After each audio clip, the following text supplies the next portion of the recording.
dos, dos,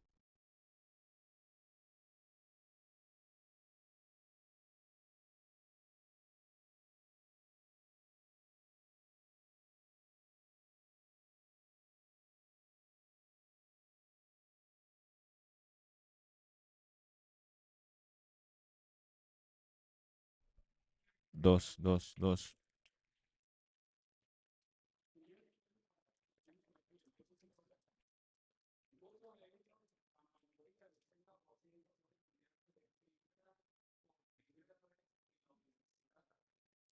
dos, dos, dos, dos.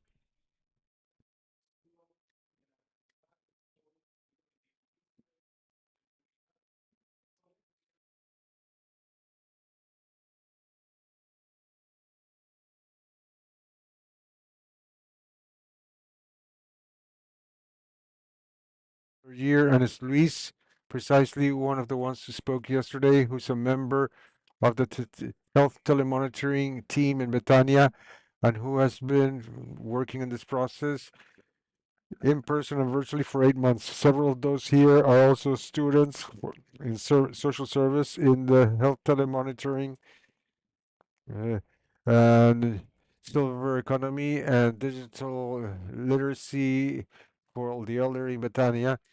We're thinking the Plato group here. I've been told that some of them already arrived, and many other public and private organizations, the Betania Community Board. I must mention Honorable Sandoya precisely because he has been the coordinator from the local government, making this a success for 8 months, almost nine. The program we have in the Betania Corregimiento, which is the first in the Republic of Panama working on these topics for the elderly, and many more are coming. I would also like to thank Dr. Aida Romero from SONA, who's here because she leads the SONA team with telemonitoring directly there in SONA. And last week we visited Chorrera, where we are going to start with a group of elderly. That's the way we see all this whole process. I also want you to know that Monsignor Ulloa has taken up this initiative so that through the health and pastoral to train those who are visiting the the sick and working on community health. We'll be doing this in some parishes in San Antonio when we are able to coordinate. So I'm giving you all these announcements so that at the end, so that they can take place quick. Uh, I want to thank Mercedes Victor. For you to know, we've counted 150 people.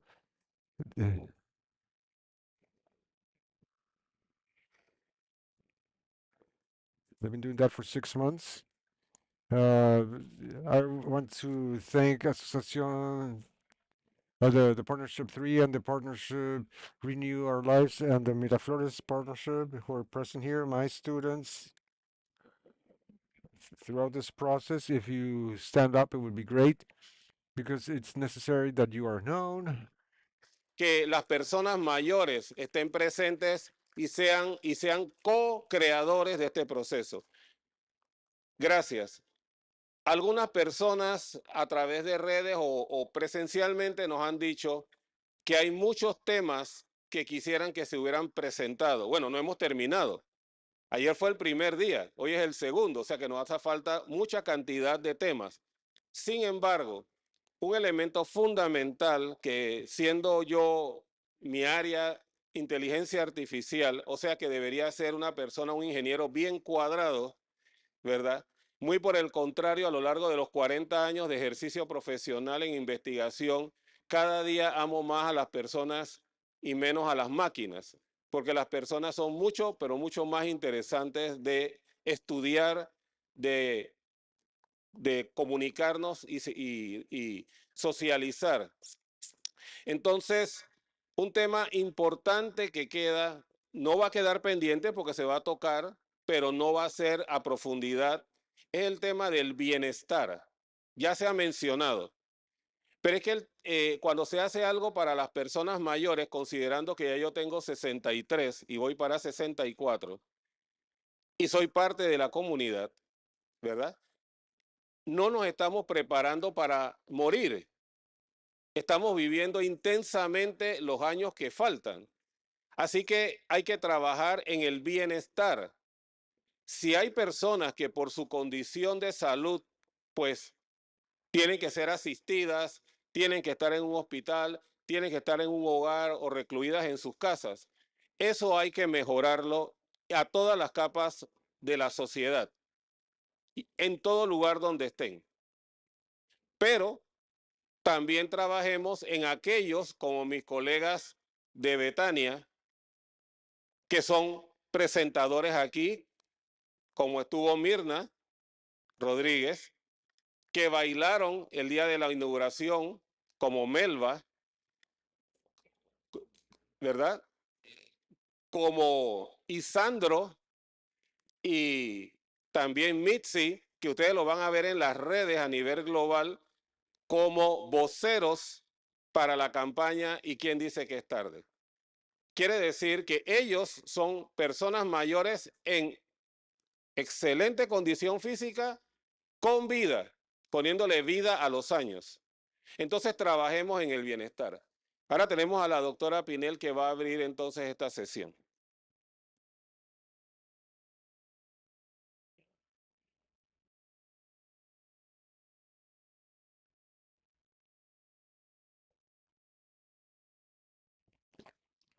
Lo visible trae lo invisible, lo invisible es. Lo visible trae lo invisible es. ¿Quién dice que es tarde? ¿Quién dice que es tarde? ¿Quién dice que es tarde? ¿Quién dice que es tarde?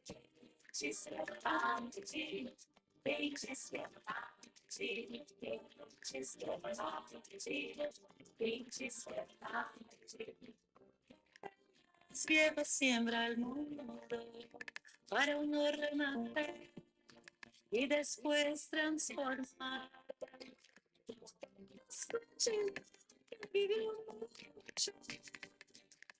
¿Quién dice que es tarde? ¿Quién dice que es tarde? Dice que es tarde.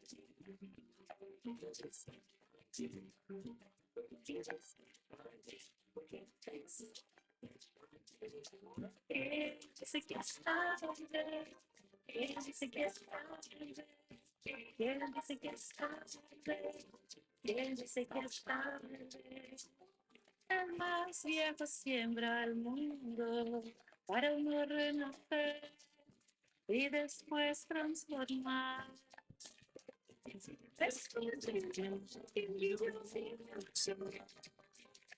¿Quién dice que es tarde? ¿Quién dice que es tarde? ¿Quién dice que es tarde? Para estudar, Para estudar, para ensinar, para ensinar, para para trabalhar, trabalhar, para para transformar, transformar, para para estudar, estudar, para ensinar, para ensinar, para para trabalhar, trabalhar, para para transformar, transformar, para estudar, para estudar, para ensinar, para ensinar, para para trabalhar, trabalhar, para para transformar, transformar, para para estudar, estudar, para ensinar, para ensinar, para para trabalhar, trabalhar, para transformar. transformar. Muy buenos días. Déjalo rodar con los créditos porque yo creo que es importante.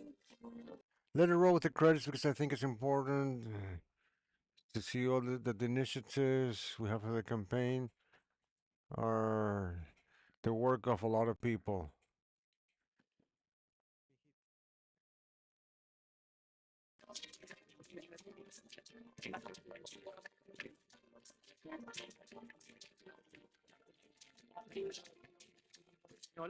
¿No? De la música. Que hoy, que se lanzó el miércoles en Brasil, On Wednesday in Brazil, This was launched in the first 12 hours. There was over 1 million views in the social network. Today, we're it's being mentioned in over 2,300 radio stations in Brazil. What does this mean? It means that this is not just a jingle, just like the Panamanian music that obviously we're more attached to, basically. This is not just music, these are movements. They are, let's say,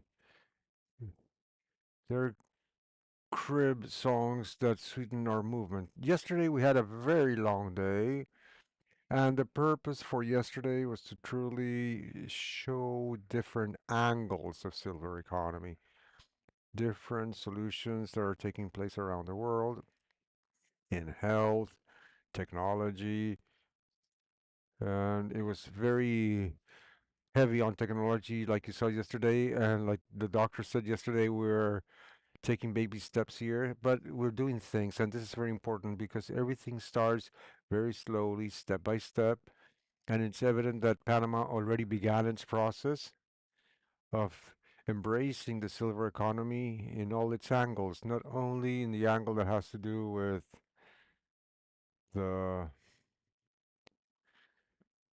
the financial aspect of the silver economy. It's the contribution of this angle of the economy also to be a spearhead, to think about the social side, to think about how we discover productive ecosystems from the most basic level in the most humble homes. And this is what we'll cover today. Today we'll talk about ecosystems. Not so many topics. Think about systems that need to exist and coexist so that aging processes are healthier, more active, and more productive. Let's highlight specifically two ecosystems. One is the ecosystem of the environment where we live, where we create,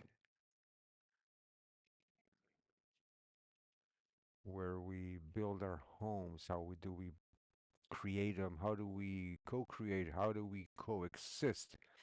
So today we'll start with element, but then we'll go to the things that are not mentioned in the World Silver Economy Forum.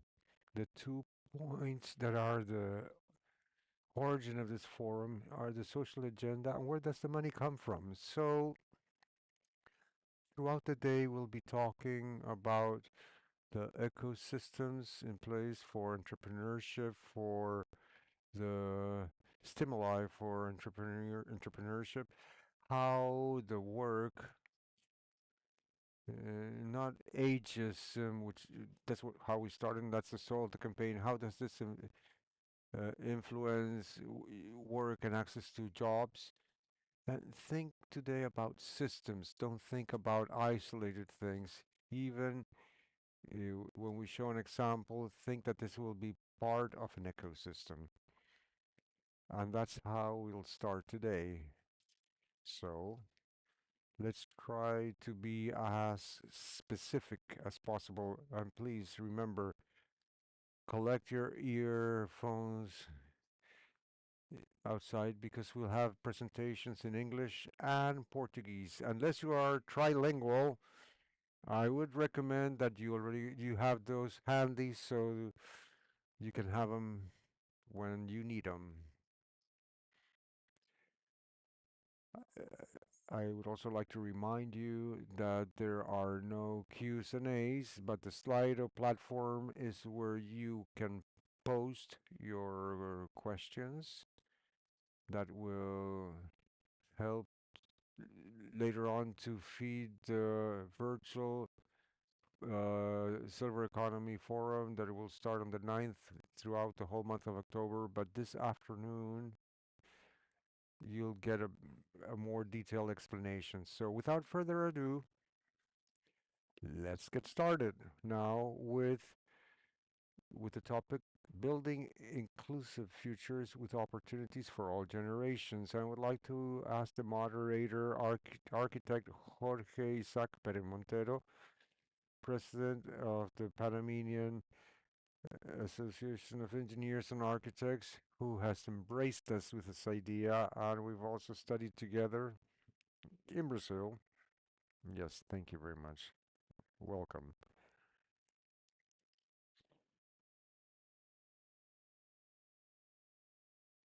Good morning, everybody, and thank you, Aleti, for sharing this privilege. And it is a privilege to be the moderator for this session. Congratulations to all the organizing committee, Professor Victor, and this great team of students that are conveying elegance and professionalism to this event.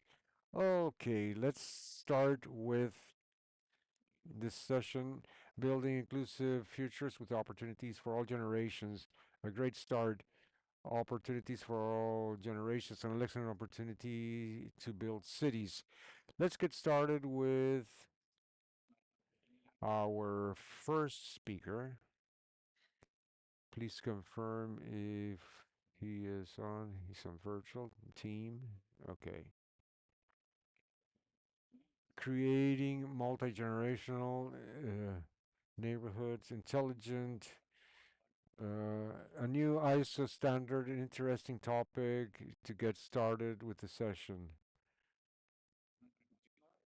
Our speaker, Ian Spero, founder of Agile Aging Alliance in the UK. Let's see if. Hello, Ian. Yeah. Hello, Ian. Can you hear us? Am I ready? Am I ready for start? If you're ready, I'm ready. Okay, that's good. It's a pleasure to receive you here. So you can start from now. Just a small reminder. We have up to 12 minutes for your presentation, and I will say to you 1 minute left for you to finish. So you can start whatever you want. And you want me to upload my presentation, or do you have it there? You want me to share the slides, yes? Yeah, please. Okay. Oops.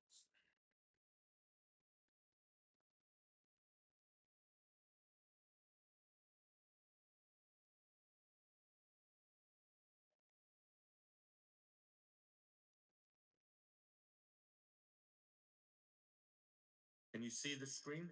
Can you Yes. see the slides? Yeah. Now we can see your slide. We are ready to hear you. Okay. So, good morning. And I realize that the people in this room have either got up particularly early to attend, or you didn't go home last night. One or the other, just to make sure that we are on the same page and understand each other, because regrettably I can't speak to you in Spanish.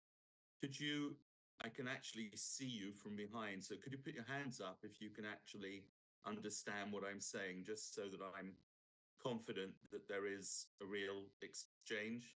I can see one hand. No, I can see 3 hands, maybe 4. I know you can understand me, Louise. That's okay. All right, fine. Thank you very much. So by way of introduction, my name is Ian Spiro. I run an organization called the Agile Aging Alliance, which is transnational. We have 2,000 members across the world who have a vested interest in aging and the built environment. I'm also an honorary professor at UCL Bartlett School for Sustainable Construction in London, and I work within Innovate UK, which is an innovation agency. The UN sees demographic change as one of the most significant social transformations of the 21st century. Being able to live in environments that support and maintain one's intrinsic capacity and functionality is key to healthy aging, and that's according to the World Health Organization. By 2050, the world's population of people over the age of 60 will almost double. Being able to live in environments that support and maintain one's intrinsic capacity and functionality is key to healthy aging. Suitable homes are crucial for health and well-being, especially when we grow old and frail. While the impacts of poor housing are reflected in health inequalities and have a disproportionate impact on the most vulnerable. I mean, that's really simplistic. In 10 minutes, try and get across the value and the import of decent housing is not possible. But I want to focus on the key considerations. And for us, one of those key considerations is multi-generational interaction. Here is some evidence that reflects on the value of multi-generational interaction, which significantly lowers the risk of developing dementia later in life. Loneliness has been associated with higher rates of depression, anxiety, and suicide. Globally, there's a vast pool of knowledge that is being generated in this field, but it's not being shared.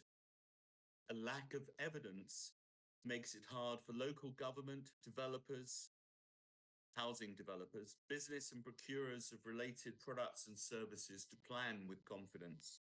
And central to this agenda is a call for a new ISO standard to drive the delivery of multi-generational living worldwide. That's really what I'm primarily here to talk about. So I'm leading the development of a new ISO, which is the International Standardization Organization. It's a body which represents all the national standards organizations around the world. And this is a schematic of the aims and the benefits of ISO 2553, which is smart multi-generational neighborhoods. And we're 2.5 years into the development of this standard.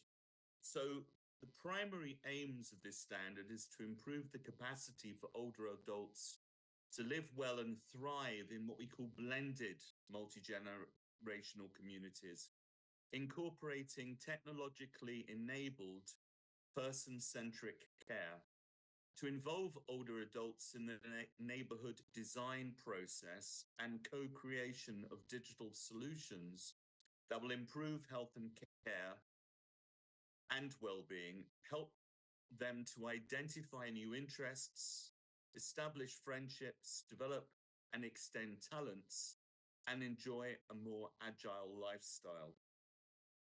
We're looking to define guidelines for digital infrastructure so that smart technologies can be easily and invisibly weaved into new neighborhood schemes, including a new brand of health and social care facilities, i.e. not your typical doctor's surgery or even the hospital as it is, but a new breed of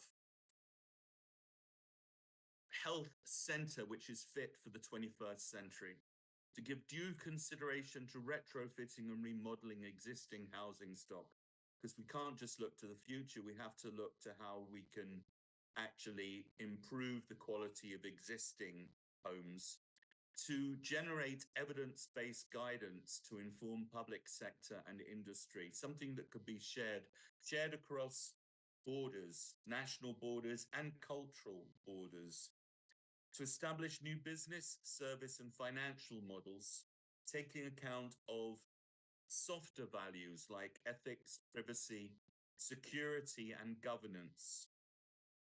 And this standard has to be equitable and inclusive. benefiting high and low income regions, countries, and communities alike.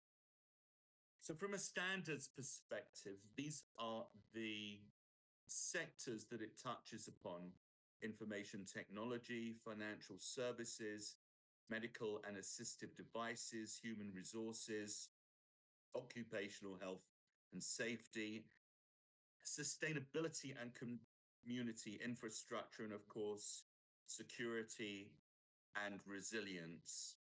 We're working closely with the UN through the UN Habitat Agency to pursue the Sustainable Development Goals and the new Urban Agenda value proposition and desired outcomes. And those are the specific SDGs that relate to an aging society: good health and well-being, decent work and economic growth, reduced inequalities, and sustainable cities and communities. What we're aiming to do, in a very brief nutshell, as we would say, is to co-create a brighter future for our older selves, i.e., we're talking to younger people because they have to make a difference. They have to actually invest, because this is not just about the elderly of today. It is about the younger people who will grow to be older adults. Too many current initiatives are single sector led, exploring solutions in silos which reduce their adoption. A global challenge of this magnitude cannot be resolved through the lens of a single sector or discipline. By pooling research, expertise, and insights, participating stakeholders have the opportunity to revolutionize the design of our neighborhoods of the future at both the micro and macro levels. And this project aims to actively encourage collaborative research, design, development, and commercialization, promoting an open innovation ecosystem approach to maximize societal and business impact. And in fact, my invitation to participate here today, which I'm very pleased to accept, is potentially the first phase of creating a gateway which will open up the work that we're doing in Europe and in the UK, which is pretty far advanced, to the Latin American, Caribbean countries, so that we can all share in the benefits of both our research and the solutions that are being created along the way. I've kept it within the time frame. You didn't have to remind me of 1 minute, and I have allowed maybe a couple of minutes for questions because, as I say, something as complex as this, very difficult to cover it in anything less than an hour. So if I've given you the sharp points, hopefully at the very least, I've stimulated your imaginations as to the benefit of a more collaborative approach that will inform the development of a global standard. Thank you very much.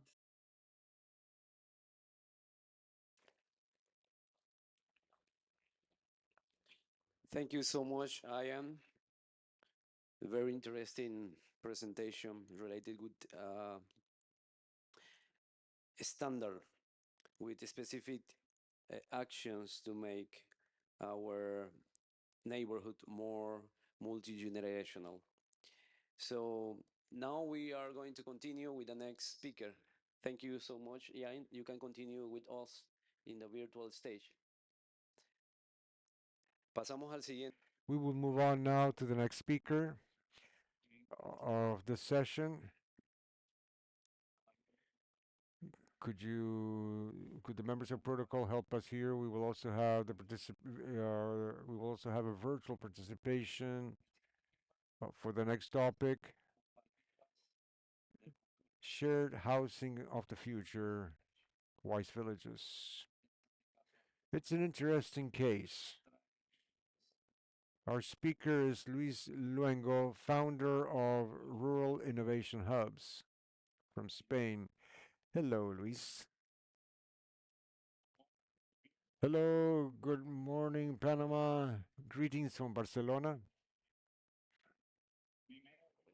First of all, I would like to congratulate Arleti and all her team for the development of this event, of this macro event, which is having a global vision of the silver economy. And today, like Arleti Pinel mentioned at the beginning, we will discuss ecosystems and I will be presenting the conceptual model of wise villages. First of all,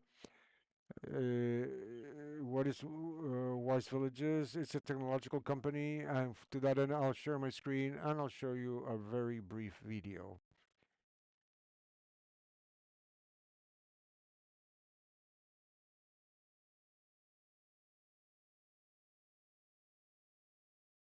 Well, this is my presentation.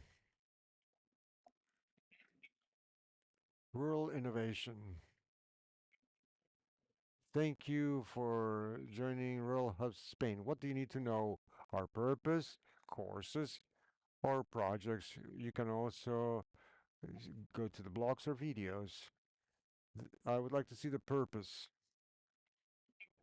The purpose of rural hubs facilitate the development and technology whose implementation favors sustainability and regeneration of the planet. In rural hubs, we're enthusiastic for a more humane technological future where science and technology help us in our day to day. Like Aldous Huxley said, the secret is to transport the spirit to the net, which means never losing enthusiasm. And I leave it there, but you can contact us in the phone or email you have on screen. And now you want information on courses or ongoing projects. Help.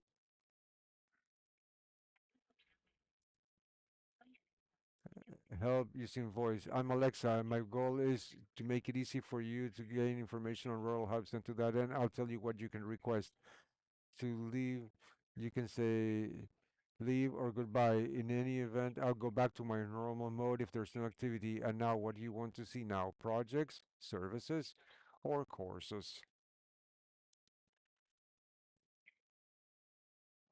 Well, this presentation is a presentation of the voice system we use to introduce the company, and all webs could be like this, with which the elderly, the digital gap and pushing buttons and so on, they could avoid that because you just have to ask, and the system will lead them to whatever they ask and provide guidance. It's a way to access information and facilitates the interaction between persons and technology. Yesterday, there was a lot of talk about the digital gap, and we're obviously working on the digital gap or digital divide.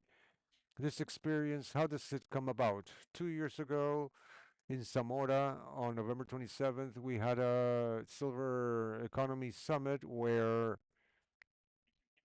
essentially there were three round tables where we discussed technology for health, which evidently has made progress and continues to make progress. And we also discussed ways to facilitate digital transformation for silver citizens. But there was a panel that was essential for me, and that is what type of collaborative initiatives were there in the silver economy. There we talked about housing, we talk about energy co-ops, we talk about agricultural co-ops, etc. But essentially, we saw the development that we were seeing in Spain for eco-housing. Eco-housing, simply said, is the co-housing is basically put in a zone, in a space that it could be in a city or it could be in a village, put elderly people there, or it could be an intergenerational process. It's happening in Spain. We have young and old people living together. So it's a project to for co-living for the elderly. Right now, a report that was published in 2022, it's a little bit outdated. We have the projects that we had for co-housing in Spain. We had a total of 117 projects. Okay. Nope. 117 projects, of which only co-housing projects for the elderly, we only had 19 out of those. I'm sorry, 75, I'm sorry. And after that, we had 42 intergenerational projects. In other words, young and old people living together. The previous speaker, Ian, has spoke about co-housing. That it's important that they be co-generational, and there's an intergenerational co-housing trend in Spain. This year in 2023, we expect to double the amount of the co-housing projects in Spain. Okay. This is so important that at the legislative level, the the politicians are beginning to focus on co-housing and joint living of young and old people. On April 13 this year, the community of Valencia enacted a law for collaborative housing, where they formulate how to go about these co-housing projects. But as everything, this has to mature. And now this year, this year in September 6th, in the Spanish state, they said that there were certain contradictions that they were enacting in the autonomous communities, because the local communities could establish taxes and soil use for these collaborative houses. Evidently, this has to be more consolidated, but it is clear that public administration will get involved in the development of standards for the generation of these co-housing spaces. Okay, now I'll talk about the Wise Villages concept. Wise Villages is about creating spaces in the rural world for a better co-living and reducing stress. Because as you well know, we are in a world that is uh, where we're having a pandemic, which is the mental health pandemic, and most of the mental health issues are caused by stress. We're in a society that is undergoing a lot of stress, and this is also due to the fact that human beings have stepped away from the rural world, so we have to bring them back to closer to the rural world. And the project, the final phase, is to build villages that generate a new lifestyle for co-living and developing. But that does not mean that we have to start with villages, because obviously neighborhoods in the cities could be considered villages within a city. So in the first phase, we're also working about having the Wise Village concept in certain neighborhoods. To wrap up the explanation of this concept, basically, I'll show you these street little houses here, where, for example, we try to create a senior co-living in the rural world with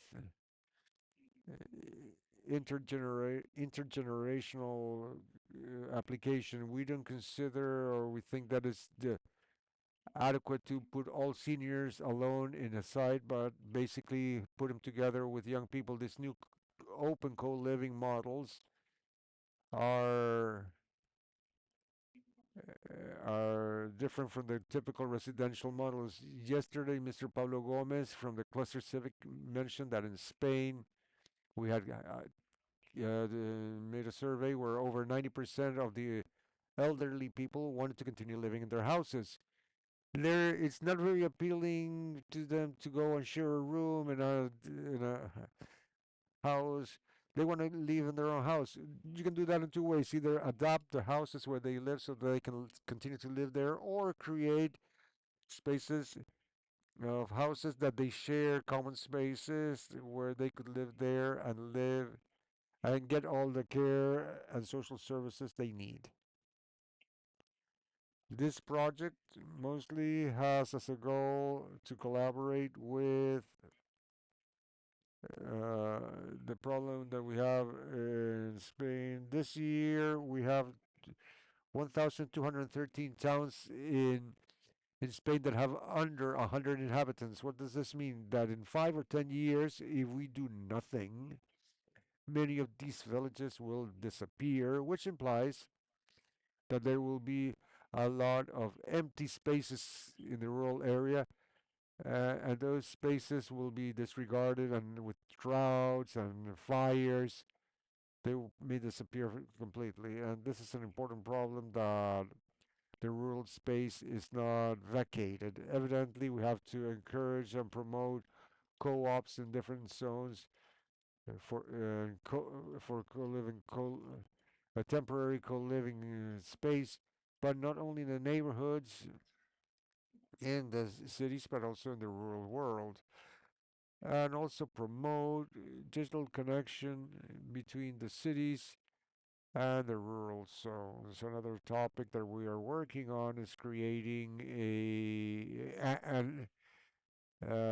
rural digital experience with which we will inform the culture, which has three fundamental axes. One is taking care of people, second, taking care of the land, and third, have equity in these spaces. Very well. Basically, the wise villages concepts are to create an ecosystem that it will be rural connected to the cities, and the houses that are built taking into account all the needs in order to create a sustainable world, and that it's also regenerative. For example, that they are passive homes. We're also proposing to use prefabricated houses, which saves costs and additionally allows to pollute less in the building of the same. There's a lot of advantages here. In these wise villages, what we are sorry, Luis, you only have a minute left. Okay, we, let's talk about the use of technology. That is why we consider that the topic of using well, I'll finish. I'll wrap it up with one other video.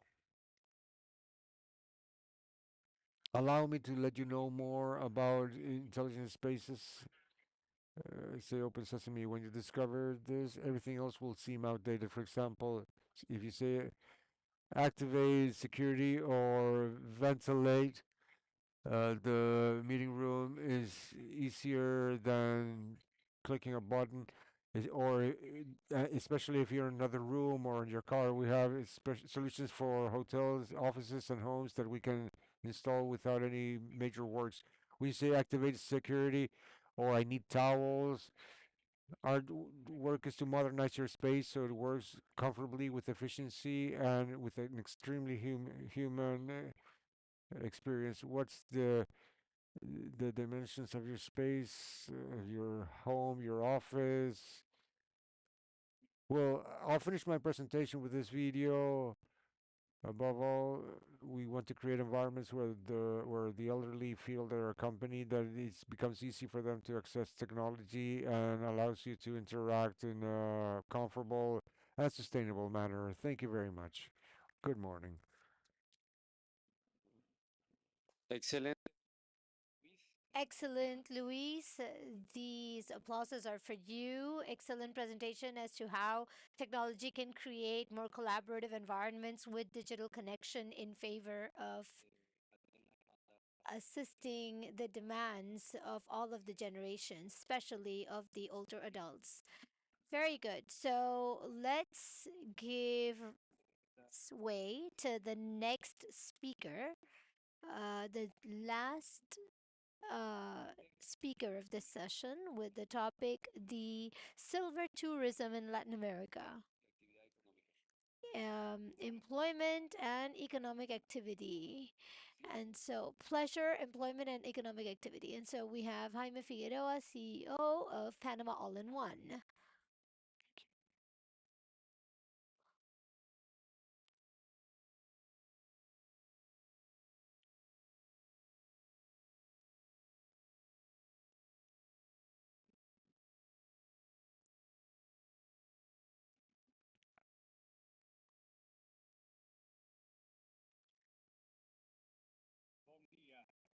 Good day. Bonjour. Good morning. Good morning, Panama. It is a pleasure to be with you here today after these interesting virtual presentations. With the only difference is that as I'm here, you can personally beat me up if I don't say things correctly. Let's talk about tourism for the elderly. Let's talk about silver tourism. Everybody expresses their opinion with all their rights, but in many cases, without knowing the cause and the fractions of visitors that we would like to consider, not just to not just to strengthen the weakened attraction of tourists, but also to increase the maximum uh, investment that we want to have in time and money and publicity, marketing, and development of touristical sites. Now, when we talk about tourist sites in Panama, see, I would like to eh, give the example of that hill where Balboa passed through the Sea of the South, the Mar del Sur. So has anybody scaled the Pechito Parado? Has anybody gone up the Pechito Parado? Well, that's good. That is a discovery of the Sea of the South or Mar del Sur. The as president of the tourism association of the executive company, I had to assist them um, and then I had to organize the first expedition of Panamanian entrepreneurs in climbing the hill Pechito Parado. We're not talking about the Himalayas here. We're not talking about Volcan Baru. However, we're talking about a small path, an hour and a half throughout the jungle. It's very refreshing. It's filled with a lot of trees, and also it is filled with monkeys in the entire pathway. And we also had the experience in order we had the experience of seeing what Balboa saw around 500 and odd years. The Gulf of San Miguel, the discovery of the Pacific, maybe the most important discovery in the history, more than just the one of Christopher Columbus. And so, simply that the gentleman and I are the only ones that have been up this hill. What a shame. How sad that the Panamanians have not been to this truly historical site. And so this is an example of some of the things that I was talking about this morning about the Camino Real. The Camino Real the Camino Real, where we have where the greatest amount of gold passed by through the history of humanity, that goes through old Panama or Panama la Vieja all the way through Portobelo. It's completely abandoned. It's completely destroyed. We're talking about Panama la Vieja, and Julieta de la Guardia hates me because I'm saying that we need to reconstruct old Panama so that people don't come to see only the ruins, but they also can see a live colonial city. That we should let's put a restaurant up there. Let's put something so that people can actually come and enjoy the place. And so, following up with the topic on tourism, the silver tourism, the end of the last century, due to lack of stay in order to cover a resurging tourism, and as a result of a generous legislation, the market of the market enjoyed the biggest takeoff in history, which was elevating in our capital in third place in the number of skyscrapers in our continent, right after New York and Chicago in the continent.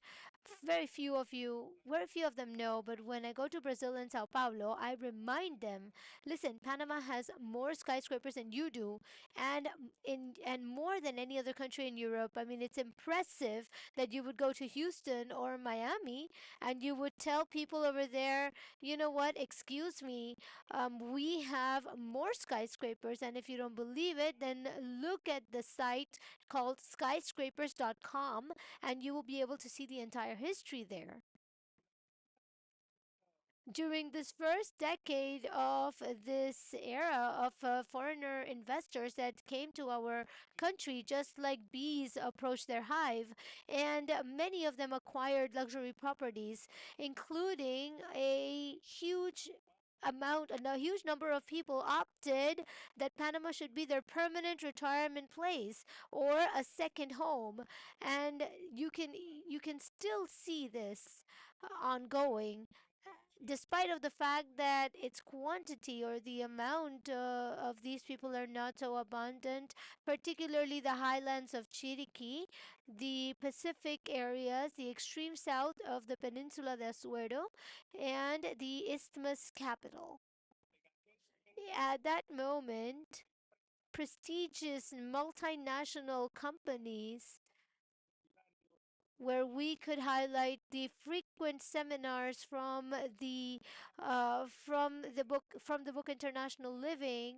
Um, they Many people came to Panama in multiple annual selections as the number one site in order for a retirement. But due to lack of will, action, and absence of public priorities, our national authorities did not take advantage of the moment in order to consolidate that ambitious initiative and putting down this upward climb and mm, dulling the shine, and therefore um, reinforcing this touristic attraction to baby boomers, meaning those are the people who were born between 1946 and 1960 for in the United States. And so we had the demographic explosion after the Second World War, and this is the generation that is most enabled in in the history, uh, going through more than $300 trillion in assets, and it places families at $1.8 million, controlling 70% of the available income in the United States.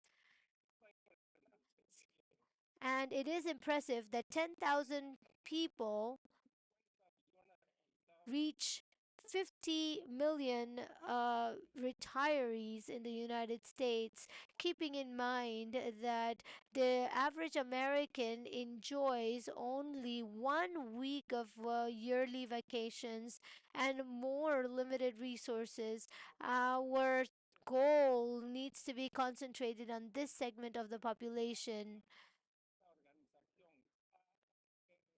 Now, followed up with the our corporation AARP, which is American Association of Retired Person, through dimensions are third in the number of examples located in United States, having with more than 38 million subscribers. This is a magazine, and 35 million members, and it is a very strong foundation for the publicity of our tourism, and complementing the efforts with an active presence in its annual convention and multiple regional meetings.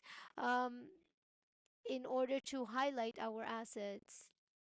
It is shameful that Panama is not taking advantage of that, which can be through 2 million of people annual to be included in the annual magazines, and so many people coming through the isthmus from United States, or so many people who work in the United Nations and come and go. This number does not reflect a migrating tourism. It's something similar to Mi Pueblito in Buba in Colombia, where you have the basilisk of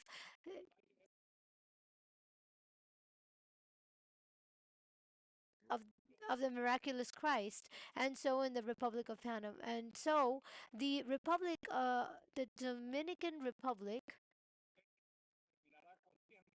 this year will end with 10 million tourist visits, and we only have 20% of the tourism of Dominican Republic. The uh, The transit in the Panama Canal is a romantic souvenir of the presence of the U.S. in the region at the beginning of the 20th century. This is the most appealing route for North American cruise ships above the Caribbean, Mediterranean, and Alaska, among other options. At the end of the month, we will personally be on board of the Norwegian Anchor with 4,000 passengers departing from Seattle, Washington, passing through San Francisco, Los Angeles, five Mexican ports, Puerto Quetzal in Guatemala, before arriving here to Panama. In Panama to Panama and cross the canal on board of that vessel.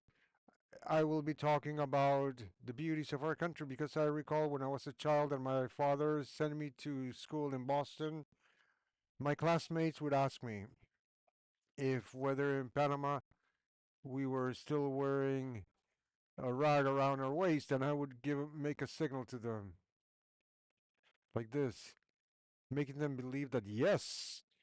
And I was fortunate to be in Boston and to be able to discover Fruit of the Loom and be able to have briefs for the first time in my life.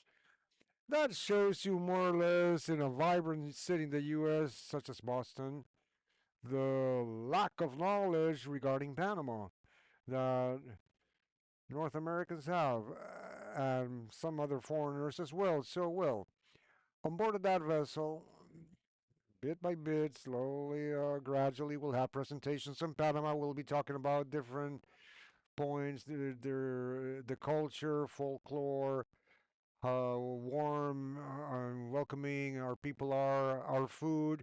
And we'll talk a little bit about everything that Panama represents in the history of the world, the current importance of Panama and its canal in world trade. We could exploit that bubbling interest for the canal for the development of theme parks run by world-class companies such as Disney, National Geographic, Smithsonian Institute, located the shores of the Gatun Lake, which is a mandatory anchoring point for the vessels trusted in the canal, projecting more glory to our future. Thank you very much and have an excellent day.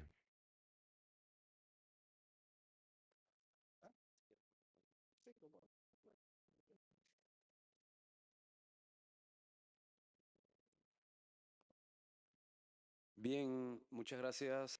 Very well, thank you very much, Jaime Figueroa, for your interesting presentation regarding the tourism potential that we have yet to develop, especially thinking about the ecosystem of the silver economy. Very well. With this presentation, we are wrapping up the three presentations we had for this roundtable. We will make a brief summary of this very interesting section building inclusive futures with opportunities for all generations. It's very interesting the way that the three speakers have given us a broad view. We started with Ian Spirito, founder of Agile Aging Alliance from the UK, with the topic creating intelligent intergenerational neighborhoods and the new ISO standard. In his presentation, Ian Spiro highlighted the importance of having adequate housing for all generations of uh, elderly adults and their essential. Likewise, Ian Spiro highlighted the importance of creating neighborhoods with all the appeal for social interaction, for that contact of the elderly with all generations. And he highlighted that in solitude, there is a scientifically proven relation with depression levels. In the measure that we have environments and neighborhoods with more social interaction, obviously we'll have um, a more adequate, a more unhealthier life.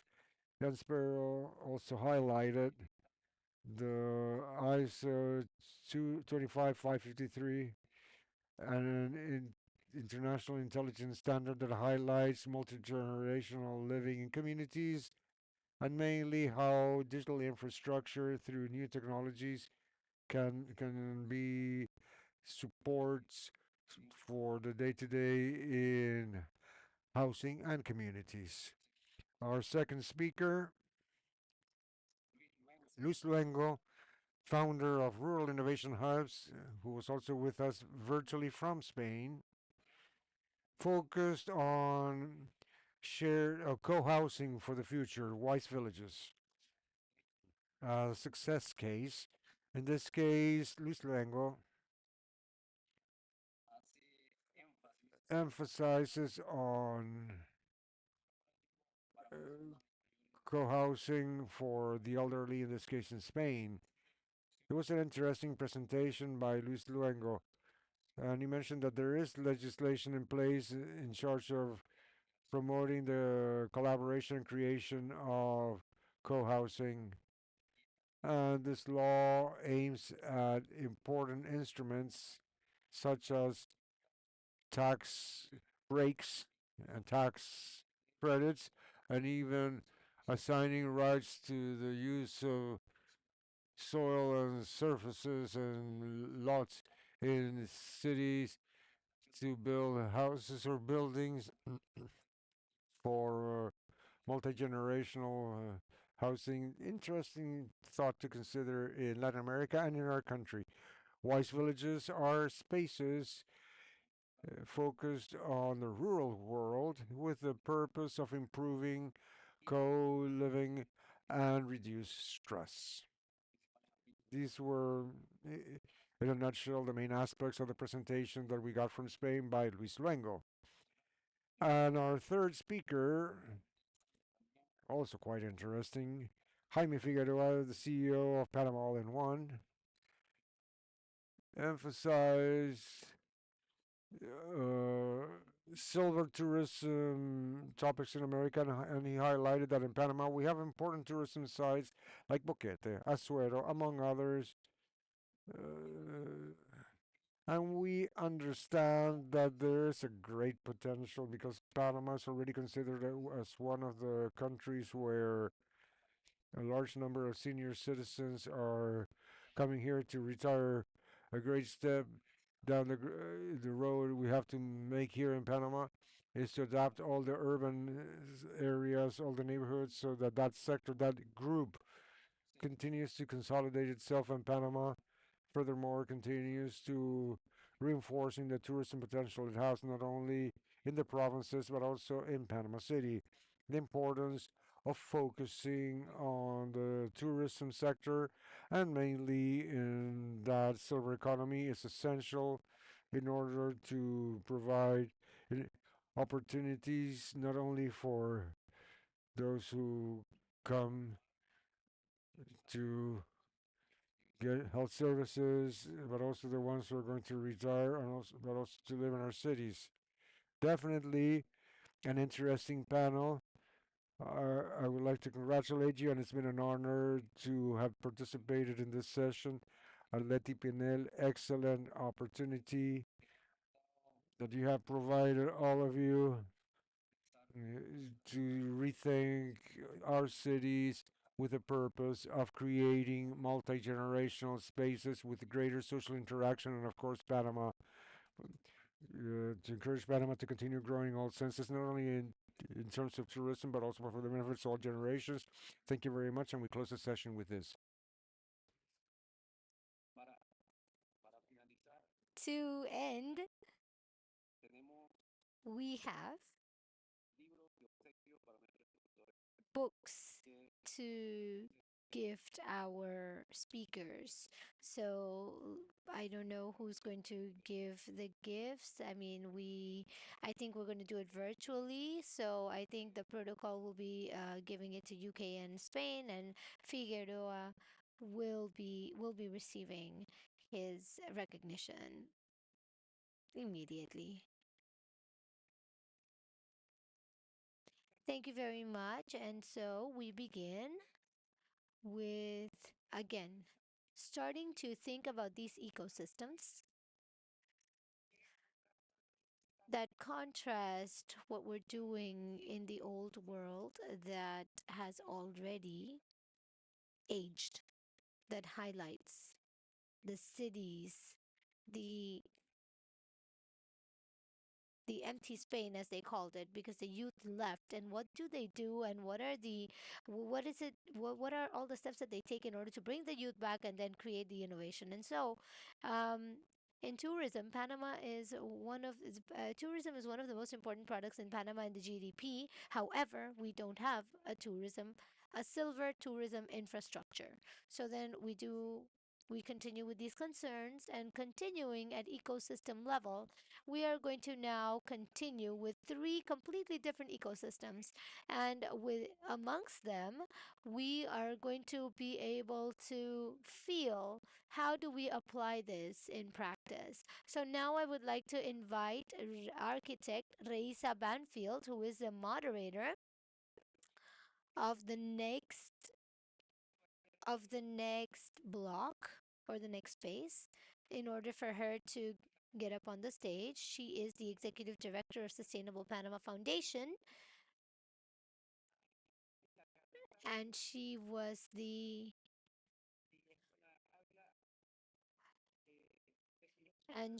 vice mayor of Panama, the deputy mayor, and she's one of the greatest defenders of sustainable ecosystems. And and there's a lot to learn here in Panama and organize about that, but I am very thankful that she is here. But also, there is a very special situation because of which she's here, and I would like you to please sing happy birthday to Raisa's mother, Miss Amalia. She hates this, but it is her birthday, and we're here celebrating as well. Happy birthday to you. Happy birthday to you. Happy birthday, dear Amalia.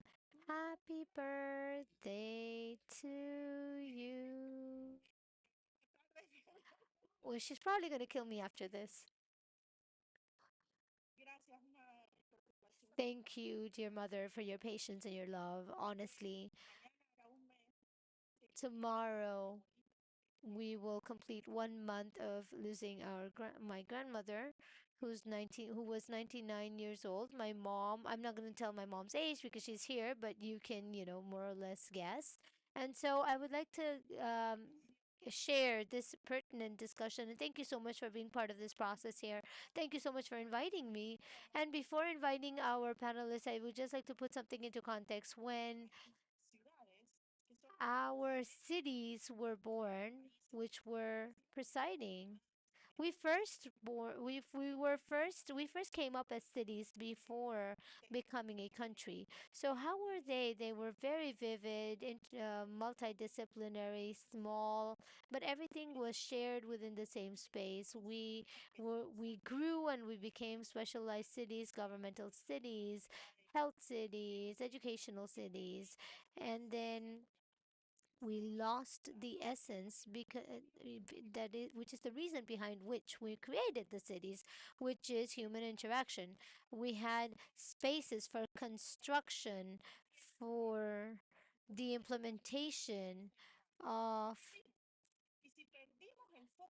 real estate, but we lost the focus of human being. And obviously, if we forget the focus on human beings, the most forgotten of all are the older people.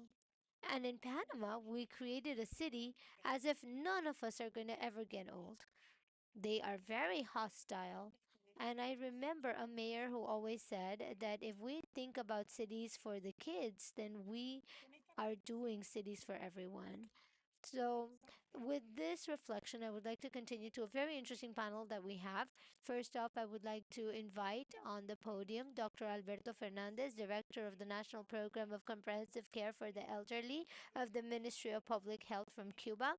Welcome, Doctor. Thank you. I would like to also invite Ms. Claudia Benavides, Executive Director of Incubar, Colombia. Welcome, Claudia. After that, and the not least important, I would like to invite Mr. Ruben Prato, Executive President of Grupo Prato Venezuela. Welcome. A very interesting exchange of different initiatives of each and every one of these nations that seek to have an inclusion of our elderly. Now, I have asked to recover the lost space. That is impossible. What I am going to try to do is be very strict with the 12 minutes that each and every one of you have. So I'm going to put the timer on my cell phone, and if I sit next to you, you just have 1 minute remaining. And if I touch your shoulder, it's almost if I'm going to pull you away. So I'm not shy. This is for the well-being of the audience. So we will invite in the podium first and foremost Dr. Alberto Fernandez, who's going to talk about Havana and the relationship between an aging-friendly city and comprehensive care for the elderly. Welcome, doctor. I'm here now. I'm going to start counting once I sit down on the chair. So, welcome everybody. Thank you, Arleti. Thank you for your invitation and thank you for including me in a panel that starts with love. So, I'm very thankful to be here in Panama.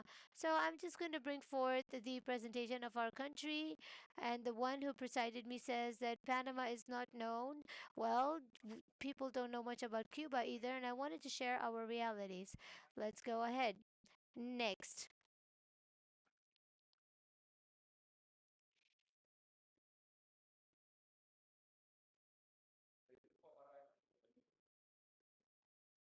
Aquí. Bien. Bueno, Cuba es un Well, Cuba is a country that truly had a demographic explosion, not after the World War, but it was rather with the Cuban procession in the decades of the 60s. I'm born in the decades of the 60s and an increase of population, but immediately there was a decline in this demographic expression. Today, Cuba has 11 million inhabitants, a trend that has been reducing. A life expectancy of 77 years for both genders, 85 for women and 75 for men, and uh, th- most of the percentage of the Cuban population has 60 years on average. Now, we're not only talking about 60 years or more, but we're talking about aging, where there is a growth of people of 80 years and above. And so it's not the same reaching 60 versus reaching 80 or 90, and maybe also 100 years.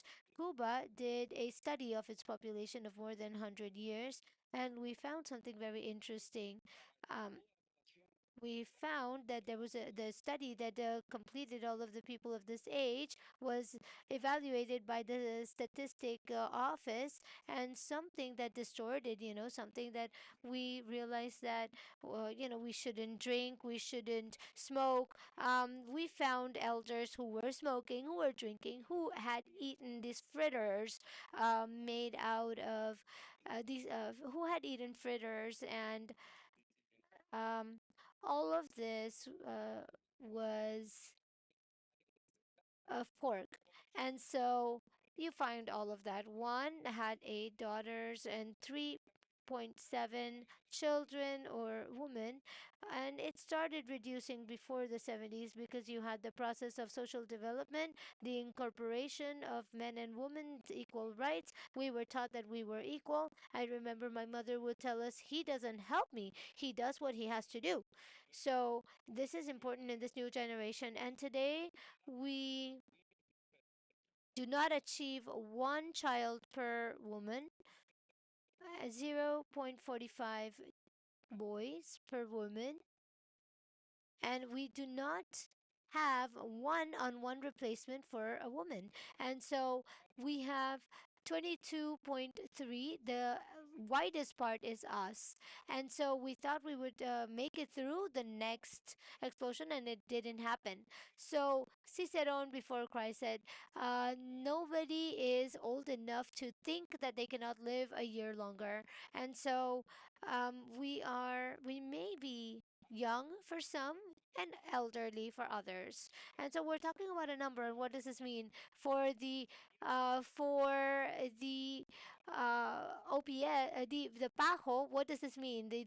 There are people who live 80, 90, 100 years, and they live alone, of course, with the family next to you, but they are completely unable to live alone. And so some of them need some sort of help. So we estimate that in Cuba, 20% are frail or in state of need. The rest of them are completely enabled. And so, talking about care, it is something completely different, and we're talking now about the population, but we're estimating that 2.2% of the older adult population demand care during the day, and 1.3 require permanent care. And so, what is the what are the health reasons for aging? You have individual factors and environmental factors that determine how are we going to age. And so for the PAHO, having good health is not having any disease. It means to have functional capacity. And so there are people who are diabetic, but they have functional capacity, and that is a synonym of having good health. And so in terms of health, everything we have in relation to health, in attention to care, long-term care, we continue modifying the intrinsic capacity to be able to create greater physical functional capacity. So everything is in relation to functional capacity. And so when we talk about the healthy aging, is the process to increase and maintain functional capacity. That's the important part here. So just notice functional capacity. Cervantes wrote the second part of El Quijote with 68 years of age without a computer. So, how do we attend the quick health assistance or quick healthcare systems in Cuba? So, this was not designed for the aging population that was halfway through the previous through the previous. And today, the healthcare, this was the previous century, and so today the healthcare system has changed within, and this requires more specialists. And just notice that even the signals have started changing. The traffic signals have started changing. So we need to look uh, as the elderly, like the elderly who's been in front of us, but if we keep looking at them as if they were 20 or 30 years old, then the kidney doesn't filter very well, the liver neither, and so it could be possible that the patient dies in front of us. Or the other unfortunate thing is that sometimes we don't even ask them how they feel. We pass them through all of the equipment, and the older adult needs to be asked. And so there's a great mistake on behalf of the doctor where the older adult comes with his accompany with the person who accompanies him, and he asks the person who accompanies them, how is the older adult feeling today? And that is another mistake they do. And so Cuba is obliged to create a policy in order to create a demographic dynamic, in which the objective is to stimulate the fertility in order to stimulate employment. And in 2017, we created the population of 60 years. The population was growing 60 years, and more or less the creation and participation of them. And it is very interesting that a policy that has seven commissions: fertility and mortality, aging, migrations, labor resources, housing and housing, human housings and care, and productive response and technology for aging. And so this has been seen personally for by the first minister, and we can see through the subcommission of aging through public health, and these are uh, we all work from public health, and we create primary attention as the first scenario. um, Older people are in the community. There are minimal groups that are currently in residencies.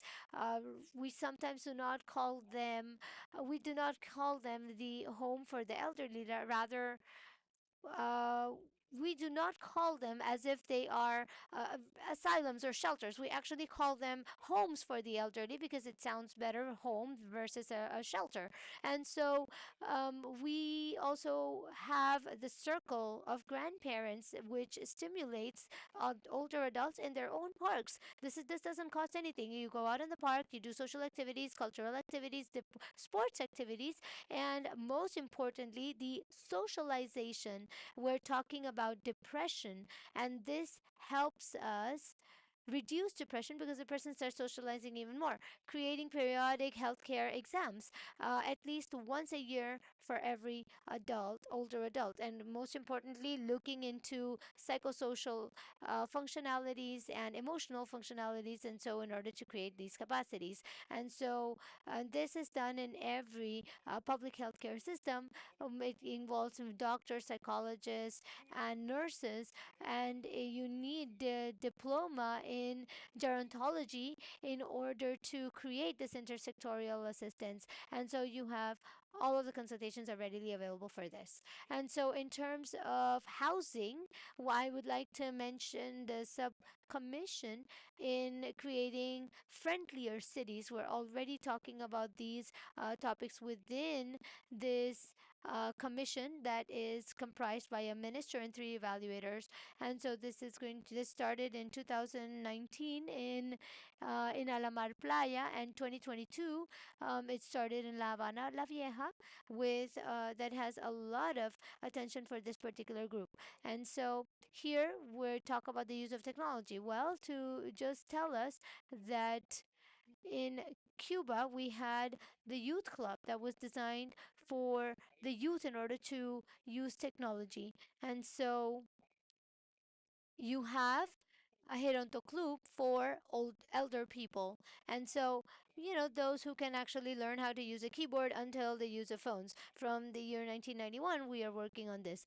Um, and it, the code of families have been created. And then recently, we have in Cuba the code of love, which is all inclusive, which we talk about older adults, the recognition of the rights, the role of the grandparents, both male and female, and the importance of the role of the grandparents in order to have access to their children and grandchildren, and the topic on reducing violence against older adults, and and also the topic of the one who takes care of me is the one receive who's going to receive my inheritance. And so, in Cuba, that is protected.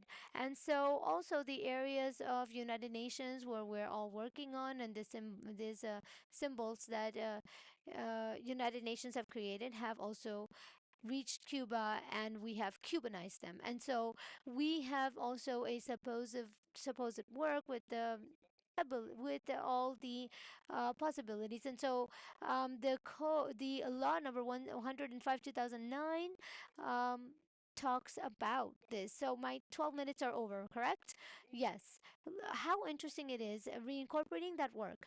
We have done that a lot with the teachers. The teachers would actually retire and then they would get reincorporated. So they would receive the salary as a teacher and their complete retirement as well. So, and this is also new. The grandparents can actually receive a license for maternity. And so if they take care of their grandchildren, they can also acquire this license for maternity. And so this is today if and there's no longer blocking. So if they block Panama, every act will be brought forward to the United States. And so um, well, she said that if she needs to come close to me, I need to keep quiet. So I'm inviting you to the Family Medicine Third Congress, National Congress of Family Medicine in October, and just notice what our historic leader has taught us. What it matters is not just that people should live long years; rather, they should live well. They should feel good. They should feel healthy. They should feel assisted, and they should feel safe and with dignity. Thank you so much.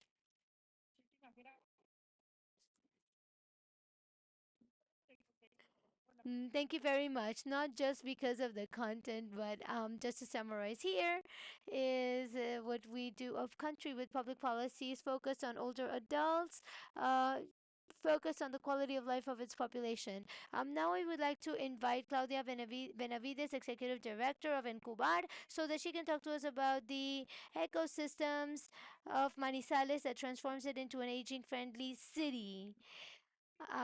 She is putting her own timer on. So, and this can actually help us to see whether the time can be reduced a little bit. Good morning, everybody. I'm very happy to be here. Arleti, thank you so much for this wonderful forum, for having the flag of Latin America in these topics, and above all, thinking about the future and having, as Arleti said, as you always need to think about the greater good. So I'm going to talk to you about who we are, so in order to understand and put into context. And Incubar is a company with technological bases in Manizales, and we have in December we will be completed 23 years from our creation, and I have been directing the entity from 23 years. So there's a very interesting learning curve around this activity of creation of companies and entrepreneurship. Very well. I have no idea how this works. Can someone help me to pass the slides? That is what I was mentioning. We have 22 years of experience. We don't only work in the city we are in, we have worked in more than 12 departments in Colombia and more than 800 entrepreneurship in the country through different programs. But the focus of this presentation is Manizales and its ecosystem. So first off, we would like to show you where Manizales is. It is a particular area in the heart of Colombia in the coffee zones, surrounded by mountains, biodiversity, and coffee. So, but it is also a city denominated as the open door city. Everybody is cordially invited to come and visit us. It is highlighted by great cultural events and by biodiversity due to its environment. This is a city that is uh, considered as the beauty of sunsets. I mean, we don't have the seas or the amazing sunsets in the middle of the water, but we do have a very important touristic industry, which is highly cultural. In addition to that, it has only 173 years ever since its foundation, and so around 450,000 inhabitants. So we're very small. It is a university city city with 7 accredited institutions. And so it also has a public transportation that includes the aerial tram and bicycles. And in the city, something very is the city is very interesting and very much intriguing. Many intriguing things happen in the city. The most important area of selling bicycles in the city in the country. It's filled with mountains. So you would think, what are people doing riding a bike, buying bicycles where riding a bike is not really easy. But then we have human talent. We're number one in being able to create businesses and the first destination of travel to Colombia. We also have a lot of conditions for soft landing, natural resources. 20% of the territory is woodland, and then we have nine basins, and we also have sites of a lot of birds and manizales and bird sightings. And so it is also articulated in the center. We are in the middle of a golden triangle of the cities, of the most important cities: Medellin, Bogota, Cali, and with greatest access to the greatest in the country. So then we also, it is a very innovative, advanced system. It is to and it started Incubar started 22 years old, and also it is a city where we need to recognize that it wants to work with the best. And so 10 years ago, through a foundation, through a company foundation named Luker, Manizales was taken to Babson College, which is the number one university of formation and entrepreneurship in the world. And um, we were helped to receive a structure in the ecosystem of entrepreneurship. And so this is highly leveraged. And yesterday, a very important phrase stayed with me that Leti was mentioning, that Brazil creates network on network and a layer over layers. And so this is the dynamic of the ecosystems, because we already had a process. It was to provide an order that was not complete in an area that was not very clear. And so the process closed down where Manizales was accepted as a region with a program that has called MIT Read, which is a program to create activities of different phases of ecosystems of entrepreneurship, and it is the only accepted city until now in Colombia with that size, that region, in a program as such. And why do you have all of this? Because it is a city that has a very particular culture. This is a graph that I have taken out from my PhD thesis, where I talk about the incidence of entrepreneurship families as a pathway around this culture, that as we are as a territory, but especially as a city and a fundamental social capital. And so the base of this capital is collaboration. And where does it emerge? In these 173 years, it is a city that has suffered two earthquakes, uh, three earthquakes, excuse me, and two fires. And the second one and finished up with the entire city. And we also have different climate conditions and geographic conditions because it's in between the mountains. And Manizales, they say that Manizales almost that it completely it almost melts down because of the amount of rains. And at one point, one of the ducts, the water pipes, broke down, and we were 22 days without water. And this is a situation of, yeah, a very complex situation. But what comes up from there? Resilience, collaboration.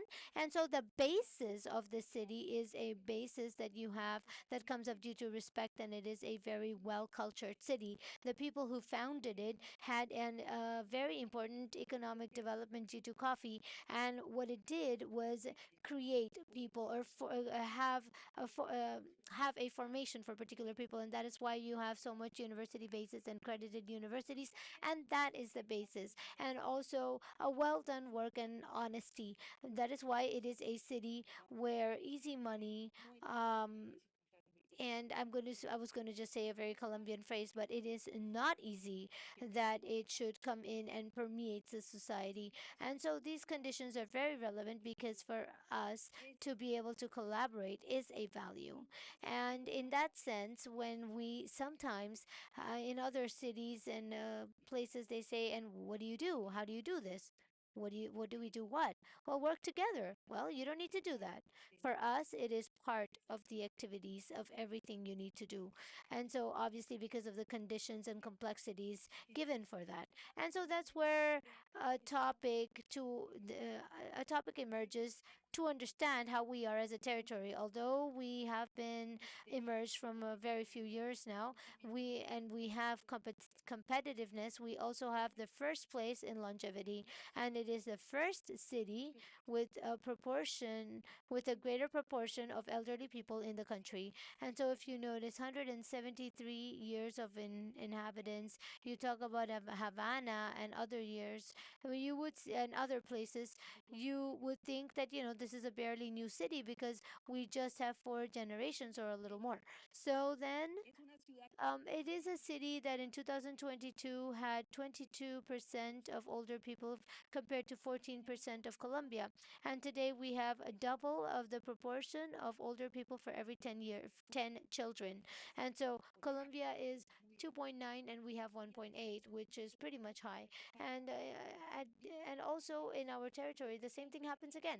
Caldas in 1999 had 7.5 of older people, and in 2060 it is predicted to be 30%. It is a impressive speed. In spite of the fact that it is a university population, they have a floating youth population, but not the one that actually lives there. And so there's a beautiful topic that we're trying to take advantage is Manizales and friendly cities, where you have done a very important introduction. And 2 years ago, they did a diagnosis of the city of Manizales with the older adults. 7th of April 2021, they the this was presented unto the WHO, and in the same year, we have been recognized as members of the network of friendly cities for the elderly, and these are data in relation to diagnostics. And also, this was one of the first cities of Colombia that had accepted this, and others had already tried, but we are already there. And because of the size and the city and the conditions that are perfect, and what they told us in the WHO is that this is the only city with the conditions in order to create an integrated or comprehensive diagnostic for the 8 dimensions. And so here we have the work plan that we're doing, dimensions and important spaces of open air with 4 mega projects and 4 with mobile transportation and 10 projects with regards to social inclusion. And one of them is a component of silver economy. So where does this all take us? We are intermediate city in Colombia, half a million inhabitants, 133 years of its foundation that offers opportunities for industrialization, supported in industrialization and development. It doesn't have a market to scale up startups. It has a young floating population that is an accelerated aging process. Limitations, financing and investment and a risk vision because it's a contained culture and the mentality and culture with growth restrictions. So what is alternative? Connect to the world. And that's where these spaces seem marvelous to us because we find that connection with other countries and other territories, Peru, Mexico, Panama, Chile, where we can establish a marvelous connection network and a strong work aimed at the same purpose. And what is the one that we put here? And we invite you to connect. This is an entrepreneurship ecosystem. It's not a system, it's a city thinking about this. We have partners locally, nationally, and departmentally with 4 components: generation of special capacities, uh, value chain, and platform to become this. To be to be a lab city to validate and prototype startups in silver because we have the size, the institution, the connection, the quality of life, but also the aged population, and that is also an advantage. You could consider that maybe no, but we already see this with a great value because we can go and validate there. That is the structure, and thank you. Bravo. Bravo, bravo, Claudio. Claudio, thank you very much. And Colombians like to speak a lot and take a long time, but you did this wonderfully. Out of this intervention, let's take note. The first one was from the government side, from the state side. This is an NGO, but nevertheless diagnoses a city that is disconnected from the sea. However, it generates its resilience after difficult situations, but with a basis on education. You see the difference there? And they've generated their strengths, generating a more inclusive and resilient city in favor of all its inhabitants. Thank you very much, Claudia, for your intervention. And now we invite Ruben Prato, Executive President of Grupo Prato Group Venezuela. This is the private sector. Considerations to promote the development of multi-generational housing. The floor is yours, sir. Yes, good morning. Letis, thank you so much for your invitation.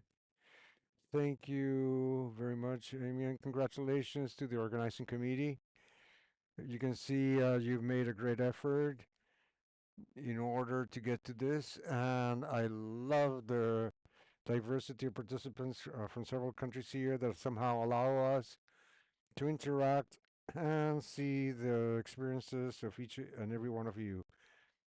Thank you, Liza, a professional that is very well known in the country and very admired as well. And also thank you to the two speakers that used the floor before me. I really learned a lot from you. In my case, I have to see the business side of the silver economy,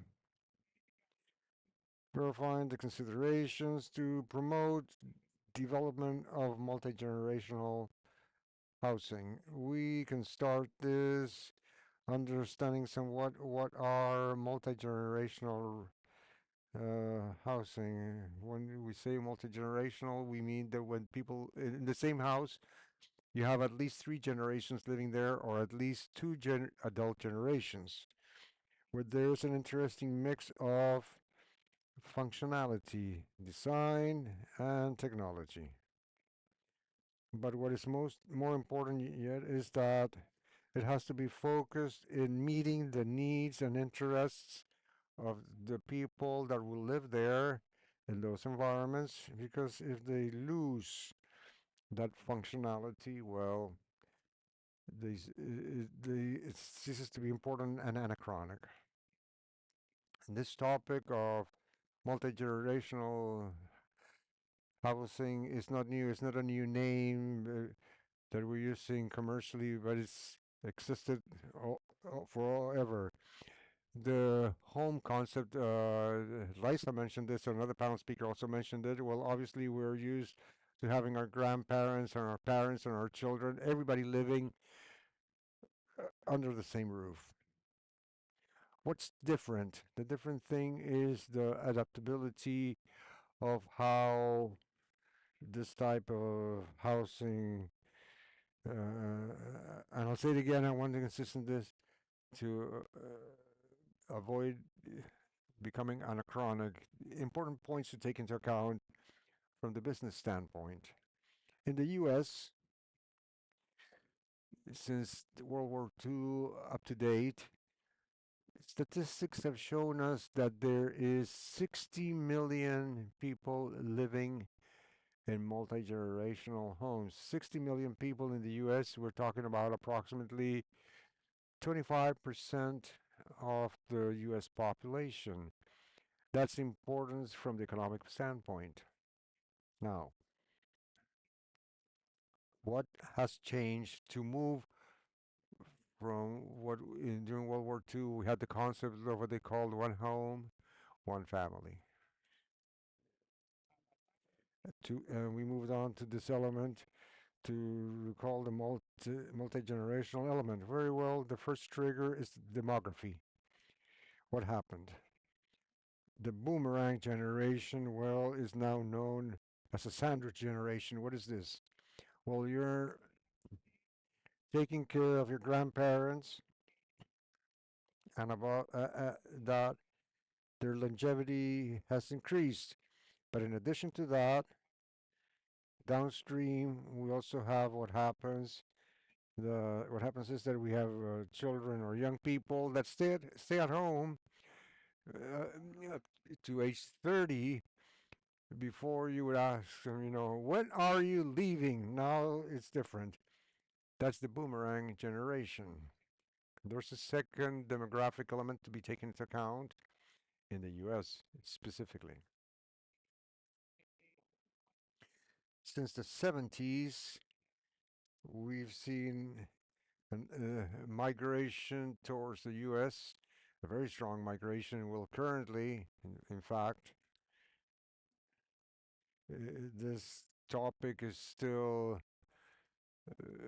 in the news of people migrating to the U.S. And what has this caused? Well, obviously we're saying that we have a lot of races, mostly the Spanish speakers and Asians that have similar habits and customs of following the paterfamilias, that everybody lives under the same roof.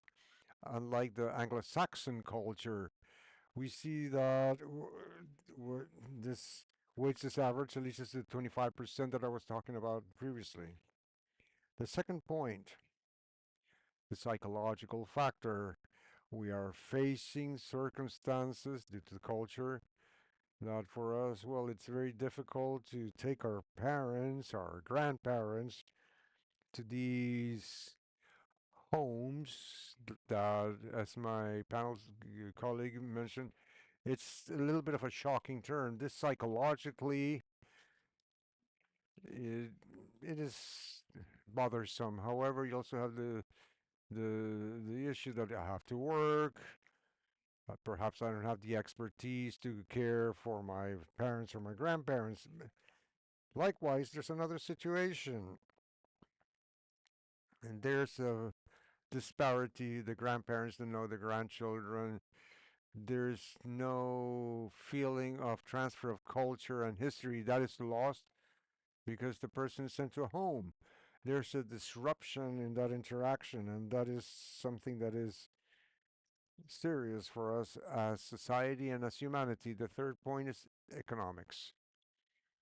Of course, how much does quality care cost for an elderly person? And it's very difficult even for the middle class in the US because not everybody has some social security as in Cuba.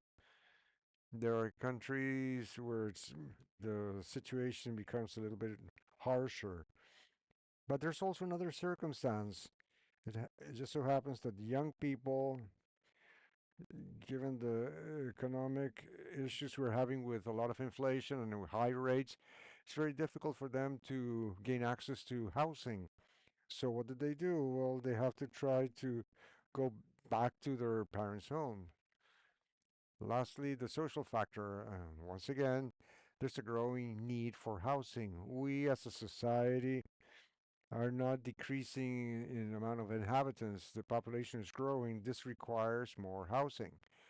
These, in some, are the four triggers of the trend, and reason for which we have to generate a solution, namely the multi-generational housing.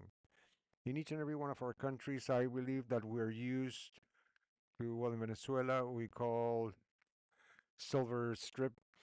You put a wall made out of cinder blocks, and your parents live in the back, and so on. Well, the difference with the concept of multi-generational housing is that it's not planned. So this does not allow vertical or horizontal divisions to have a functional logic. So what advantages do we have? Obviously, a better financial management of each family unit. It's not the same paying for daycare. It's not the same paying or perhaps help your son to buy a home versus jointly getting a larger home and everybody has their own space.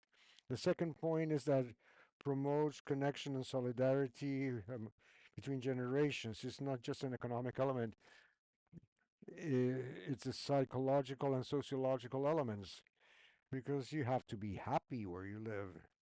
The third point is the optimization and profitability of each space and facility in the home. If you do not prepare the space so it suits your needs, future and present needs, you'll end up being in the same housing unit that you'll abandon later because it's not meeting your needs. The fourth is the mix with relatives with independence and enough independence and intimacy. And for the environment adapted to the interests and needs of each one of the generations. Not all that shines is gold, not everything is pretty. You have a series of challenges that spring up.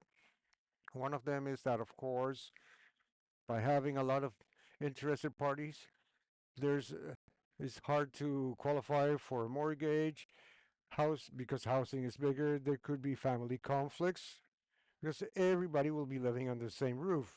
Obviously, you have to respect independence. On the other hand, there's a limited and scarce inventory. In the US, if you want to gain access to a 400, 500 square meter house, it's going to be difficult. There's none in the market.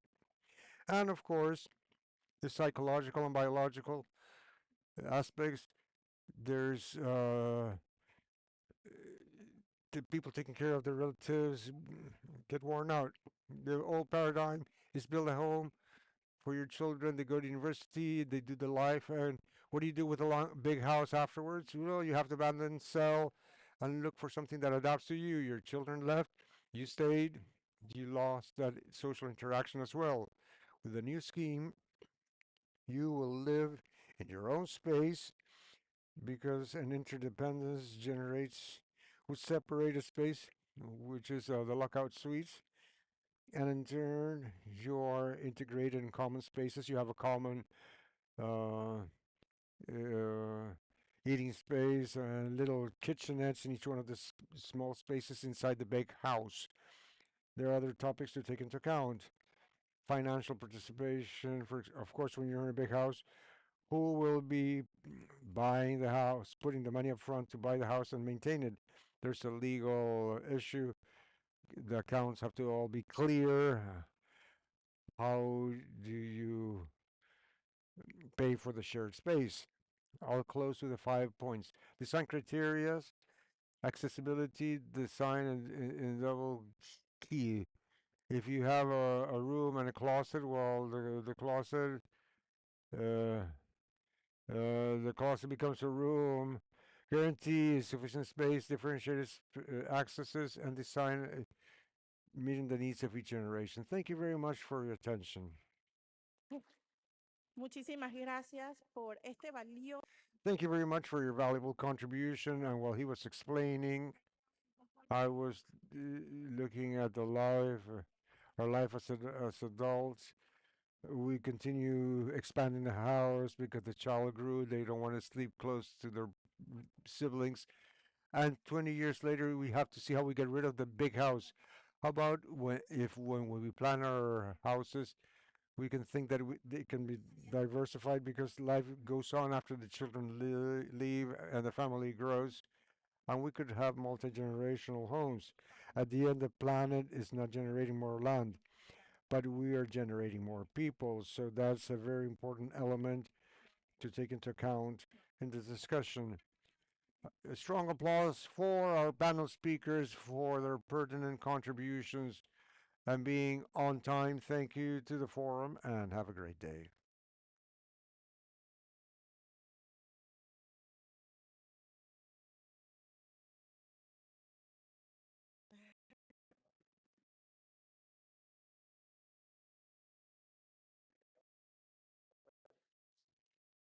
Para eso las preguntas están en Slido, por favor. Questions in Slido. Download the app.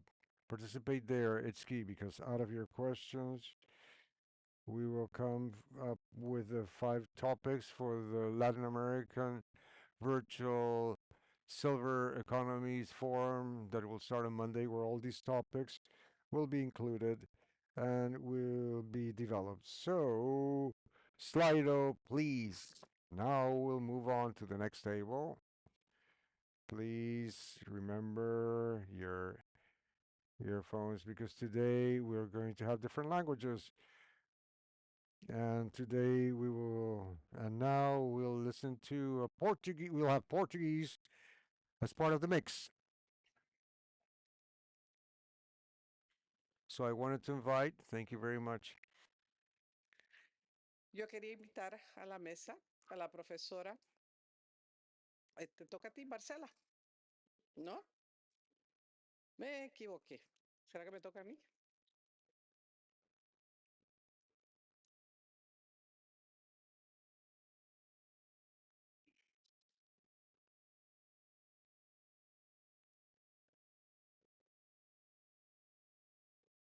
Ah, sí, ¿verdad? Tenemos una parte ahora virtual. Eh, Roberto Pineda. Roberto Pineda, que es fundador y We have Roberto Pineda, who is founder of consulting group, will be speaking in English and Portuguese today. So, moving along with ecosystems, we'll now look into 2 types of ecosystems. An ecosystem from Israel. Israel has a system that is very peculiar to encourage technological solutions for aging. After that, we'll have Brazil that has a program to encourage technologies aimed at seniors. So I'll leave you with the next table. Thank you, Letty, for your kind invitation. Good morning, everybody, and we cordially welcome Roy Coren, Senior Market Israel, and Fernando Poch, CEO of Senior Tech Ventures from Brazil. We also have with us Lorena Pastelle, and we start this panel. We would like to know, we'll talk about silver entrepreneurship, and we would like to know the opinions that Roy and Fernando have regarding what leads a person, let's say age 65, 70, or 68, to suspend their retirement and their rest to start a project that will keep them busy, that will keep them once again with schedules and commitments. What can you tell us, Roy and Fernando, about this? And Lorena as well, if you want to contribute here. Let's start with Roy from Israel.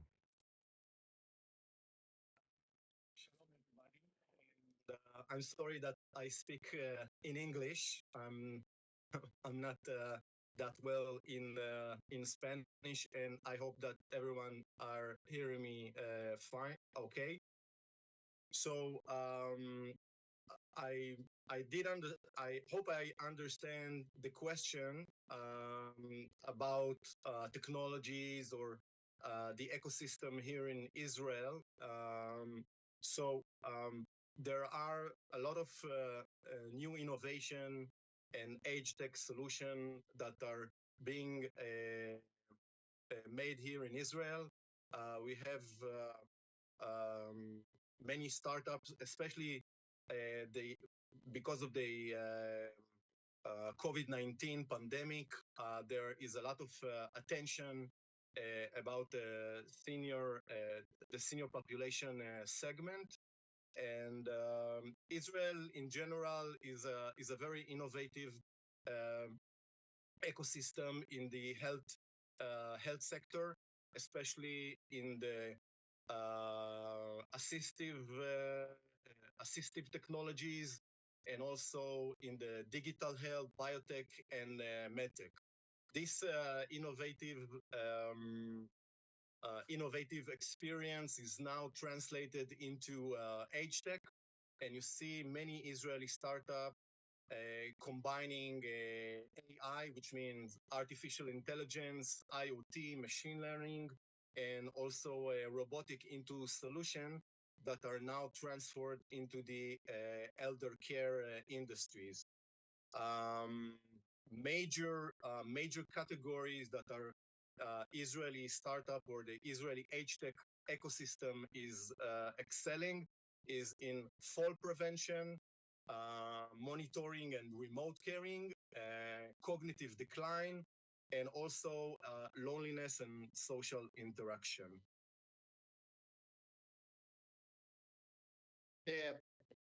Muito bom dia. Hello, Roy. I'm not feeling comfortable to speak in English, so I will speak in Portuguese. I promise that I will speak slowly, so like that, I'm sure that you're going to improve your Portuguese language, even the Spanish languages. So like that, I invite you just now to come to Brazil to visit us. Eu queria agradecer. I wanted to thank our dear Arleti for the invitation to talk about the success this meeting has had in Brazil. I've heard you talk about this. It's been great for all of us Brazilians, mainly for us in Latin America and the world.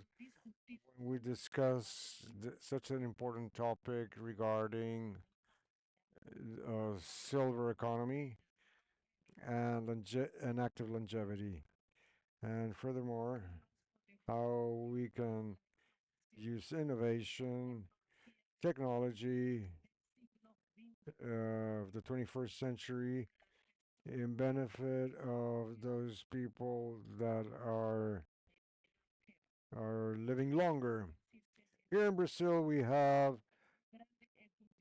a great ecosystem with entrepreneurship, a very strong ecosystem that is diversified throughout the country. Around, we have approximately 25 to 30,000 startups.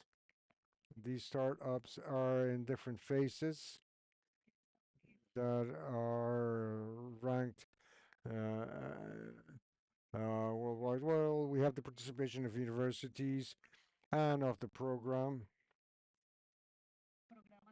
investment programs. We have a very rich area, and when we compare to other countries, we can then improve more and more. What is our greatest challenge? Our greatest challenge for all of us is that we're living more and more. We're living many more years. We have multiple people that are fit, but they're out of the market, not because they want to be out of the market, but apart from that, we have the large organizations and society itself. We have something that all of us are wanting to fight for, and it's mainly in Brazil, that is ageism. Ageism. What does a person age 60, 70 who wants to work? And I would say that this will of being entrepreneur is truly connected to the will and the purpose of life. All of us, well, none of us wants to stop. This is part of human nature. And when we can, through an ecosystem and through incentives or through investments, is to motivate and integrate these people. They not only can contribute to the development of the country with know-how and experience, with their know-how and experience, but above all, we can sense that the whole world is the apple of their eyes, and that desire to continue not only valuing the years lived, but apart from that, value the upcoming years that you will live in the future. Muchas gracias, Roy. Muchas gracias, Fernando. Quisiera también ahora preguntarles. I would like to now ask you, do you consider that mature entrepreneurship or silver entrepreneurship is a trend or a response to the world trend, or it's just fashion that will come and go? How do you see this? Uh, It's of the distinguished moderator. So most of the innovation and solution that are made in Israel are designated to the international markets. The relatively in Israel, the senior market or the 65 population is relatively small in market size. There are only 12% of the population is above 65 in Israel. So mainly, most of the startups are aiming to the global markets, especially the US market, where a lot of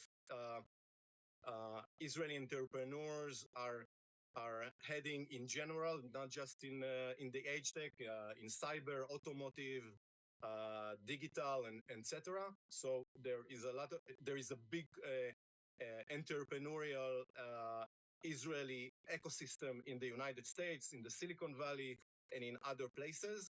Also, there are a lot of Israeli doctors and Israeli professionals that are working in health centers and health accelerators in the United States, especially in the East Coast, Boston, Cincinnati, and etc. So there are a lot of collaboration between American institutions such as the AARP, the American Association for Retired People, and health health organization or health facilities in Israel. This collaboration creates, of course, innovation. This also promote a lot of new entrepreneurial initiatives. So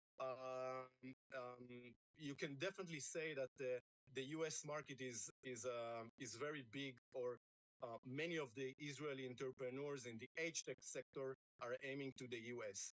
The other markets are, of course, the EU, the European market. Germany is a huge market for Israelis. Is relatively near in the near the markets, and also other countries such as Italy and France, where you have relatively a high percentage of senior population. The other markets that are now where Israelis entrepreneurs and age tech startups are looking are, of course, Japan. Japan, you probably all know, is the oldest nation in the world, and there is couple of accelerators and innovation hubs from Japan that are already located in Israel, such as the one of the biggest insurer in Japan, Sompo, has a very big innovation lab and is scouting for age tech solution among other things. So there are also other development centers for international companies in Israel: Google, Facebook, Amazon, Apple, Nvidia, and of course, Intel has several big project here in Israel. So a lot of knowledge that are created and experienced in Israel in this development center is transforming to other fields, as I mentioned, the health and digital health, and now with all kinds of innovation programs and pilots into age tech. I know there are there are more connection into the Latin America than before. And I hope this will be also another step for Israeli and Latin America relationship in the age tech sector. Muito bom, Roy. Very good. I like it. The only thing that I would like to say to you, to force you to think, to go and to see the Brazilian market as well. O nosso mercado no Brasil, do moderador, Yes, that is a question of the moderator, or something that we see is the healthy aging of a global population where we are constructing a new subjectivity, a new moment with an outlook towards that area, because when we wake up, all of us, and I'm pretty sure that all of us who are here participating can actually look themselves in the mirror and say, "Wow, I'm way better than the age I have." So, and what is it that we see in in Brazil and the rest of the world? That's because Brazil has a standard of 1.8 less, and we are living longer every time. And according to our age pyramid, we have a lot of people with the bases of at the base of the pyramid, and we have, well, way less at the top of the at the tip of it. So this means that there are people that are way more active, and this is a worldwide phenomenon. This is which is not temporary. It does nothing is indicating that this is going to be temporary or whether it's going to be a temporary boom. Rather, this indicates that we have a lot of technology, like the Koiko lockets in Israel. And in Brazil, we have a lot of innovation that can allow us to live longer and with whatever is necessary for all of us, which is quality of life. And so, to have quality of life means that we need to work on four big variables, as uh, our Brazilian professor Kalash says. We need to see towards the financial capital, help people regardless of their age, making sure that they can generate the budget in order to have a longevity with an effective capital. And we need to help these people and keep up or maintain these communities in order to live longer. This social asset is what we need in order to help society. We need to help people to allow us to be able to the visualize the public in general. And so we have technology that is helping us. What is the greatest richness from our debate standpoint? And again, Arlet, thank you so much for this group that you have organized so that together we can change this reality. And it is very cruel in the entire world, which is the reality of aging, and the reality where we perceive that people do not want to think about technological solutions for the senior public, not just because they don't want to see it, rather, they don't perceive this richness through this pre-concept named aging. And so, the starting from the point that we start to eliminate the word retirement, it is then when we can actually live life with all its benefits. So, because we have no reason to stop at a moment where we can start explaining people and motivate them, that they have knowledge, they have the ability and the attitude. And so, this enabling knowledge and attitude of seniors and is very important because we need this for our city. In senior tech, a we are truly a place where we identify, select, and invest in technological solutions with the areas where we can, with our startups, where we can attend the senior public, we can attend our senior techs. Is where we have um, people of all ages, an intergenerational gathering, so that everybody together can understand this behavior, this new scenario, this richness, which is right in front of us. But in the case of Brazil, it is starting where we're having a startup of this job. And again, I congratulate this forum in order to construct this new series of opportunities for the startups.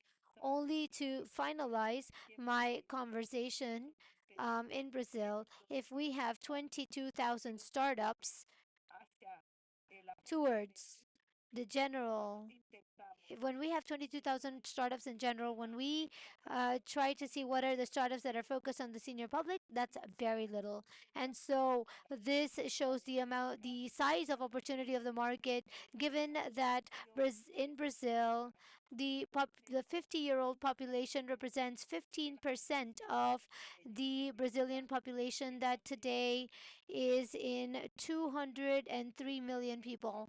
And so I we know that 15%, that this 15% has a lot of will to purchase, a lot of will to uh, be integrated, but does not have any solution for this work. I noticed that our work here in the forum allows us to educate people so that they can start looking into the world, this phenomena that is not temporary, where they can have the opportunity of having a business, or having an entrepreneurship. And here we have a blue ocean filled with opportunities. Um, the funds for this investment do not look towards towards this market. We need to educate people so that they can have the possibility to be able to look into this market which will help us, which is going to allow us to have an integration of income, uh, technology based income is changing completely our present, our future. Roy already knows this better than me, who actually experiences artificial intelligence, uh, and the chat GPT interface, which is, as we perceive it, the first time that there is technology available for the elderly to have better results due to their life experience. We know that when we talk with the artificial intelligence, we have to know how to speak, because if we speak wrong, then we get the wrong solutions. And so we need to make phrases, know how to experience, we know how to have a conversation. Life experiences are going to be the ones that we use in the future in such a way that our elders will be able to have a space in order to create, in order to elevate the startup, and therefore they can actually effectively look into this public and bring beautiful solutions or excellent solutions.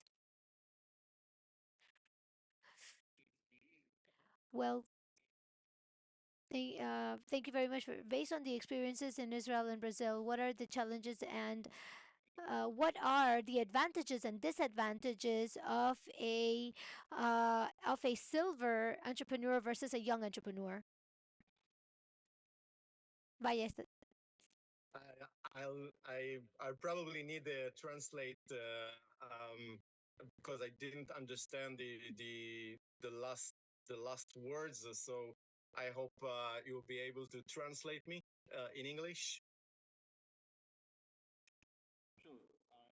to you, Roy. The question was, what are the advantages and disadvantages of the silver entrepreneur in comparison with the young entrepreneur? Briefly. Thank you. Wow. Yeah. Where do I begin? Um, you know, I sometimes lecture for marketing teams and management, and most of them are young people in the age of 30, 35. You know, young executives, male and female, and I start with a question. I ask them, let's say that tomorrow you are retired. You don't have to come tomorrow for work.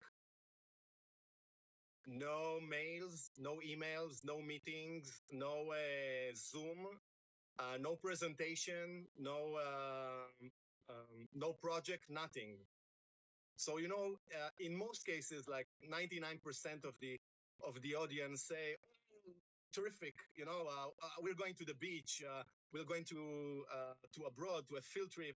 And I say, "Okay, what's going to be? What's your uh, what is going to be in a month, in a year, in 2 years?" So I think the age gap, or the age percep or the perception gap between young entrepreneurs and much older entrepreneurs is demonstrated in this question, because more experienced entrepreneurs, silver entrepreneurs, are really can relate to the target audience. They can relate to their fears. They can understand their needs better. And of course, what is the perception of the age? What are the main concerns? And and sometimes the silver entrepreneurs is uh, they're also experiencing aging, deteriorating in all kinds of cognitive or mental or physical abilities. So they can relate how their target audience uh, is feeling.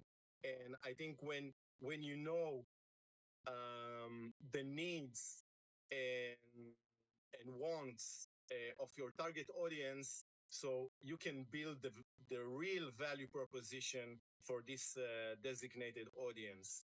Um, I saw a lot of young Israeli entrepreneurs, especially during COVID, that took care of their aging mother or aging grandmother and said, okay, I now know what the global aging industry needs. I took care of my grandmother, and now I think I have a solution.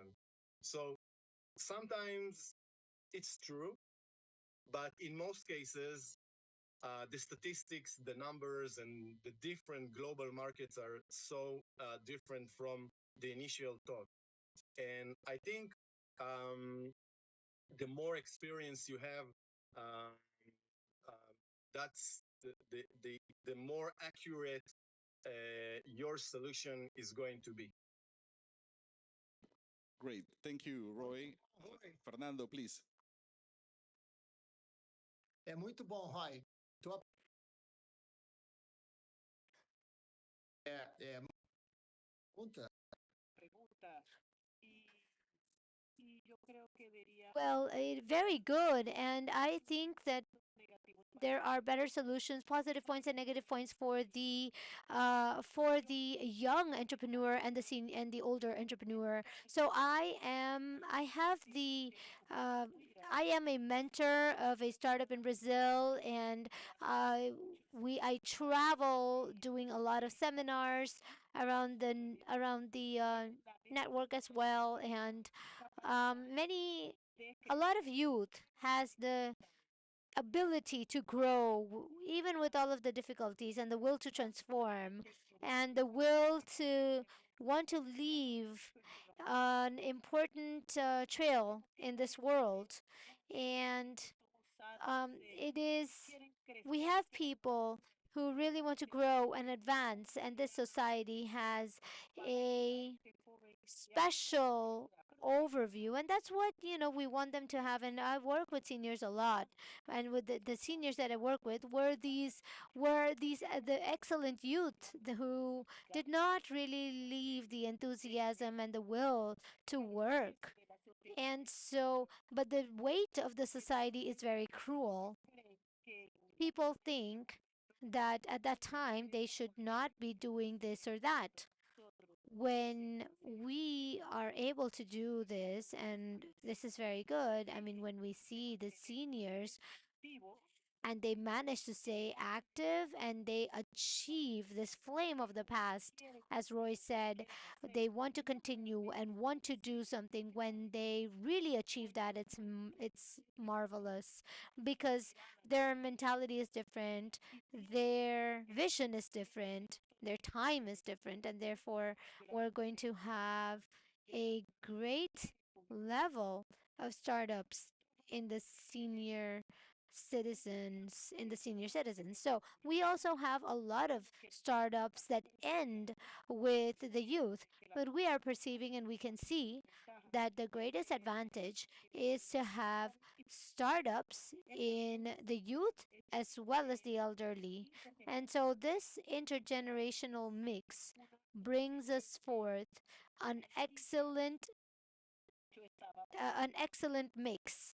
And I have been participating in a web convert, which is a web conference. And so I had to do a presentation. And I said, what do I do in order to share my presentation? And then I just ended up confused until a young person said, uh, you can click below on the screen and you can share your screen. And I learned and I was very happy. A week later, I met those young people on the beach at Rio de Janeiro, and they approached me to have a conversation. Fernando, we need your help.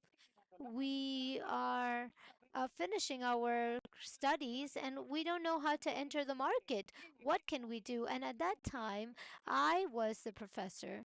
I told them what to do. So, how beautiful it is that I was open to receive help. And when they needed my help, I was there to give them that help and they were open to receive it. So, when we have this mix of aid, of assistance, we can see this as something very beautiful. And I see this in this forum, and I can see that they can see us and when they are assisting us. There is no historic or humanly reason for people to stop doing this unless the history of humanity after the Industrial Revolution that created certain uh, social pressure, and those who were born uh, and are the youth, they then need to work and then retire. I mean, that concept does no longer work. So I am used to saying that the teaching institutions are very important. And this is the world where we need to understand that older people are entrepreneurs as well, and they can guide us and help us and continue with this succession. And so, more importantly, older. The elder have the alternative, just like they focus towards the youth, they have the opportunity of speaking. The youth also have the possibility to talk, and this exchange of information is very rich. I would say that the current situation of the entire world is to be able to look forward to a world that is changing. The world is changing. The world and the world is the way in which it is because it is constantly changing, and we are in a historic movement moment, changing mentality so that um, in the not so long future we would have more seniors. eh, More seniors getting involved with technology and entrepreneurship because we have a world where we have a less employment and more work. And the best work is to be able to have an entrepreneurship with new companies where they can administer their careers with a startup. And that is where we have different types of entrepreneurs with different types of technology and different types of moments of being able to visualize our reality. In Brazil, what we perceive is the increase of number of senior entrepreneurs who want to learn more every time, and that's what we perceived and the will that they have.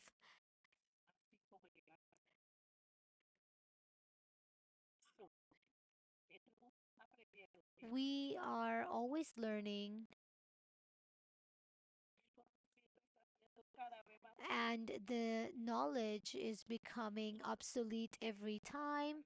Um, and once you receive the education, you know that education is no longer valid. We have to keep up with knowledge, and we need to have continued education even after we're done with our education. You need to keep on updating yourself, and we need to keep updating ourselves in this beautiful market, which is the market of economy. Do apologize, the interpreter lost connection, and we need to continue. We need to have startups with the silver economy and present this communication with techno seniors and in Brazil. Thank you so much. Obrigado. Obrigada a você, querido Fernando. Thank you so much, Roy. Thank you very. Mhm. Having invited What happened? the Israeli Age Tech the Aging Tech Israel group. We are on Facebook, we are on LinkedIn, and all the updates on our ecosystem is over there. So thank you so much for this important panel. Thank you, Fernando. Okay. Thank you. I'm We glad wait. to meet you. We want to invite you to come to Panama, both of you. So, Opa! venha para o Panamá, venha para o Panamá. Come bring your innovations and come learn about the innovations on this side of the Atlantic, Roy. That I think it's this network, essa rede, né, de colaboração distribuída, that we're going to find really the solutions for the future, que vamos encontrar a solução para o futuro. Tchau. Abraço. Tchau. Sucesso. Muito obrigado. By a big hug. Thank you very much. As you can see, we have missed our coffee. So we're going to do it just like yesterday. If you need coffee, you can go out or and then come back in order to stop at 12:30 because the lunch is ready. And so in order to do this transition, our exer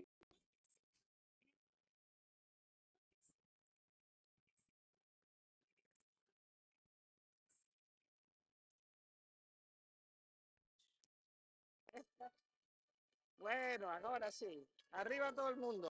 very well, we have music, so everybody needs to stand up.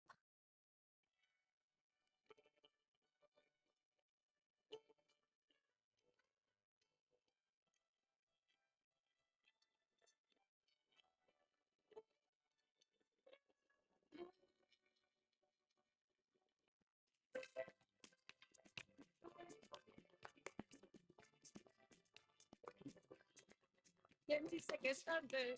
Si quieres soñar, muestra lo que sabes, cantar y bailar. ¿Quién dice que es tarde para disfrutar? Hay mucho que hacer, ver la vida brillar. ¿Quién dice que es tarde para ser feliz? El corazón late, el alma sonríe. ¿Quién dice que es tarde para que florezca una flor? Aunque mucho por vivir si hay amor.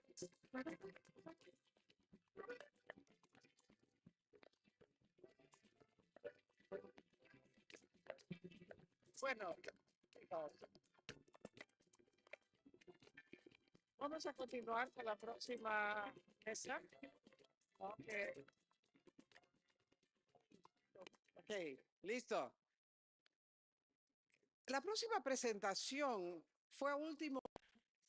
The last presentation was prepared at the last minute due to a recent trip I made to the US last week for the Optimize project, which is, well, I was representing the Agent 2.0 network as ambassador for Panama. I was invited to participate with other ambassadors. And in this, and I didn't know that Louisville, Kentucky, had such a fantastic ecosystem of silver entrepreneurship. And I went to a center called Thrive Center, and that's an excellent model. It's a public-private partnership for care for the elderly.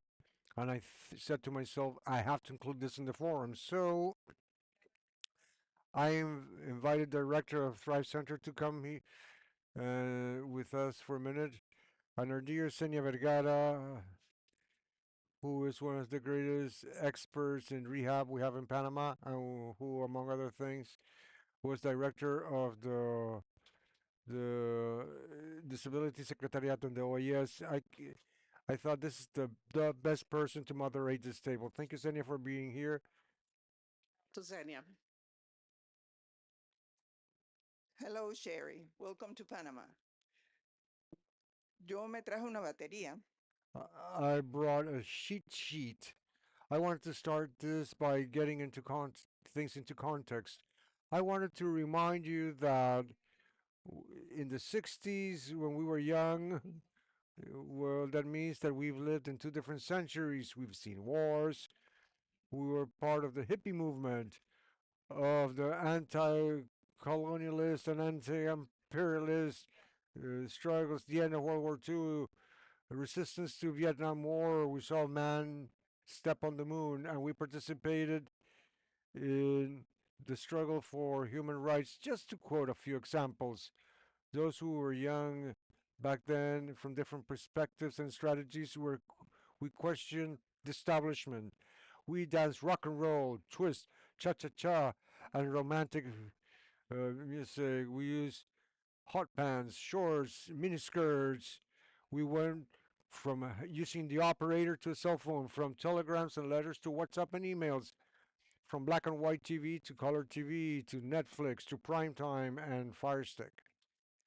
We've overcome polio, whooping cough, lice, and so on, and now we survive COVID and influenza. We acquire sexual freedom with the pill and other contraceptives. We use microwaves, air fryers, and all other devices that have been invented to make housework easier. Women study, work, and we're not afraid to face new challenges. Retirement is not the end of working life, but rather the moment to do those things that we wanted to do, but we never had the time to do. Although we're getting old, it's commonplace now to see women age 70 working, spending the afternoon with friends, eh, and drinking wine with her friends instead of tea. We use makeup, we dress up in colors, and we drive our own cars. And if we can do all that, we can also grow, flourish, and prosper. That is the translation of thrive. I have the honor of introducing Sherry Rose, CEO of Thrive Center in Louisville, Kentucky, an organization devoted to promoting healthy aging with technological innovations, specialize in educational programs and training the elderly in risk prevention and independent life. This center is an example of a public-private partnership that applies cutting-edge technology to improve the quality of life of the elderly in a practical manner, introducing new alternatives to meet the needs of the day-to-day life of a sector of the population. I'm getting a little bit hoarse here. Of a sector of the population that has more and more possibilities of living longer, and living longer should also be equivalent to living better. Sherry Rose, the floor is yours. But I couldn't resist it. Sherry, please. Well, thank you. I really appreciate the opportunity to address your conference. And we were so excited to have Dr. Arleti Patel here in Louisville. And I had the great opportunity of spending about 4 hours with her as we talked about aging and we talked about innovation and we talked about investment. And so it's exciting to see what's going on around all of the innovations. But I wanted to give you a little bit of a peek into what we do here in Louisville, Kentucky as the Thrive Center. And we are only one of its kind located here. We're all facing a aging care global challenge. We're working longer. We're spending our money faster. The cost of healthcare to take care of us as we grow older, we're also working longer. So those are the things that we always take a close look at. But, we're not going to evade aging. It's going to happen. But how do we live better? How do we look at what's going on around us and thrive in that environment? Thus, what we created here is the Thrive Center.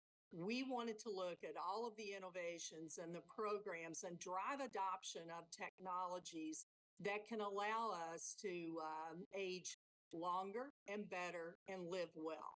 That's what it's about. I've often been asked, why did you call it the Thrive Center? And I said, we want to be about living and thriving, not aging and dying.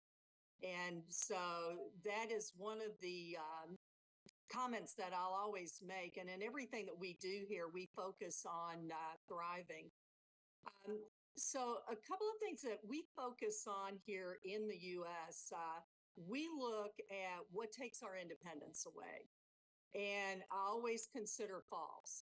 That fall that spirals down our aging population in the US, we spend about $50 billion a year on falls.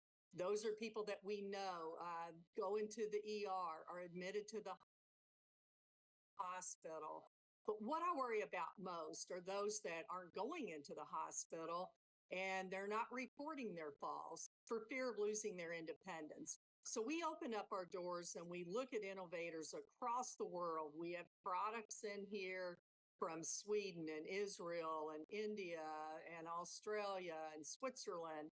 And we work with those entrepreneurs and we bring our community into the Thrive Center to maybe get stroke recovery using some of the technologies that we have here. We have a program called Strive to Thrive. And that's where we work with older adults who may be walking in here with a walker or a cane, but they are in here utilizing the technologies that we have here to improve their gait and balance, to stay upright. Typically not someone that you would find going to a gym. And so these are the things that we try to address as we're looking at innovations across the world. What keeps us healthy? What keeps us thriving? I often refer to the Thrive Center as the front door to innovation. We have partnerships with the Canadian Brain Institute in Canada. We have a partnership with the National Institute on Aging here in the U.S. And we work with their entrepreneurs. We invite them to come into the Thrive Center. We engage them with the public. We do research here with our university partners, where maybe as they're getting their doctorate, they need a project to work on. So we like to take innovation and introduce it into the market and help launch those products through research that a lot of times can de-risk investment. If you don't have the market validation behind that product, it's hard to get investment. So we look at the four pathways to commercialization. It's how you take innovation with research, drive investment, and then distribute them globally for scale. And so I'm so excited that you all are talking about the silver economy. I'm part of the silver economy. I retired. I always laughingly refer to I'm on my anti-dementia plan because I feel like just as we have to exercise our bodies, we have to exercise our minds. And now is a great time for us as aging adults and baby boomers to give back. So I'm so excited just to address your conference, to see what you're doing. And I always look at how we can collaborate and partner together. What you learned today, I hope you can pass on to us. And I always say, let's do a call to action. We talk a lot about the global economy and aging and investment and innovations, but what are we doing with them? And so I'm excited to see what comes out.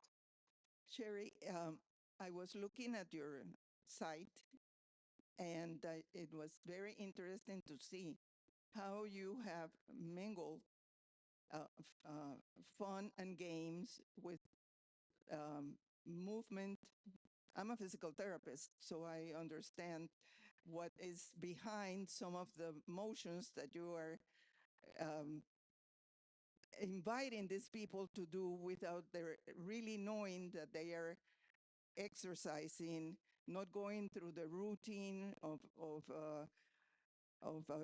care that is so structured that is boring, but you are making it fun. And I saw a group of physical therapists that were working with a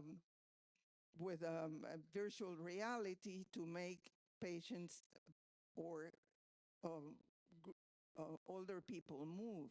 So can you talk to us very briefly about how you are achieving this wonderful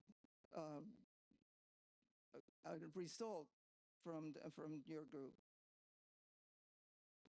Absolutely. So we opened up the Thrive Center to the public to come in, and we're a service learning clinic for occupational therapists and physical therapists. And so the faculty and the students come in here and they utilize the technologies in here to engage these adults who come in. We assess them on their gait and balance using a technology here called Virtue Sense. That we then engage them in a lot of programs for core body strength. They may be skiing. It looks like gaming. They enjoy it. But they come back year after year, and we now have longitudinal data that shows us when they're in here and they're using these technologies like virtual reality that can really simulate them being in an environment like shopping in a grocery store. And then we can take them through all of the fun activities and their day-to-day activities to really improve on mobility. We see the outcomes. When they're not here in the summer, we see a decline. When they're back in the fall and the spring semesters of school, we see them increase in their stance and their gait. And so we know that we're really impacting these adults, and they come back. We did stroke recovery with a product from Switzerland.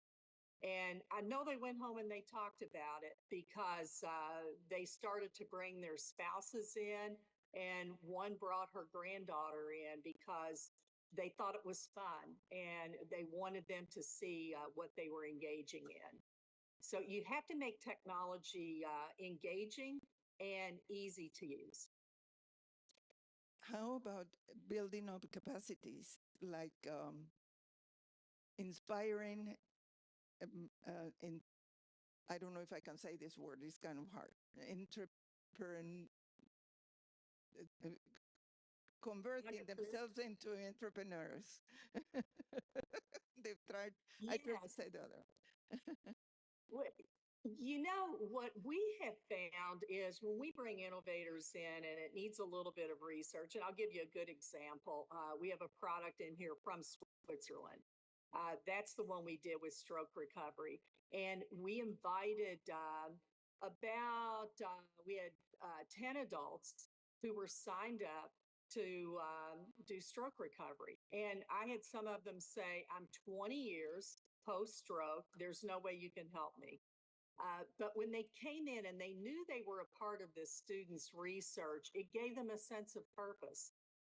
They not only benefited, but the researcher had saw the benefits of working with an older adult who was 20 years plus stroke and thought that she couldn't be improved. But we watched as she discovered that I actually have a grip. So we like to also hold events here where we talk about the discovery, where we have providers come in who see that this technology was used. They talk to the student who did the research, and they talk to the older adult who really received the healthcare benefits and outcomes from that research. Thank you. Um, how many people do you see in the center usually? What is the population that? So, oh gosh.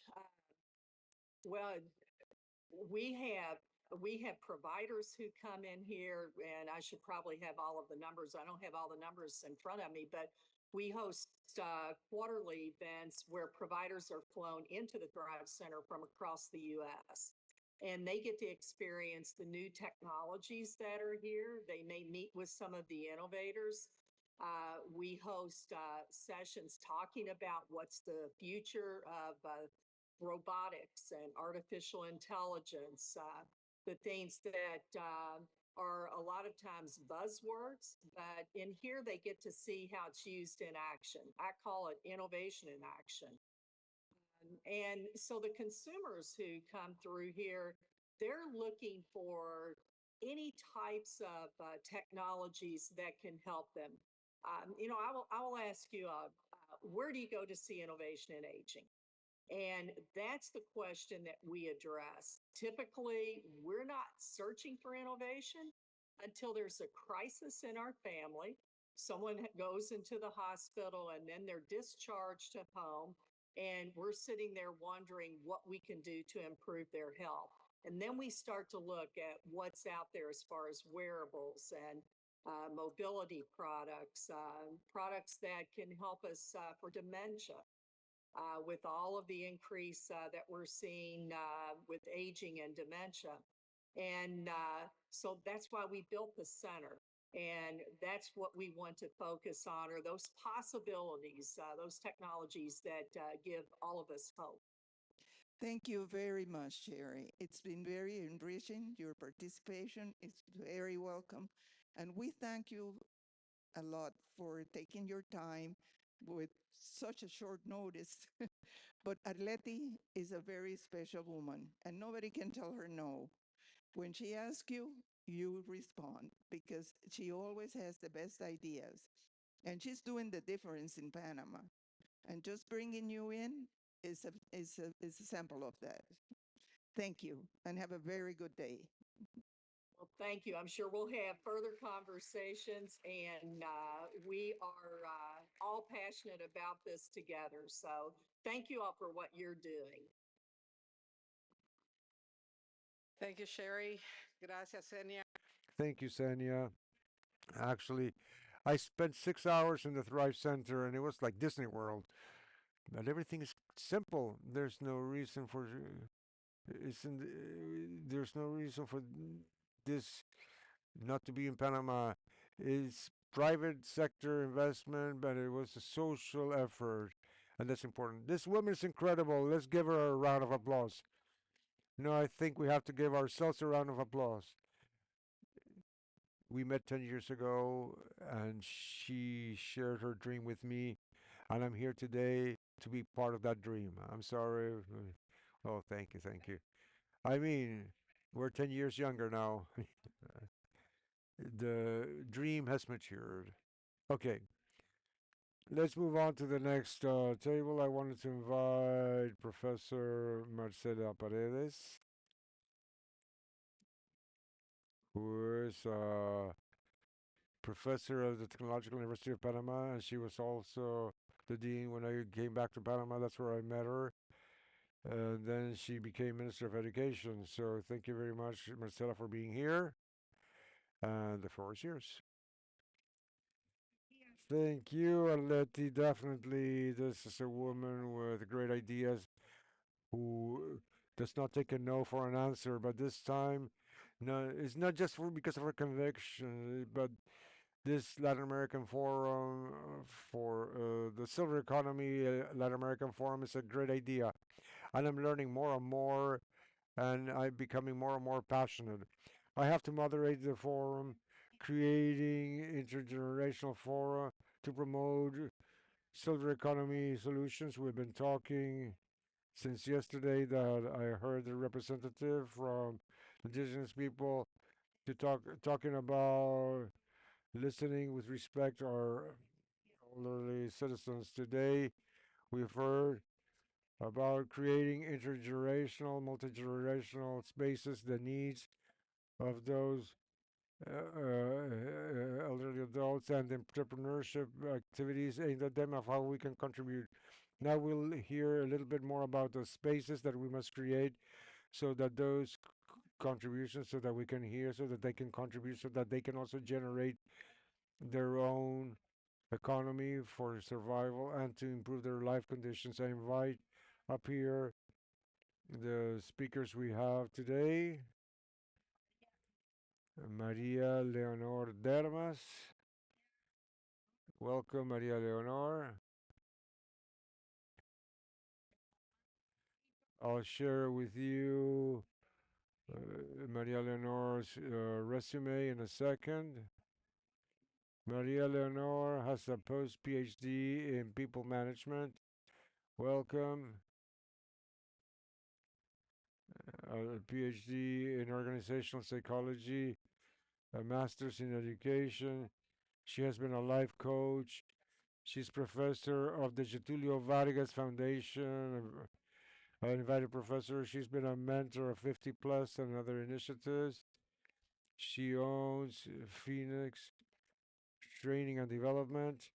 And today she'll be talking about longevity and the labor market, creating an adaptive learning culture.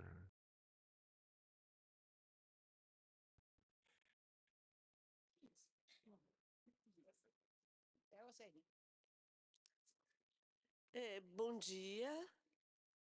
Good morning. Good morning. I will start talking about something I love, which is working with the elderly. Old people does not fit in my mouth, but when I talk about older people, I'm talking about the elderly. Well, I started uh, to work in the study of longevity when I was 50. And I was brought up by two grandmothers and a great grandmother who taught me everything I needed to have to do so that the world of the elderly was more dignified and happier. So 10 years ago, I joined a group of persons that are working in that field. One of them is Fernando, who just spoke to you. I joined other people, and we made a clan to bring together competencies and offer them to the market. And I partnered with two friends also focus on longevity, Betty and Eliani, and we opened points and connections, intergenerational connections that bring about benefits for society at large. The silver ecosystem provides us, gives us the need to look at these people, and e-silver, as we call it, is an ecosystem that generates a fortune. It's approximately 1 trillion reais per year, and it could be even more. The silver economy enterprises that are not observing, looking that they're not looking in that direction are losing countless opportunities. Why? Because they have a vision that stigmatizes and stereotype with respect to the elderly. The competencies and skills they have are strong, and they could help to they aid in the development of a nation. If we do not focus on intergenerational and multi intergenerational generational, but these are people from several ages in the same environment. That's the exchange of benefit, of knowledge, energy, of and a lot of love among these people of different ages.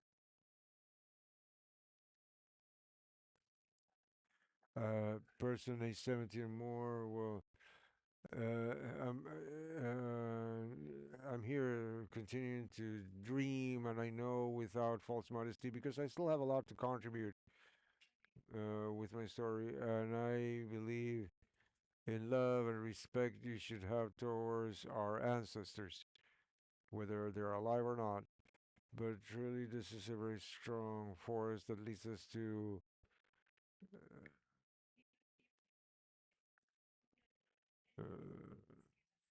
bring to you here that the idea is that the companies are not dealing with this force of those age 50, 60, and plus, because people still see elderly as not nice. They're afraid of what aging implies. So, with this distorted vision, with the vision of these people, we're losing a great opportunity. So, the market is out there. So, what we need is to change is the mentality.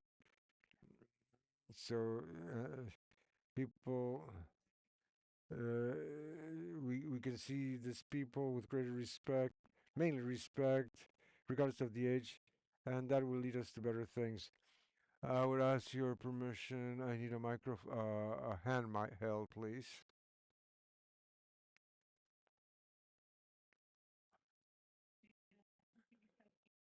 I'm trying to use my time better. I need the pointer here. I would like to use my time in a better way and optimize. Uh, how do we transform the search for silver economy and the new modes of education? I'm a member of the academia. I'm a psychologist, psychoeducator, and what calls my attention is the age of the silver economy. People don't pay attention and care to the elderly, and this hurts. And people retract. We can work with this. This is not working.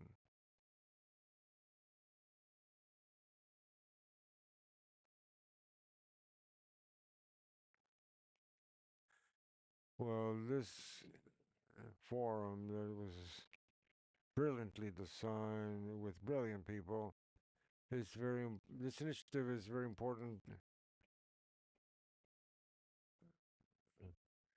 for our movements in Brazil. We have a lot of movements that are rising, focused on the sector for this profile for these people.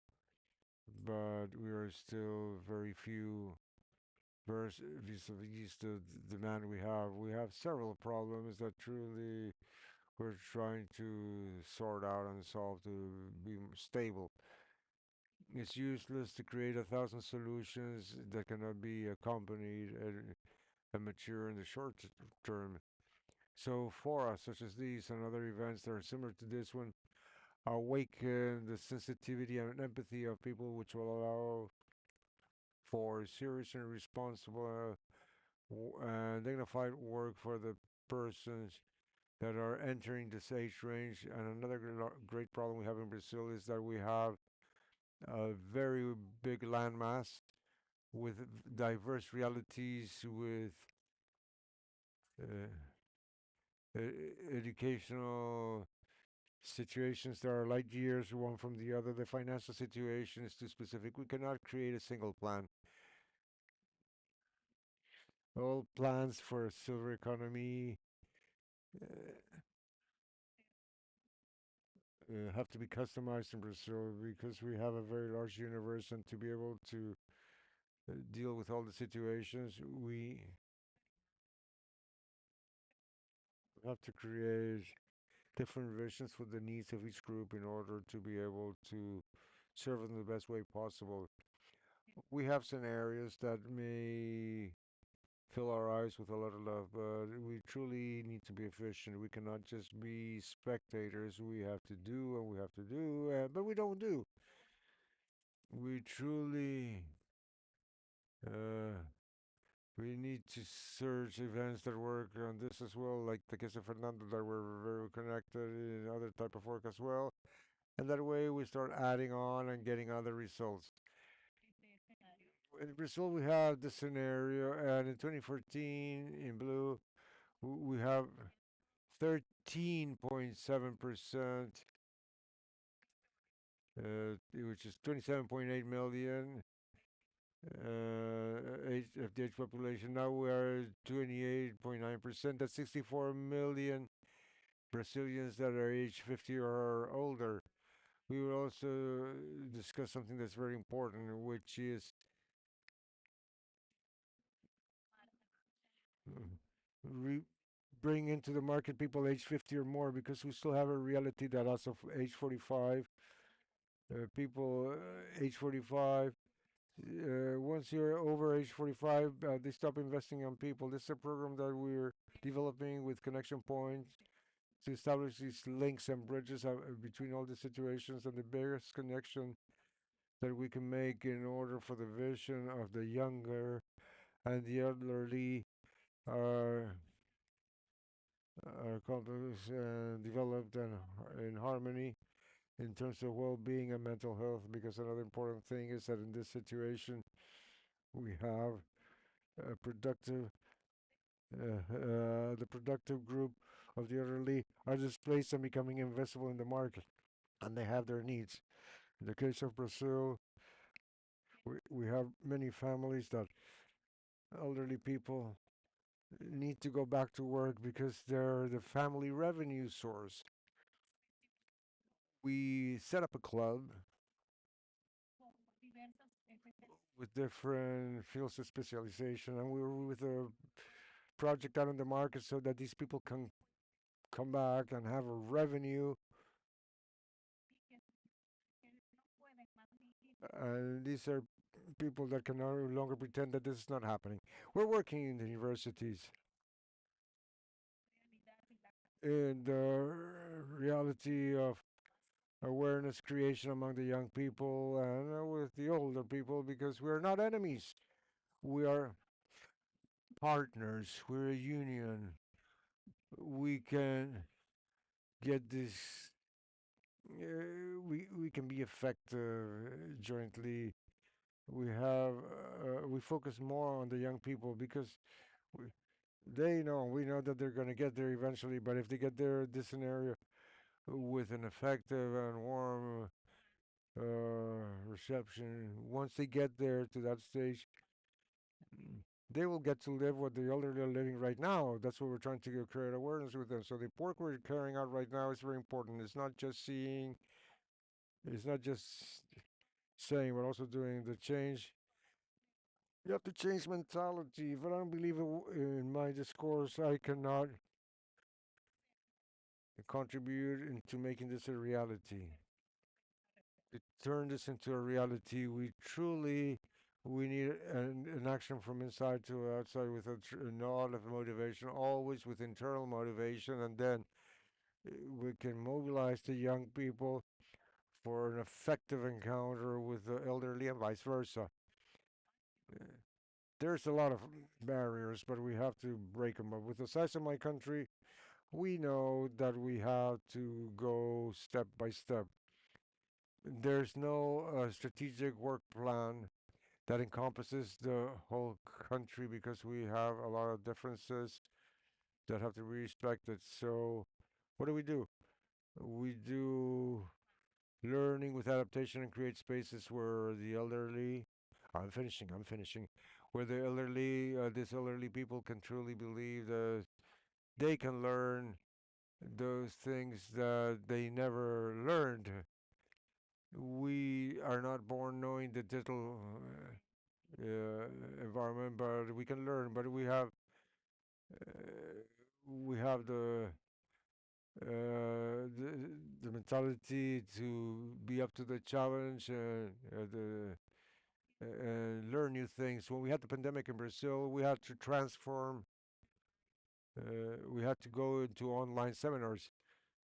Most people didn't know how to work online. It was a month and a half groups, helping groups, and in a month and a half, everybody was ready to go and to have an online classroom.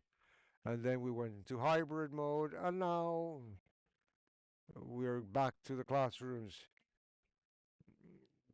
Yeah.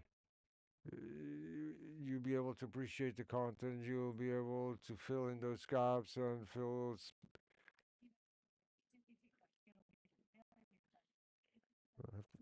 they will need know that the learning systems will have a different evaluation system that is different to what we had thus far. Read the different mentalities and elaboration of content different from the young people that have a digital world in their hands. The elderly people also have a marvelous capacity with a lot of knowledge. So the best strategy is to take. We'll be able to make much better progress if we join our hands and efforts together. Thank you very much for your presentation. Now we invite Patricia Ruiz Pereira. Patricia is General Manager of the Institute of Family uh, uh, Prevention and Transformation of Conflicts in the Business Environment, broad experience in facilitation of negotiation processes, generation of consensuses, and leadership of intergenerational teams. Welcome, Patricia. Thank you, Marcela. Thank you so much for this invitation. Thank you to each and every one of you for being here this morning. And truly, from the Family Institute of Peru, it is a pleasure to share our work with you. When we link ourselves to Silver Economy, for us, it was truly a pleasure to be able to share with our partners because truly intergenerational work that exists within the family business is the most natural thing there is, and we actually see it daily. And so I would like to ask each and every one of you, how many of you, if you could do me the favor of raising your hands, and how many of you know a family business, work in a family business, or belong or have shares in a family business? That is correct. That is correct. So, family businesses are the 80% of the businesses of the entire world. They provide 70% of the GDP worldwide. And that is why the organism that is in charge of international Trade in United Nations made an agreement with them about 3 years ago so that they were able to be the ones to become the transforming agents in order to reach the SDGs for the Agenda 2030. Evidently, we have very few years left. Maybe we do not reach it entirely, but this identity identified that if the family businesses of the world were not going to add up to this, then we were not going to reach this, or we were not going to be even close to reaching this. And so, when we talk about family businesses, we need to go back to the initial way in which the family formed as a society with all of its human beings and created their first entrepreneurship. And maybe they had to look for something to eat. Maybe they had to look for some product or for some artifact or look for a housing. And they looked at each other and they said, you know what, we got to do this. The family businesses are those that move the economy in all of the countries, and they have great characteristics that are completely in accordance to everything in relation to the silver economy ecosystem establishes. In first place, the family businesses are intergenerational. Normally, the founder begins the business. Usually, it's the parents who start the company, and it is a startup. But from the very first moment, children are involved, sons, daughters, maybe the brother of an aunt. And then you have this first stage where only you have the founder dedicated doing everything from the general management until opening the door, answering the phone, everything they have to do. And so sons and daughters start looking into this and then they start placing themselves in the business, whatever they can do. And then life goes on, and then the second generation kicks in. At this moment, the children are involved not just in micromanagement but macro management, and they start being the possible advisors of the company. And so that's how you need to think about in this stage. This is how these are the stages of leadership transition. It is a very difficult yet important stage of family businesses, and that's why the Institute of Family Businesses of Peru accompany those family businesses to be able to plan the succession of leadership, given that it is a very hard moment. And so, in this way, we can plan. Some of the family businesses can plan and do things very quickly once a founder is unable to occupy the business. However, within this process, we involve everybody, the entire family, the new founders, the advisors, everyone, because this is a way of passing on the leadership to the new leader, be it a male or a female. And so that's how family members live this inter lives this intergeneration throughout the entire life. And so there are many founders that create this family business as their great project of life, starting from their life's work. So they feel that they have energy and that's okay, and they need to move forward. And family businesses, what they do is talk to the entire family and see to what point can we start making these important delegations to construct transition and to continue strengthening the next male or female leader. We tell the founders at all times that they are never going to be they are never going to be out of line because they are always going to be the founders, and they are always going to be there present. And that's the fantastic part of it, because it doesn't matter how much time the company has, the founder will always be the founder, and this gives a lot of peace to the founder. And so this also provides a way to honor the founder who has given all its entire years of work. And so we have generational businesses where their great grandparents were the founders of the business, and it's beautiful to see how each generation has been providing all of this input throughout the generations of the family business and how they have contributed to the business. And this is very important because here is where we can combat ageism, which is one of the greatest works of silver economy, because we're no longer thinking about the age itself of the person that's in front of us. We're thinking about the skills and competencies that the person has, and how can this person continue contributing. And many times the founder leaves the general management, but in their quality of founder, they continue to be a mentor of the new leader. All family businesses recognize that he's no longer the executive leader or the leader that is the face of the business, but he or she is always accompanying the new leader. So the in and that is important because there are mentors missing in the world, but the family businesses have a leader. And so on the other hand, the intergenerational aspect helps us see the capacity different capacities that exist, and being under the same umbrella of a family business, it allows us to build new scenarios.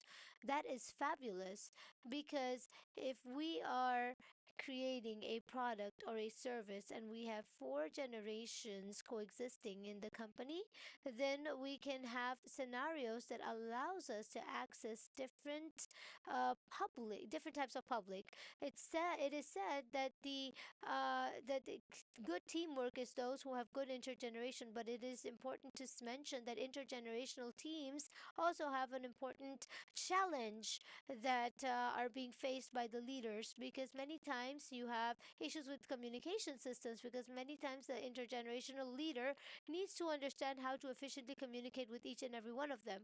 And many of them use social networks or WhatsApp, while others are waiting on a mail. And so many times the leader has to use all the different tools available for communication, so that everybody in the company can be efficiently in communication. And so the other important thing that we need to create is the alignment towards the common goal. And the family businesses have another great advantage when we work on the family protocol, which is basically the document that constitutes the statutes of the family business. Then the first chapter is the family history. And it is truly fantastic to see how the grandparents start narrating as to how they started the company. And maybe they started from home and they started every day getting up very early to generate this new product or service. And as the new generations realize the amount of efforts the company was went through, they value that effort and they receive that legacy and they receive the tradition.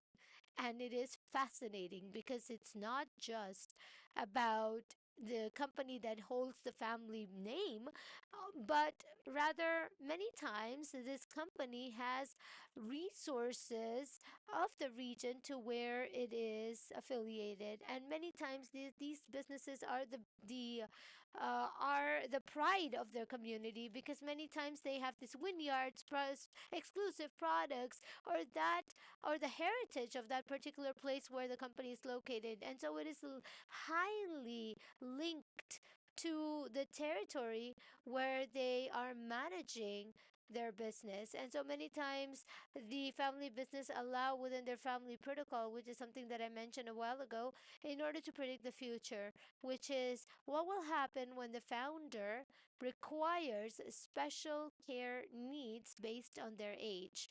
You need to separate a few funds for that moment in order to take care of their health, in order to create rehab in the place where they live, or for their caretakers. And also the same thing with the new generations that are formed, not just to manage the company but also to direct them within the scope of shareholders in the directory.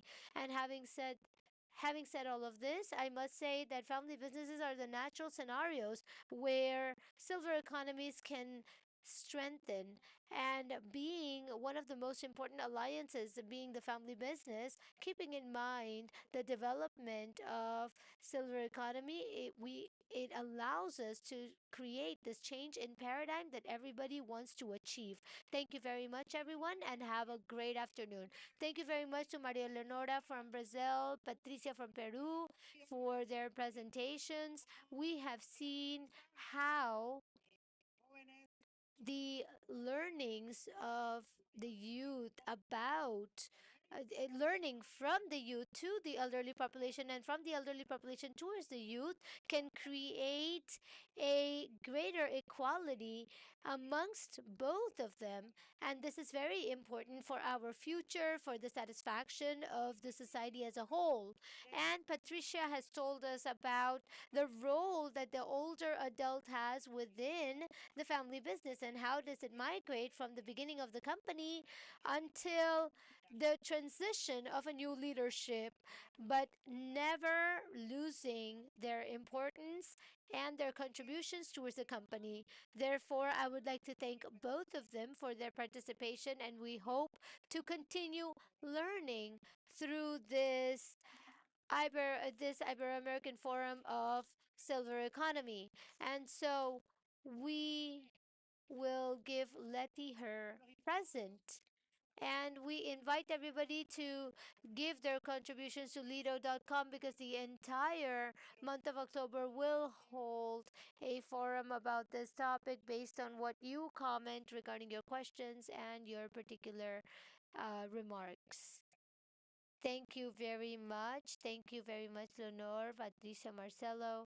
And now we will continue to the next roundtable. Let's please first take a picture as a memory.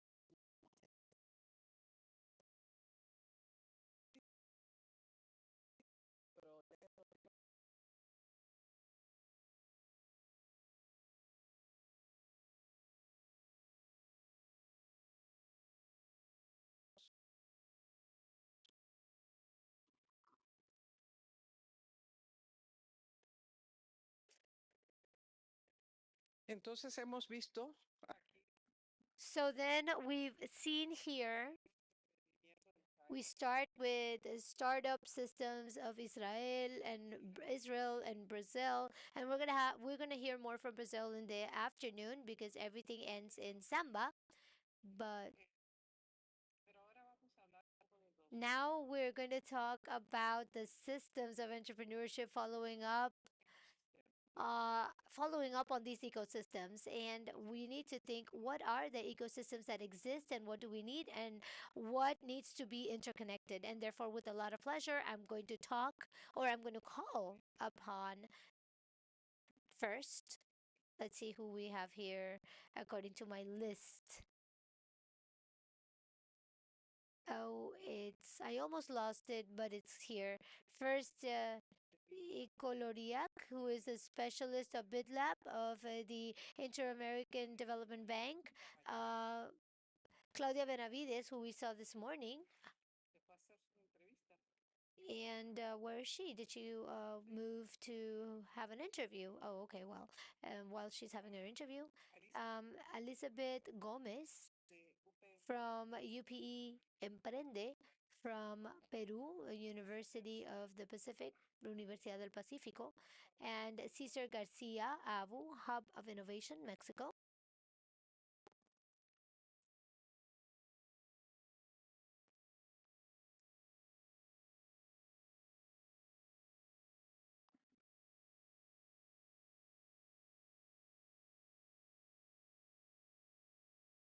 First off, thank you very much for being here. And this is actually going to be more like a conversation. And because there's so many different models of entrepreneurship and responding to the needs of entrepreneurship and to be able to answer silver economies and to answer issues about aging. So I wanted to just start, Nicole, if you could please explain to us a little bit about BidLab, what it is and why does it open its doors to silver economy? What is it doing throughout the region? Hello. Okay. So, very good morning to everybody. Well, it's still morning. So, my name is Nicole Oriac, and I work, as I said, in the uh, Inter-American Development Bank, the IDB.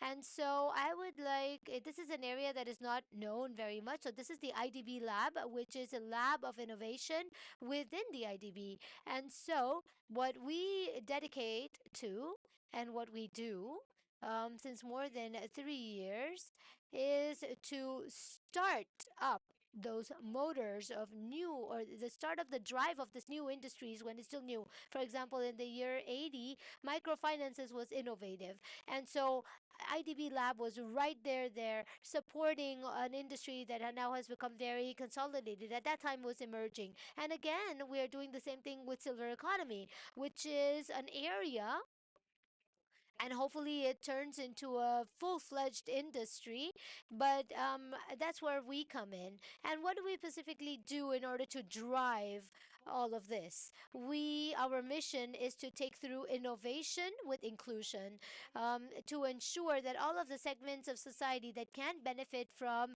a potential of technological innovation should be incorporated. In this specific case, we're talking about the segment of older adults. In other projects, it can be indigenous communities, women, Afro descendants, etc. And so the way in which we do it is with three mechanisms. We help to expand knowledge, connections, and eco financing pilot initiatives in order to provide concrete examples as to how we materialize models in this new industry. And so, within the framework of silver economy, the reason why behind which IDV Lab is having a say in this conversation is based on the evidence of everything that's been said within the framework of this forum. There is a problem along with a great opportunity associated to the problem with the rights and understanding that societies have a generation of older adults with a larger percentile every time. And so hopefully we are going to have a better incorporation in a more longevity, more dynamic, and more productive incorporation back to the society. So this is a topic in relation to the country, and so we need to be more present here. So then, talking about connections and eco-financing, BidLab started having this more explicit role in silver economy in the year 2030, where for the year 2030, where we started creating awareness on the problems and opportunities, and we created a global initiative of the models that are surging, not necessarily in Latin America yet. And then in 2021, calling was launched to proposals that can be eco-financed, and that was assisting to strengthen the ecosystem of innovation for silver economy or to bring forth a model of service or initiation of the market. And based on this in convocation, we have invested around 6 million in 14 initiatives or startups in Latin America, and we have already we already have some lessons learned. And the second part is the connections. And now that we are creating communities of different countries in Latin America, creating different particular startups where we have speaking now with Elizabeth, that we have created a startup that we want to maybe give more details, which is the ecosystem creating a stronger community, which is the silver board, and that has had initiatives this year. So this is in general, speaking in general terms, this is the conversation about it is a multilateral organism, meaning that it is an international organization that receives a lot of input from all of its member countries in order to drive new industries in IDB Lab, such as silver economy. So then we're going to go back into more details for IDB Lab. So first, I wanted to know the association with BidLab, and secondly, we have seen a small ecosystem.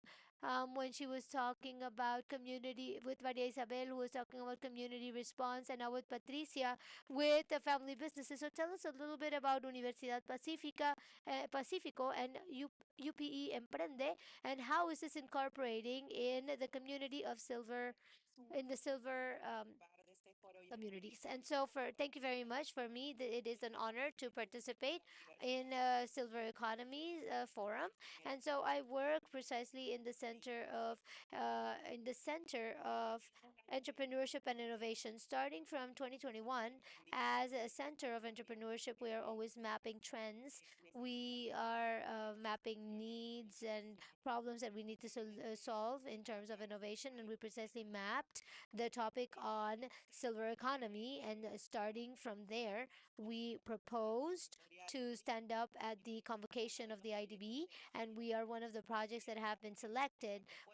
More than 180 proposals were received, and one of the approved ones were from Peru. And so from there, what we're doing is, as you can see in the image, is our idea is to form an ecosystem that should be integrated by different actors, academia, universities, governments.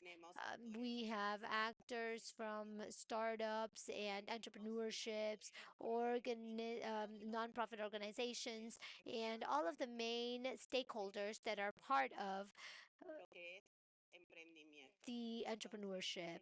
And so the main objective of our project is to promote the development of entrepreneurship and innovations, innovative solutions for and by adults who are 50 years of age or older. For us, the intergeneration topic is very important. We not only motivate our adults in order to think about startups as one of the solutions, it is not the only solution. It's one of the solutions. Many people would say, okay, in my old age, I would like to invest. I don't want to work anymore. These are different decisions. One of the solutions that we propose from the university is the entrepreneurship, because we are a business oriented university. And so for us, based on the data that we manage, the entrepreneurships are more valuable and they have more success when they are comprised of different generations. And so starting from that, we are motivating our students and the community of those who have been in the university, and in order to create this initiative and create this ecosystem, in order to so that the companies and different organizations can launch products that are in accordance to the needs of the adults today.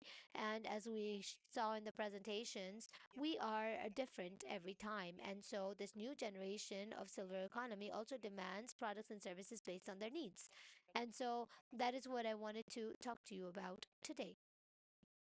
Thank you very much, Elizabeth. I think there are some interesting things that we want to go back to. Bresera Andina is something that the Andean company, for example, established the microcredits for the year 70, for the 70s. And then that was used worldwide. And so then we need to highlight a lot on the creativity and social innovation that was born in Latin America. And there was a time when that was truly dictating the healthcare platforms, the decision making on health, and the platforms on education. And right now we are lagging. Who is, maybe with these models of entrepreneurship, we can go back into the international sphere and have an international platform. Claudia, you presented this morning a marvelous overview of, and I cannot really wait to go back to Manizales.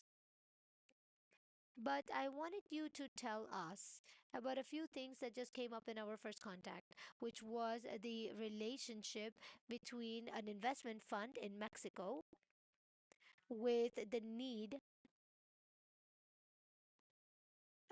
that the startups in Latin America needs to have a greater vision of international and a greater international vision. And so that's how there was a vision with Gaia, with Bilbao, in order to create a startup factory, because Bilbao, Vizcaya, is many of them from the government invested a lot in the structure of silver economy, and Manizales is the operational aspect. So tell us a little bit about this triangle.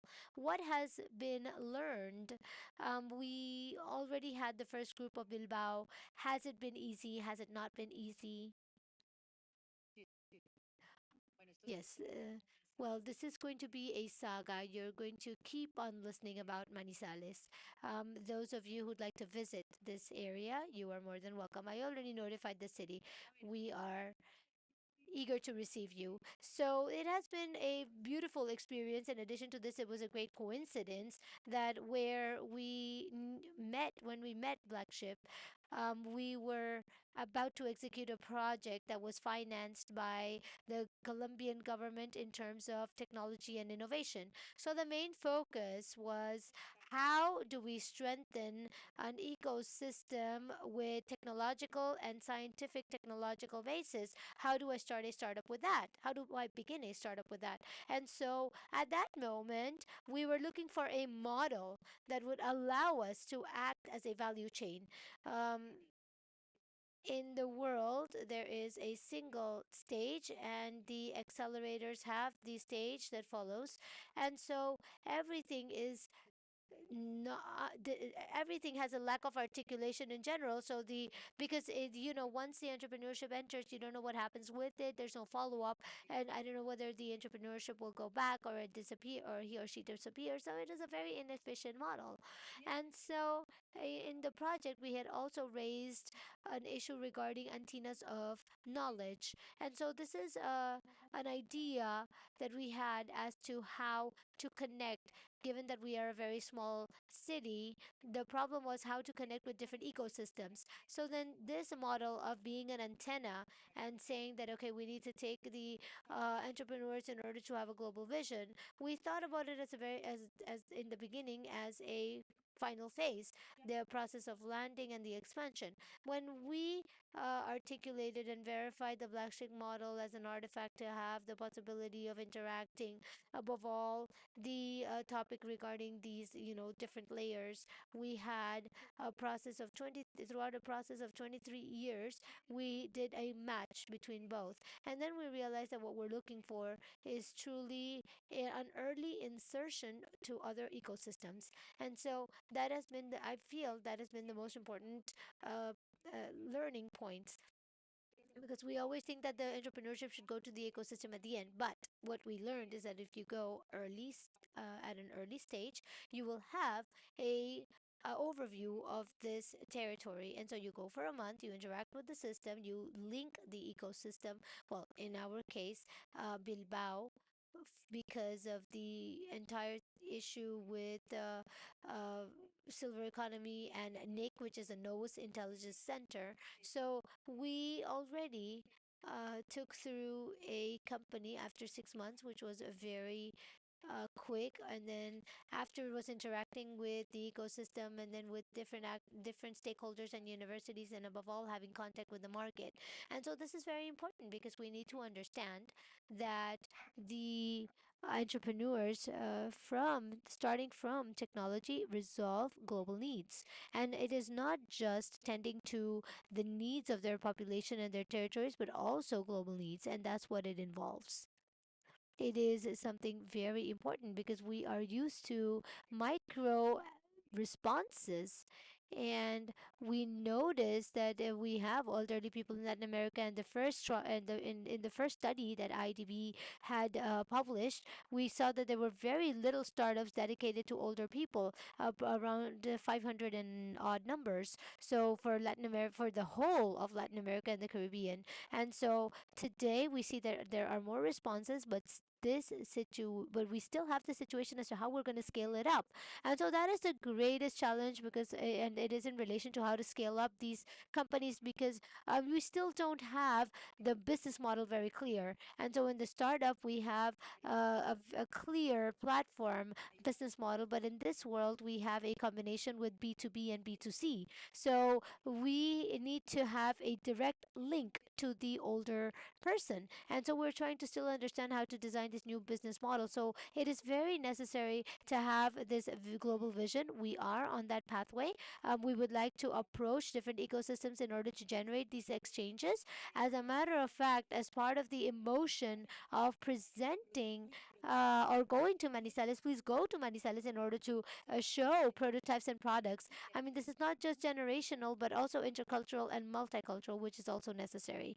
Of course, Cesar, yesterday we spoke a lot about the need of money and that it is great to have dreams and ideas, but at the end of the day, you really need money. You need fuel in order for the car to move.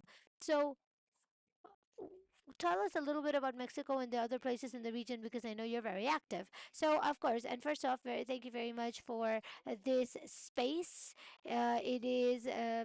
Thank you for having for the Mexican word. For me, it is a challenge and it is a titanic issue in terms of sustainability, and it is a hub of innovation. It is a Mexican um, issue as to how to achieve this through a Mexican scenario, and I understand that you are enjoying countries like Colombia. Um, there are entrepreneurships for older people within the law, but in Mexico, as I would like to deep dive a little bit, the startups have 7 years of innovation, of prototyping, different types of initiatives. We have prototyped 40 initiatives or 40 startups from the financial inclusion and startups for seniors and startup for women with that inside with silver economy where we're going for the third edition for entrepreneurs and for with almost 24 Mexican states. And for those of you to know the Mexican geography is a little bit difficult from north to south, and to join them and to talk. Joining startups in Mexico is a little bit complex, but the formula has started up from the Mexican companies. It really the initiation has not been from the Mexican government supporting ourselves with the corporate social responsibility networks and their pillars, and also those who have diversity and inclusion. And they focus a lot in gender, they focus a lot on indigenous people. They focus a lot on people with disabilities and etc. And at the end of the day, we have achieved this roadmap, which is a calling to action. It is a calling to attention for all of the countries where we should find this roadmap. So because we can sell the old age as a sustainable way, as a human, by means of humanity with dignity, because and not just with the economic aspect that exists within it. So also to look for the money in order to invest in silver economy, but doing it with a sensitized manner in order for it to dignify the silver generation at the same time. Because many times you're just focusing on gender, which is focusing on women, but you also have this feminine aspect in women, because it does come. Everything of this comes with a female face, and this is the means to sell it is a more dignified and strategic manner. And so we also need to a very concrete example is Citibank in Mexico, means Citibank Amex, where we generated an investment, and I will say it in dollars, around $70,000 in specifically for projects of support to older people who have an SME, and supporting women in the sector of silver economy and senior startups. And so I'm going to end my monologue here because at the end of the day, I am very much surprised by the result on the senior startups, because we have seen how senior startups are not just interesting the way we call it, and it's also it's also interesting in terms of old age. And so in the municipalities and different areas of the government know that we need to work in this aspect, and also to know that the Mexican companies need to know that we have a pillar of generations, that we cannot just wait for the government to have these type of policies, and definitely not think about these countries to have these laws until we can actually do that.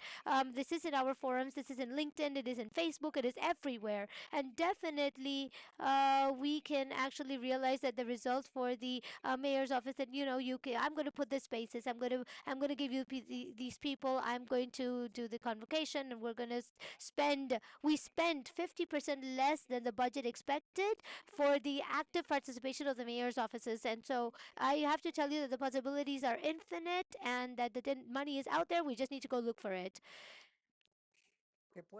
This element that everybody can contribute with what they can. This forum is like that. You start without a single cent, and people start contributing Palatino, this guy, that guy, the food that is ready almost. Because it's important that we feed our soul as well, not just the body. But there's an important factor, and I'll come back to you, Nicole, because it's a macro thing, and as IDB, you're seeing macro things here. This region, we're a sandwich region. We're not poor enough to receive development donations. We're not sufficiently rich to have the structures that are consolidating the countries, and often we see private enterprise. We look at private enterprise as a mechanism to generate wealth, not social protection. The macro point of view, from the macro point of view, from the IDB point of view, these challenges, part of them are being developed through IDB Beat Lab or IDB Lab, promoting understanding.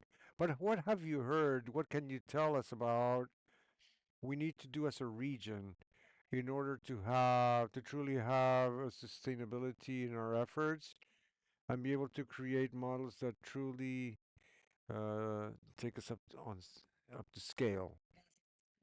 Thank you. Well, first of all, I mean, from the point of view of the private sector, when I talk about the private sector, I'm referring to it in its broadest definition: civil society, NGOs, foundations, SMEs, and the corporate sector. So, yes, in effect, we're a sandwich region when we look at ourselves in very general terms. However, when we go to specifics, there is interest in international funds to promote topics on climate change and silver economy. The pieces are being moved around.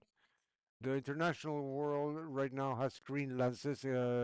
Climate change is an important topic, a hot topic now. But resources, they can be found if you look for them. And above all, as you mentioned, the private sector in our region plays an important role filling a gap that sometimes we cannot find funds in other sectors. Of course, with the silver economy, the dynamics we observe are similar to the one we observed with other topics previously. In other words, we have to start with the first step, which is to make the problem and the opportunity visible, create awareness, have specific examples. Once that part of the engine is running, the pieces come to line up.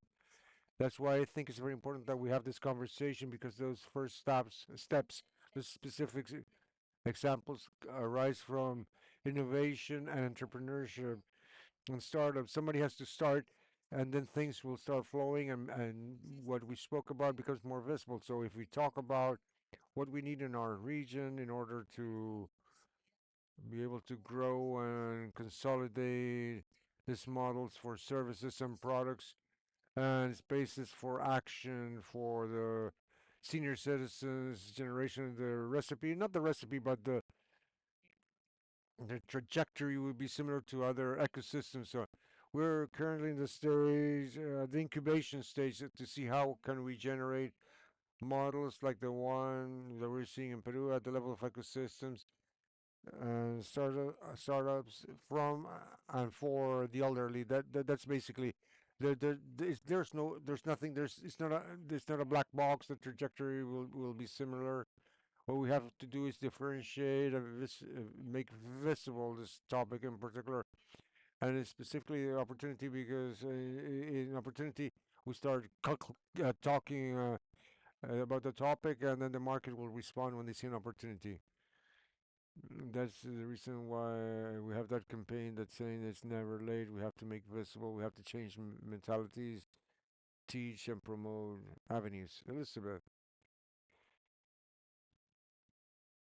UP Emprende or Emprende UP, there you started to generate relations with prize.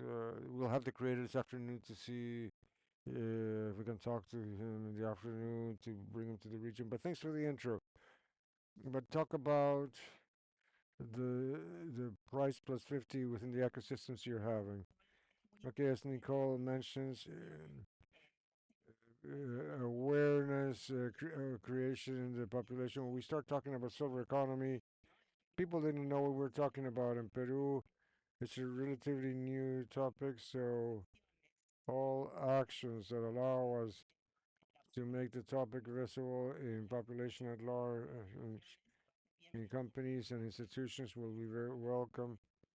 Just like you're doing with the song campaign, we in Peru had the opportunity to get in touch with a producer and a silver entrepreneur producer who's Sandra Layana, who we hope he'll be here with us today.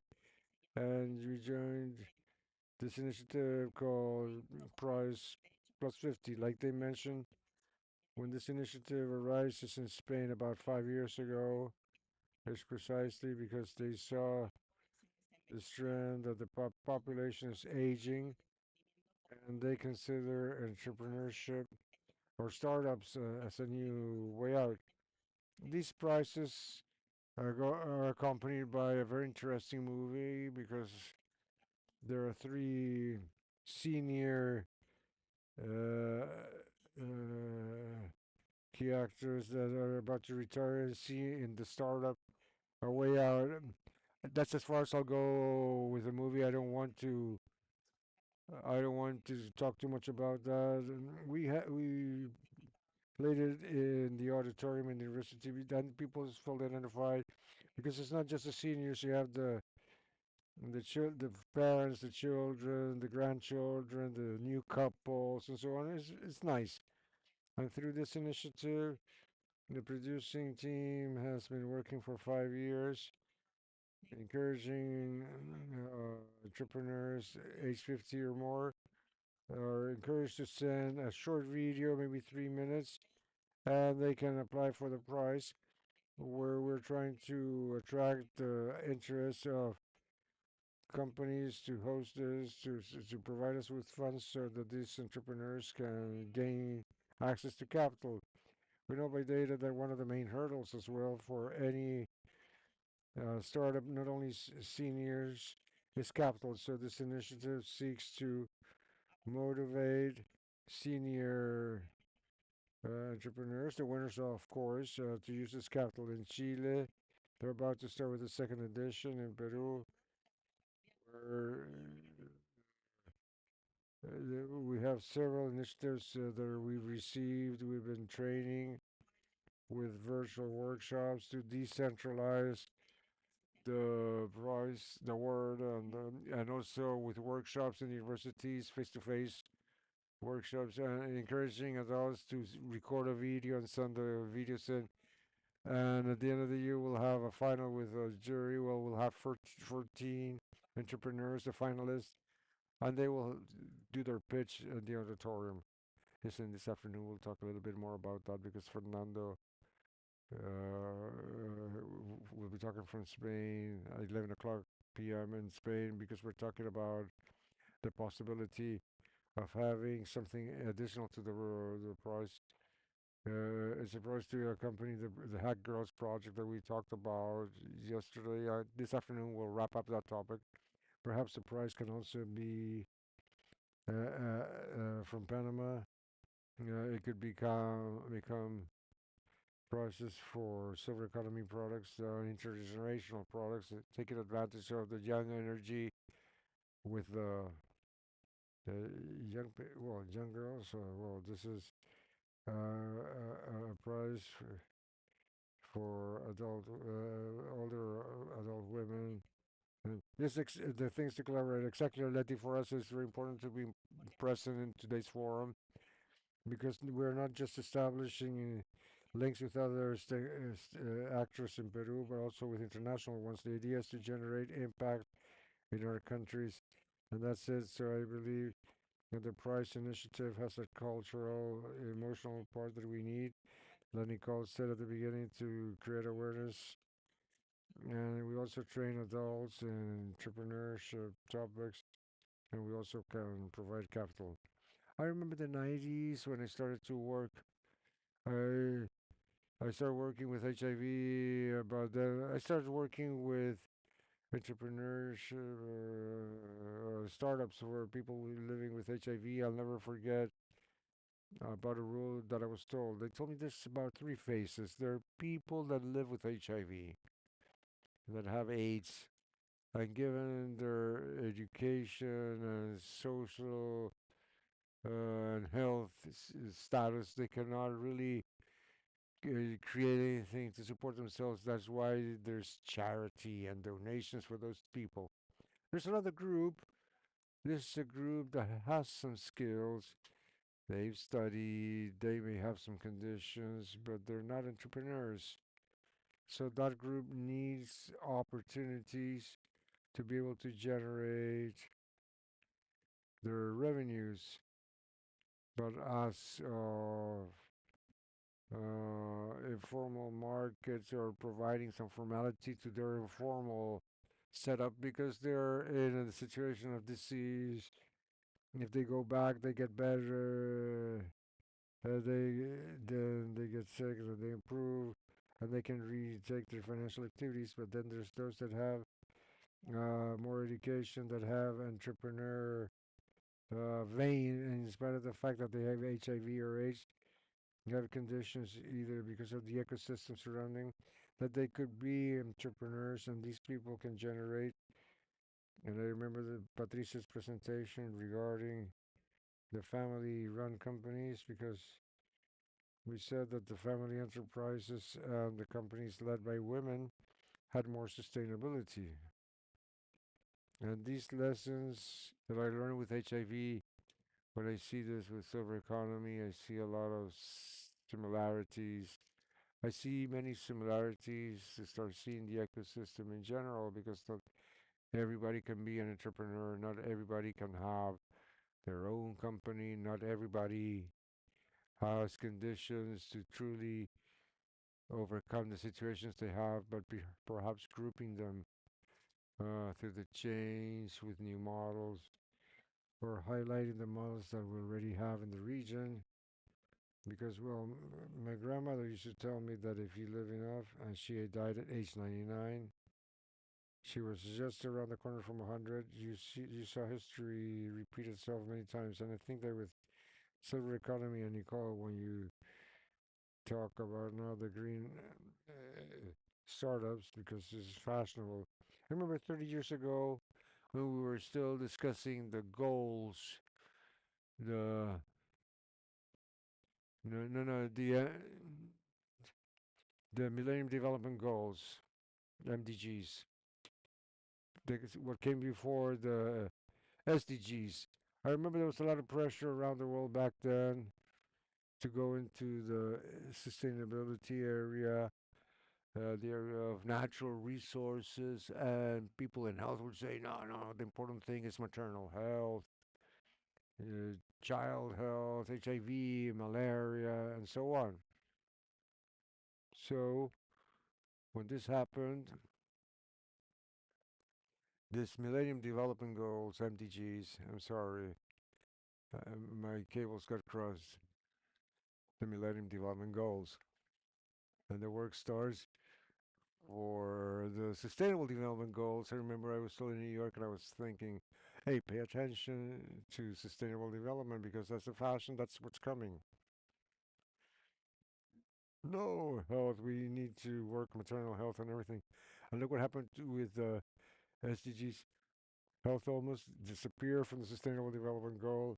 And what populated the SDGs are the development perspectives with sustainability very strongly, and from there, a large amount of money that flows for these elements. So we have to be creative. We have to be creative. We cannot make aging vertical as well as the responses and financing. And I wanted to ask you these questions precisely on that. What how can we collect all these lessons learned, and how can we incorporate some data here. The logo of the forum of the campaign has several colors. This color is color not only the gray of the silver economy, the green economy, the blue, the orange economy, the purple, which is economy that arises from the communities, that arises from culture. It was a way that it comes out of a conversation from the history of culture, how these initiatives need to empower so that the silver economy can truly be a mechanism that brings things together. So as to finalize this table, I want to know how can we build these synergies? How can we truly empower all these economies using silver economy, not for this to see what we'll have after 2030, the SDGs, but to make this cross-cutting and to everything consider aging as an important element. Well, I can give you a perspective from the consultancy side that I do with UNFPA, Mexico, Dominican Republic, Cuba, and also with World Bank. This is basically having properly analyzed the installed capacity of the country. First of all, if in Peru we have silver chain, we have a startup chain to see what works and what doesn't happen. In Colombia, what do you have? We have a law. We have a law. How does the municipality operate? What do different departments do? What are they doing today with how much money? Because it's also important to know how much it costs. And same thing in Mexico. So we have this installed capacity properly analyzed so that we can meet the principle of change for silver economy with the change of perception of aging and the foundation says if we don't change the perception of aging, the projects, the articulation, and everything that we can invent or create will have the necessary impact because at the end we will have discrimination by age. So first of all, let's change the perception of aging and old age, and then we coordinate, of course, these networks that we have at the national level, and we integrate with international ones because I repeat, if we don't know what is happening today in Panama, how are we going to relate to Mexico, to a Peru? So we have to know what installed capacity we have in Panama. And then we continue with the rest of the countries to end up with a part that I believe is fascinating my work because I love what I do. Abu is from Abuela, and I mean, Abuela, which is grandmother, is a family relation. And when I say, okay, we're going to impact and implement, because of course we have to coordinate and of course we have to be creative, but we also have to touch the beneficiary. And this beneficiary, of course, is my grandmother. So at the end is a topic of how do we have fun. I'll give you the name, full name of the organization. It's Abu Entertainment for Elderly uh, and Citizens, and AP because of the private partnership, non-profit. We have a team of gerontologists. If we don't have fun and we don't put smile in this, in all our initiatives of volunteering, we're not compliant. So yes, we can generate coordinated strategies, and these would be the steps I would follow for Latin America that has all the capacity, all the creativity, all the resources to do so. So let's take advantage of what we already have. Let's implement strategically, and definitely let's go create with the heart and with all this passion that is Mexican and Latin American institutions already have. Yo quisiera poner un foco. I would like to focus on people because in these spaces normally about three things happen. One is that we come out of here highly motivated, two with a lot of ideas, and three with a lot of work. And this altogether makes you go back home and focus on the day to day, and all the foam starts to dissipate. So I believe is well, we have to act like entrepreneurs, and entrepreneurs self motivated. That's part of it. enjoyment, focus on action that solves problems with whatever resources they have at hand.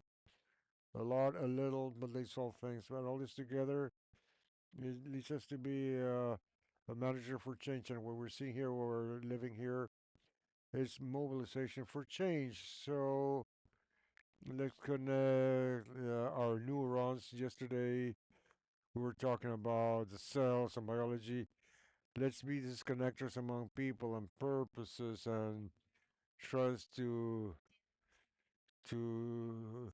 hack the system, the little, the medium, and the lot, and a lot. But these connections are very, very person to person, and acting as entrepreneurs to sustain an initiative and develop. I mean, most likely we will. I don't want to go into examples.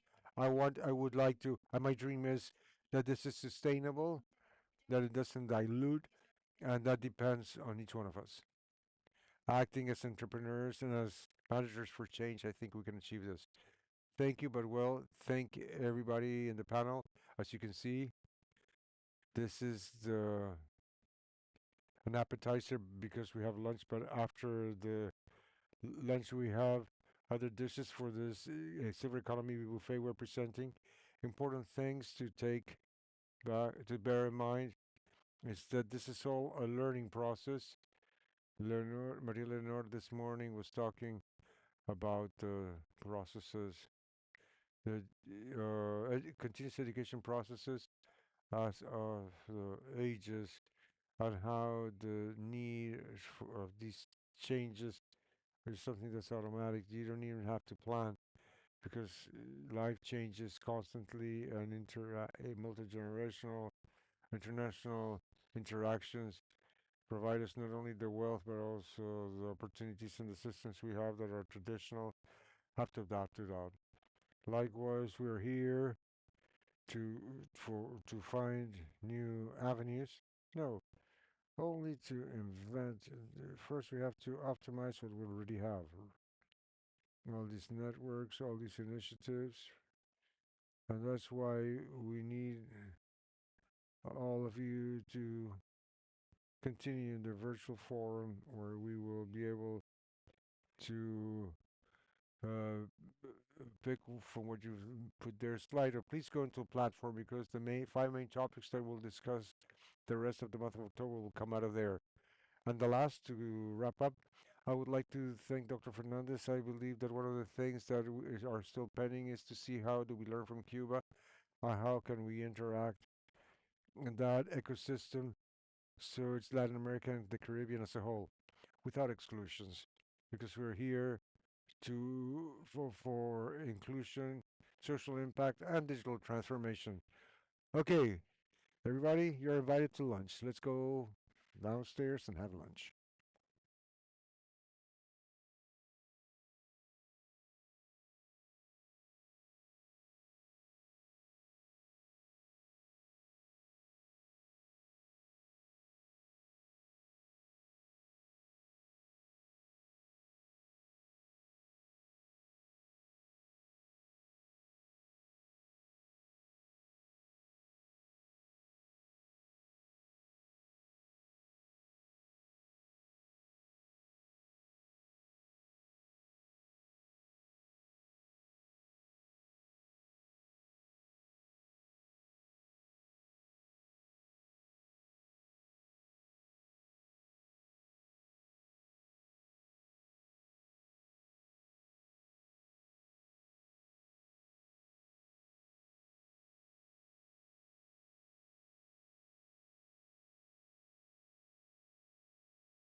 I pray you learn to trust. Have faith in both of us. And give room in your heart for two.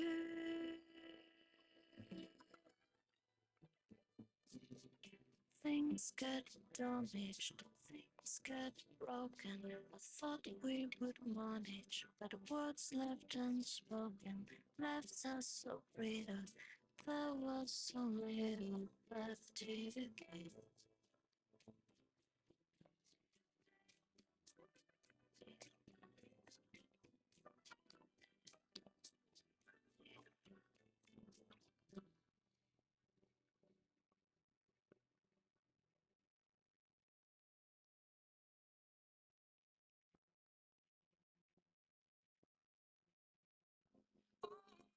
Can't anybody see we've got all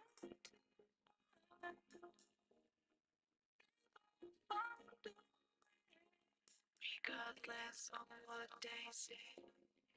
How can it feel this wrong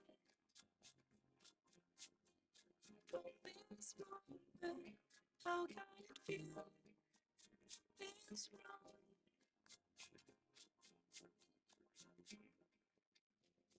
Song in the morning light, I feel no more gonna say. Frozen to myself, I got nobody on my side, and surely that ain't right. And surely that ain't right.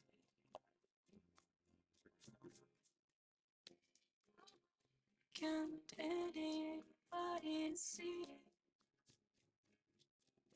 we've got to fight,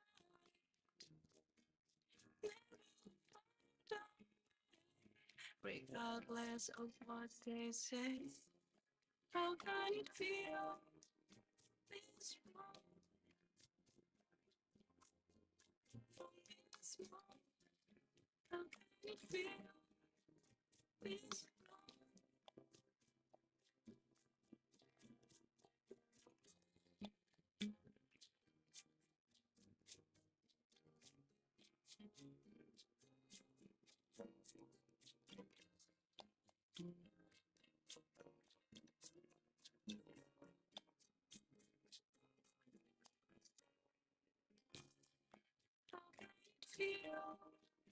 feel this wrong?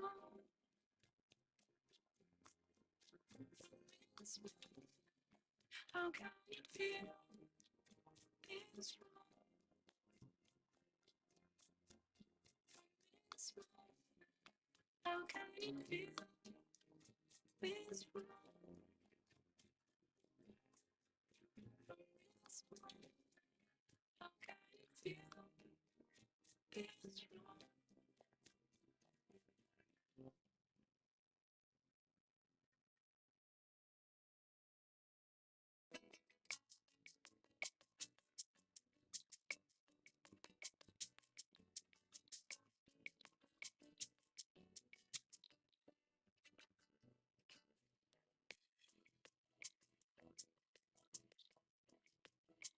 Why do you come here? And why do you hang around? I'm so sorry. I'm so sorry.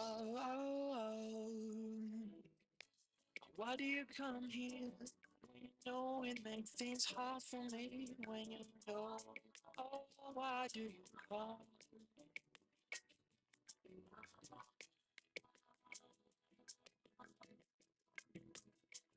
Why do you use telephone? And why Why isn't you still know?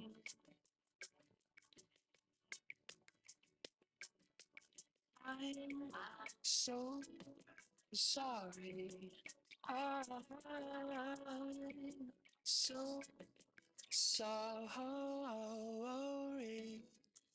Why do you come here when you know it makes things hard for me? When you go, oh, why do you come?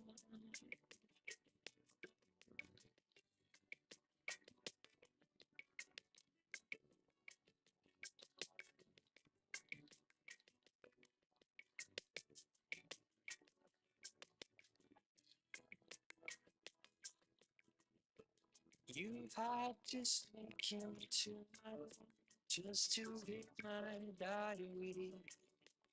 It was just to see all the things you know I'd written about you. Oh, so many illustrations. Oh, boy, I am so very sick of you. Oh, I am so sick of you now. Oh, it was a good day, good day. It was a good day, good day. It was a good day, good day. It was a good day, good day. It was a good day, good day. Oh, it was a good day, good day.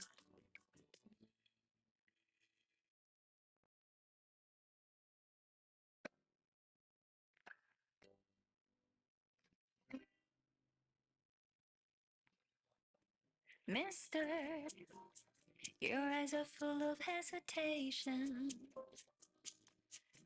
Makes me wonder if you know what you're looking for.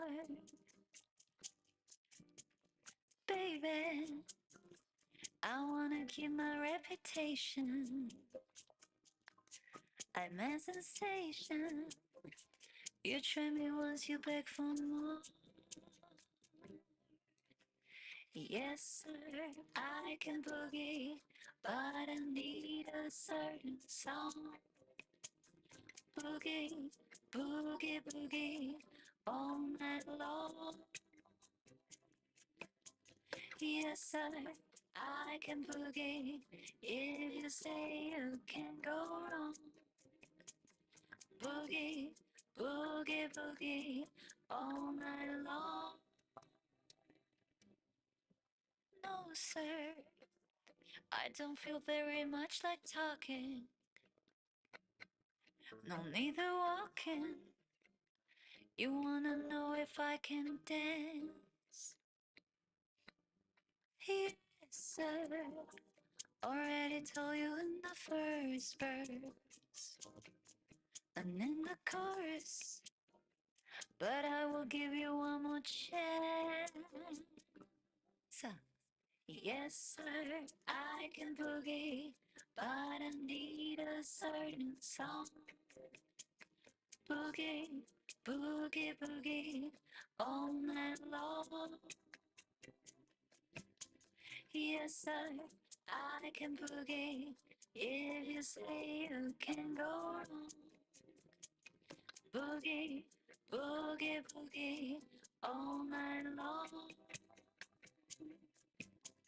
Yes, sir, I can boogie. Boogie, boogie, boogie, all night long.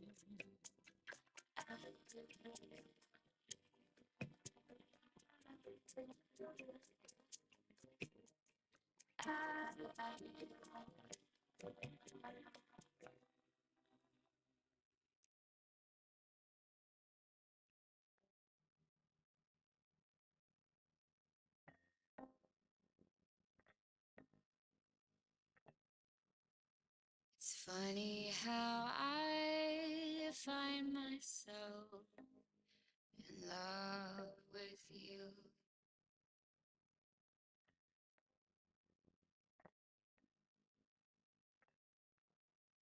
If I could buy my reasoning, I'd pay to lose.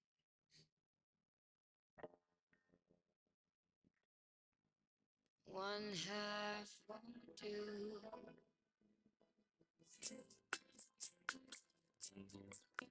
I've asked myself, how much do you commit yourself? It's my life, don't you forget. It's my life,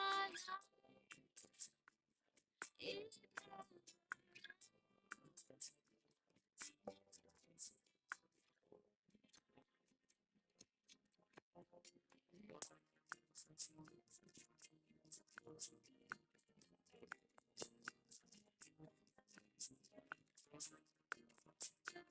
funny how I blind myself. I never knew.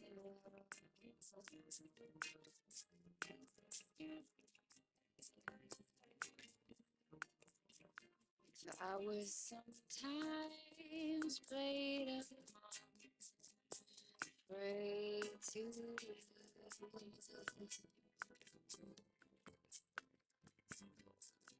I tell myself, what good do you do? Convince myself, oh, it's my life, don't you forget. It's my life, it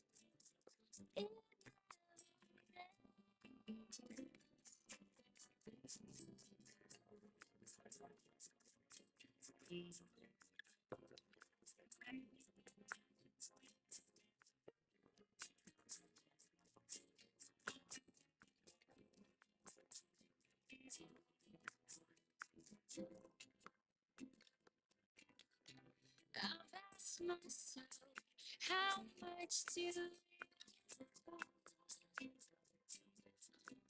commit yourself? Oh, it's my life, don't you forget. Caught in a crowd, it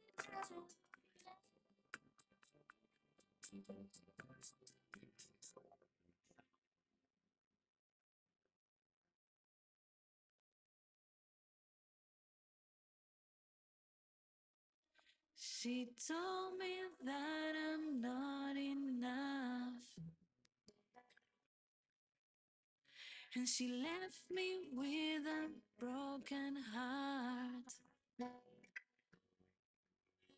She fooled me twice, and it's all my fault. She got too deep, now she left me scored. Now there's so many thoughts going through my brain. I'm taking these shots like it's Novocaine.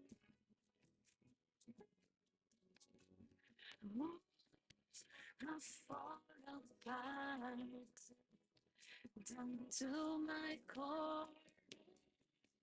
I fall apart, down to my core. Didn't know it before. Surprised when you cut me off guard. All this I'm truly I bought. You was my shorty I thought. Never got a feeling this hard. Harder than the liquor I pour. Tell me you don't want me no more, but I can't let go. Everybody told me so. Feeling like I sold my soul. Definitely in a form of a whore. Definitely in a form of a whore. You said it. Now you said it. You said it. We'll be together.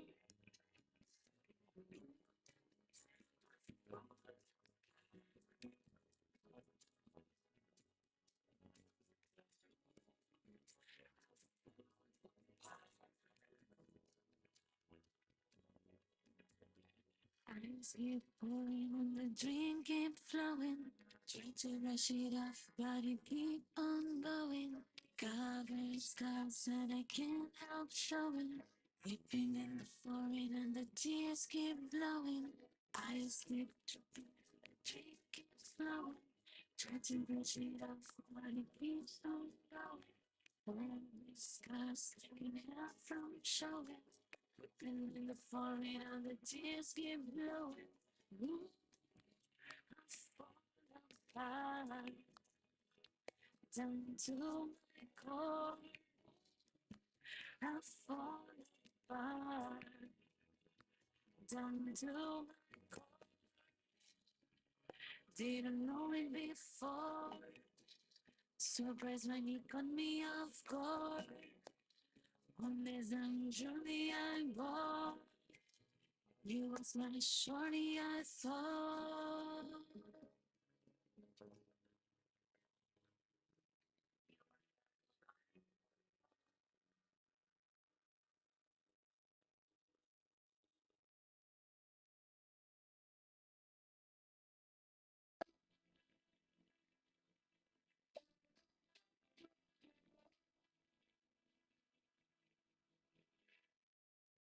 Girl, I've known you very well. I've seen you growing every day. I never really looked before, but now you take my breath away. Suddenly you're in my life, part of everything I do. You got me working day and night, just trying to keep a hold on you. Here in your arms, I found my paradise, my only chance for happiness. And if I lose you now, I think I would die. Say you'll always be my baby, we can make it shine. We can take forever, just a minute at a time. More than all money, more than all to me. More than all money, more than all to me.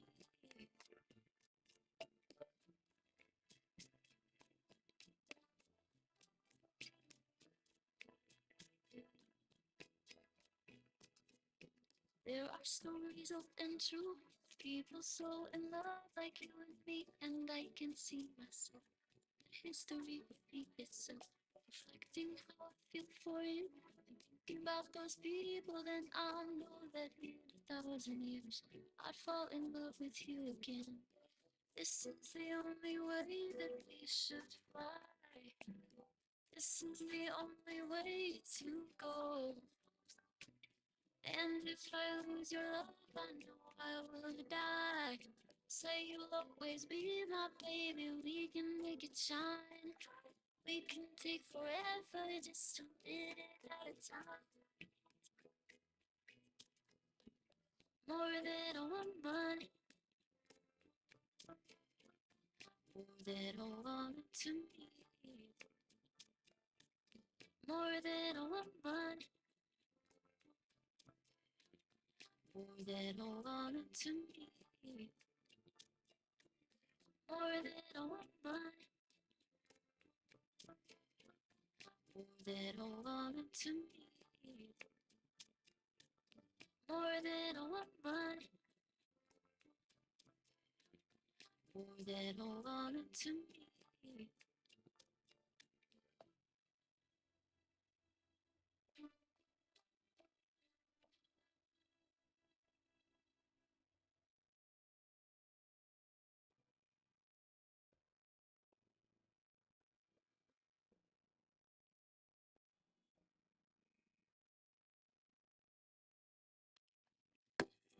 Something in you calls me to take a new tack with you. You were going through something I had just about script through. Why do you think I let you get away with the things you said to me? Could it be I like you? It's so shameful of me. I like you. No one I ever knew or have spoken to resembles you. This is good or bad, all depending on my general mood. Why do you think I let you get away with all the things you say to me? Could it be I like you? It's so shameful of me. I like you. And magistrates spend their lives hiding their mistakes. They look at you and and it makes them cry. It makes them cry.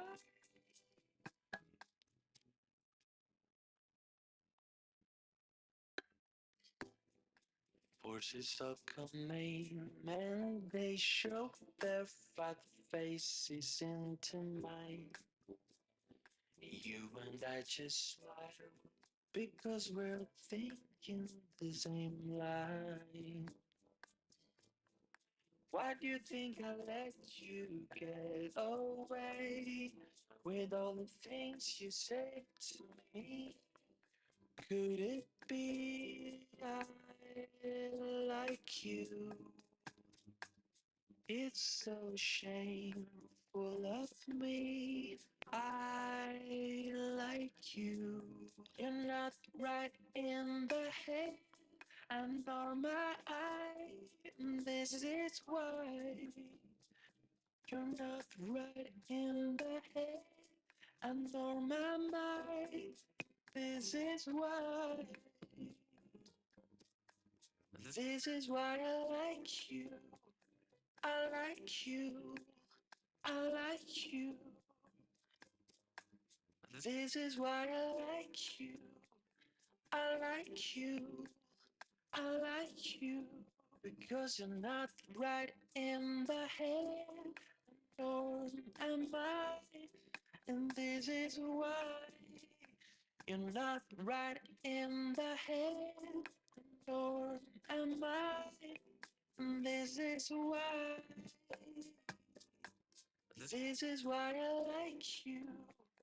I like you. I like you.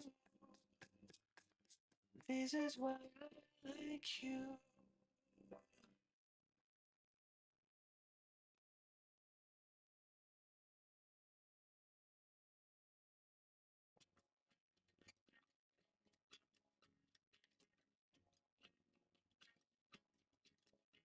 You know I can be found sitting home all alone. If you can't come around, at least please telephone. Don't be cruel to a heart that's true. Baby, if I made you mad for something I might have said, please let's forget my past. The future looks bright ahead. Don't be cruel to a heart that's true. I don't want no other love. Baby, it's just you I'm thinking of. Don't stop thinking of me to make me feel this way. Come on over here and love me. You know what I want you to say. Don't be cruel to a heart that's true. Why should we be apart? I really love lately, baby. It's my heart.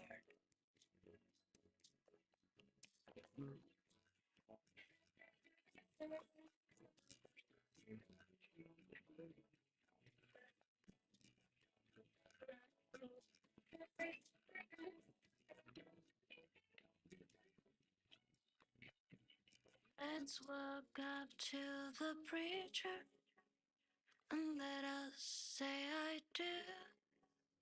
Then you know you will have me, and I know that I have you.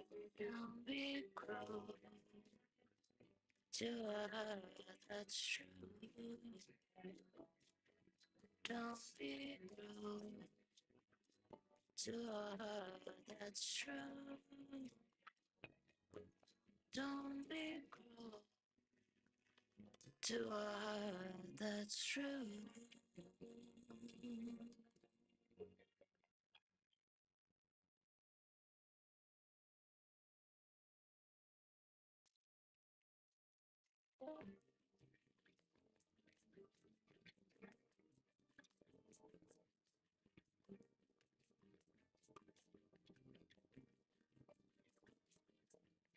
A little less conversation, a little more action, please.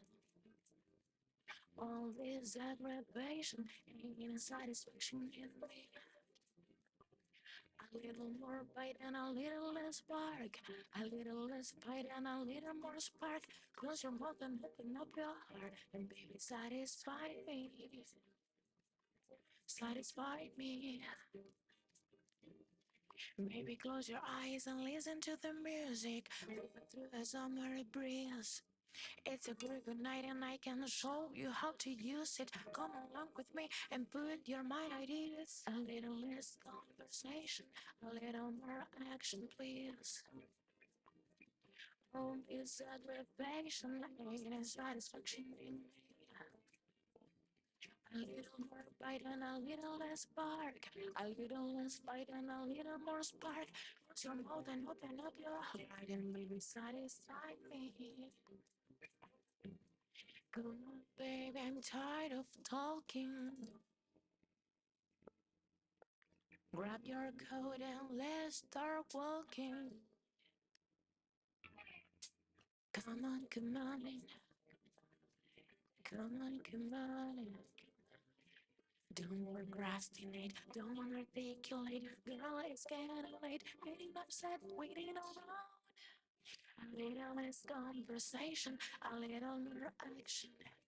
Please, all this aggravation ain't satisfaction in me. A little more bite and a little less spark. A little less bite and a little more spark. Close your mouth and open up your heart and baby, satisfy me. Satisfy me. Satisfy me. Satisfy me. Satisfy me. Satisfy me. Satisfy me. Satisfy me. Satisfy me.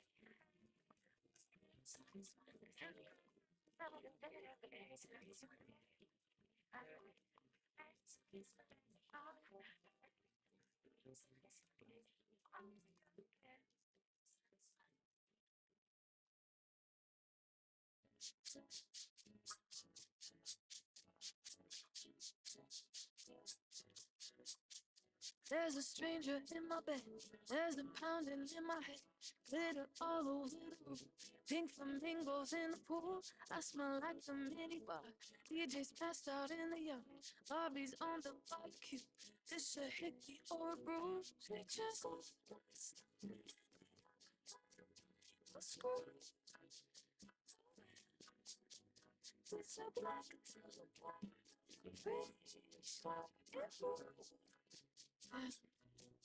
It's Friday now, yeah, we danced on tabletops. We took too many shots. We kissed, but I forgot. It's Friday night, yeah, we mixed up credit cards and got kicked out of the bar. So we hit the floor.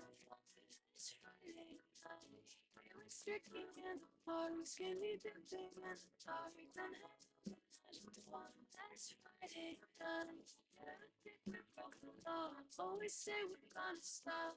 Oh, this Friday night.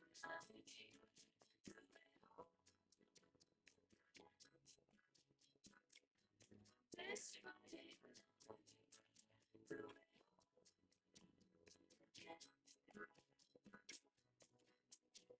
trying to connect the dots. Don't know what to tell my boss. Think the city told my car. Chandelier is on the floor. With my favorite party dress. Wore it south for my arrest. Think I need a ginger ale. This was such an epic fail. We just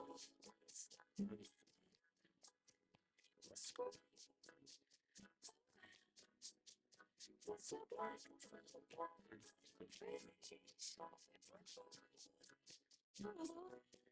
it's Friday now. Yeah, we danced on tabletops. We took too many shots. We kissed, but I forgot. It's Friday night. Yeah, we booked some credit cards. And I kicked out of the bar. So we hit the boulevard. It's Friday night. We went stripping in the park. Skinny dipping in the dark. Then had it's Friday night. We broke the law. Always say we're gonna stop. Oh, it's Friday night. Do it all. Do it all. It's Friday night. Do it all. Do it all. It's Friday night.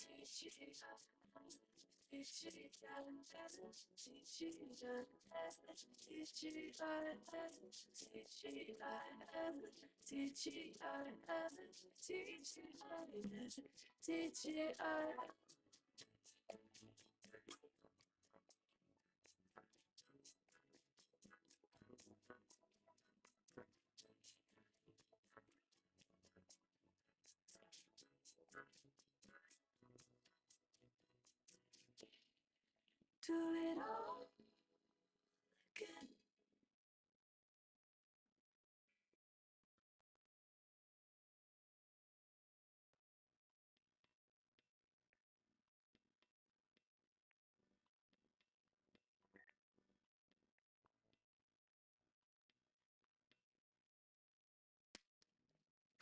Two people living on the edge of life.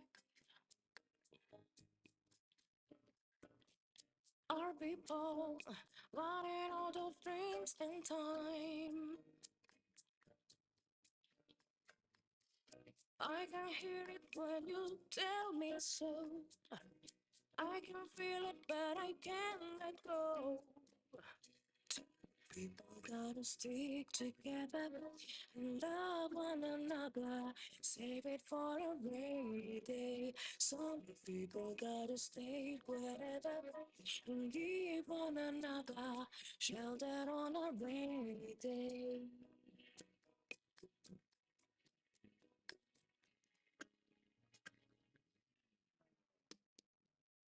Two people living in the way we do. Our people trying to keep love alive. What you say to make some sense of it? You have to do to make the feeling fade. Two people gotta stick together. Save it for the rain days. People gotta stay wherever. Even shelter rainy day. I'll come running to your rescue. You gotta stand by me. There's a lot of love between us. We should never let go.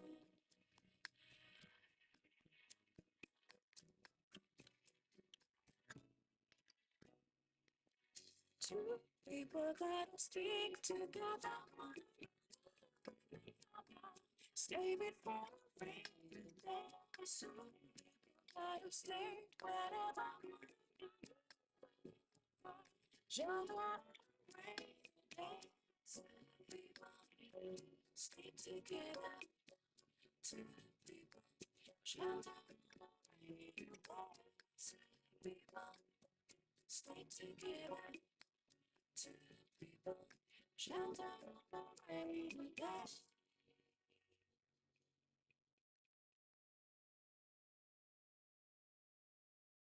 Tastes like strawberries on a summer evening, and it sounds just like a song. I want more berries and that summer feeling, so wonderful and warm. Breathe me in, breathe me out. I don't know if I could ever go without. I just think and out loud. I don't know if I could ever go without watermelon sugar high, watermelon sugar high, watermelon sugar high, watermelon sugar high. Strawberries on a summer evening. Baby, you're the end of June. I want your belly and that summer feeling, getting washed away in you. Breathe me in, breathe me out. I don't know if I could ever go without watermelon sugar high, watermelon sugar high, watermelon sugar high, watermelon sugar high, watermelon sugar high, watermelon sugar high, watermelon sugar high, watermelon sugar high. I just wanna taste it. I just wanna taste it.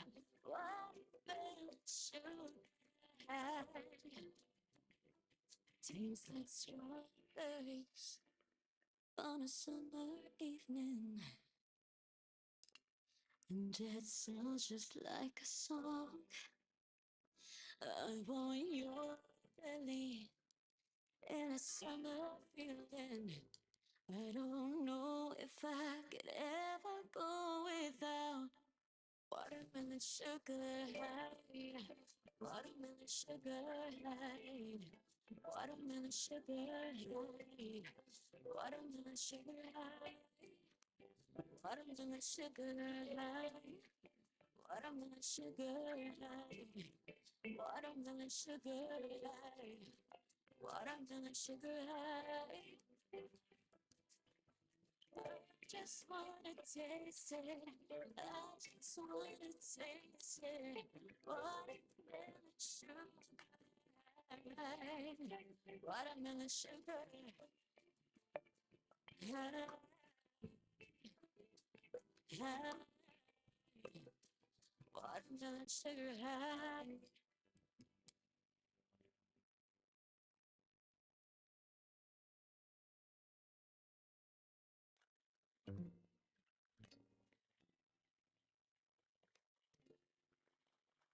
When you close your eyes and you go to sleep, and it's down to the sound of a heartbeat, I can hear the things that you're dreaming about. When you open up your heart and the truth comes out, you tell me you want me. You tell me you tell me you love me. And I know that I'm right, 'cause I hear it in the night. I hear the secrets that you keep. When you're talking in your sleep, I hear the secrets that you keep. When you're talking in your sleep, let me hold you in my arms at night. Don't you know you're sleeping in a spotlight? And all your dreams that you keep inside. You're telling me the secrets that you just can't hide. You tell me you want me. You tell me you need me. You tell me you love me. And I know that I'm right, 'cause I hear it in the night. I hear the secrets that you keep. When you're talking in your sleep, I hear the secrets that you keep. When you're talking in your sleep, I hear the secrets that you keep. When you're talking in your sleep, I hear the secrets that you keep. When you're talking in your sleep, when you close your eyes and you fall asleep, everything about you is a mystery. You tell me you want me. You tell me you need me. You tell me you love me. And I know that I'm right, 'cause I hear it in the night. I hear the secrets that you keep. When you're talking in your sleep, I hear the secrets that you keep. When you're talking in your sleep, I hear the secrets that you keep. When you're talking in your sleep, I hear the secrets that you keep. When you're talking in your sleep.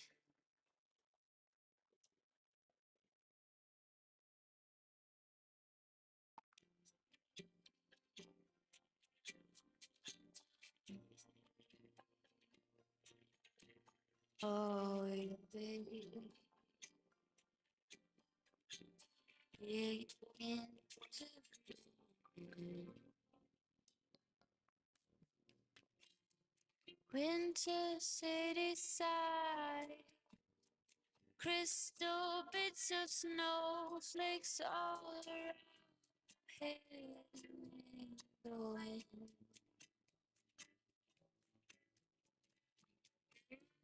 I had no illusions that I'll ever find the glimpse of summer sea waves in your eyes. You did what you did to me. Now it's history I see. Here's my comeback on the road again. Things will happen while I will wait you for my wings tonight. It's easy when you're big in Japan. When you're big in Japan. Tonight, big in Japan. Inside, big in Japan. Oh, the eastern sea so blue. Big in Japan. Bathing out sleep by your side. Things are easy when you're big in Japan. When you're big in Japan. Oh, you're big.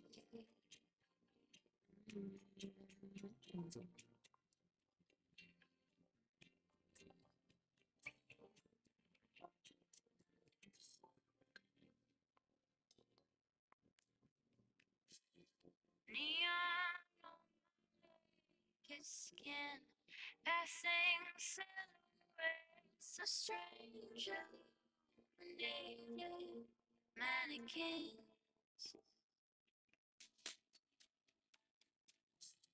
Shall I stay here at the zoo? Or should I go and change my point of view for other ugly scenes?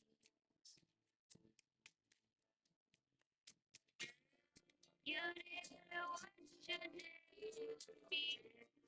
Now it's history. I see. Here's my comeback on the road again. Things will happen while I was waiting for my man tonight. It's easy where you're big in Japan. When you're big in Japan. Big in Japan. It's big in Japan. Oh, the eastern seesaw. Big in Japan. Hey, then I'll sleep by your side. Things are easy when you're big in Japan. When you're big in Japan. Big in Japan.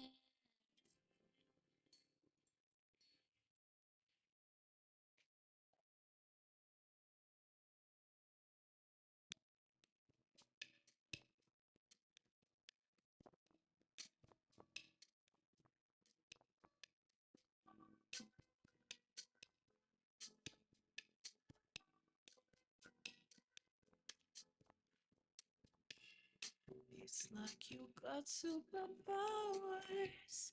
Turn my minutes into hours. You don't want a 2020, babe. Made up that's the way you see through me. You know me better than I do. Can't seem to keep nothing from you. I touch myself from the outside. Ego and my pride. I wanna love me the way that you love me. Pretty and all of my ugly too. I love to see me from your point of view. I wanna trust me the way that you trust me. Cause nobody ever loved me like you do. I love to see me from your point of view. I'm getting used to receiving, still getting good at not living, even though I'm scared. Learning to be grateful for myself. You love my lips cause they say that things we always been afraid of. I can feel it starting to subside. Learning to believe in what is mine. I wanna love you the way that you love me. For all my pretty and all of my ugly too. I love to see me from your point of view. I wanna trust me the way that you trust me. Cause nobody ever loved me like you do. I love to see me from your point of view. I couldn't believe it or see it for myself. Oh, I'd be impatient. But now I'm falling, falling, frozen, slowly, slowly, got me right. I won't keep you waiting. My back is fading, safely. And if my eyes they save me, won't let them stray too far. I wanna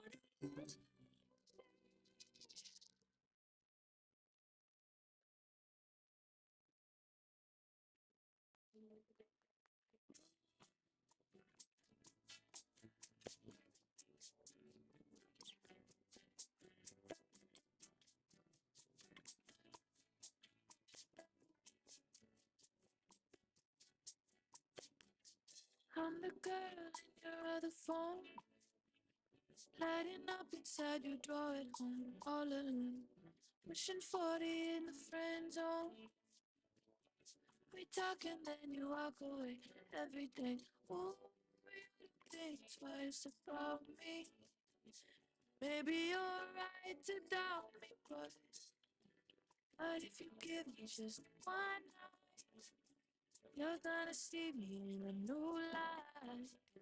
Yeah, if you give me just one night to leave you underneath the moonlight. To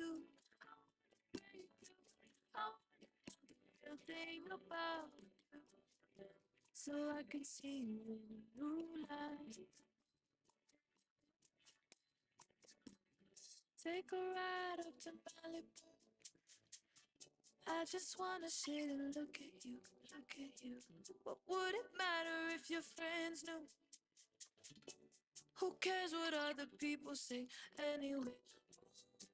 We could go far from here and make a new together. Yeah, if you give me just one, you're gonna see me in a new light.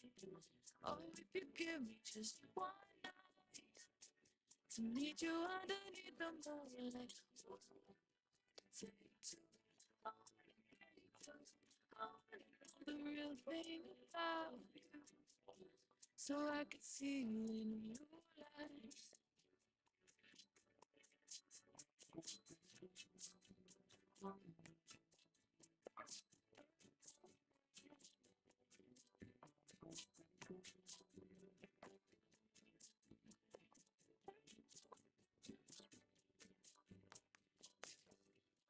Yeah, if you give me just one night, you're gonna see me in the moonlight. Oh, if you give me just one night to meet me underneath the moonlight. What do I do with all this? What do I do with all this love that's falling through my veins for you? What do I do with all this? What do I do with all this love that's falling through my veins for you? What do I do with all this? What do I do with all this love that's falling through my veins for you? Do I do with all this? What do I do with all this? Ooh.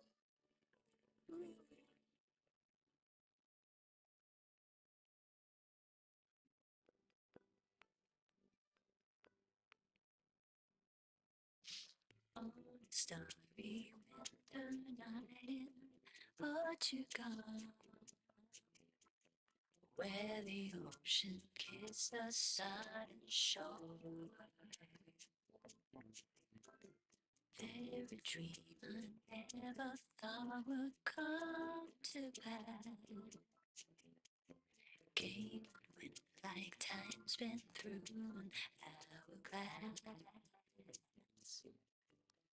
And love to me like a fire rain. Oh, you know you look it to be a hurricane. You lit me with kisses so softly. You may love forever, baby.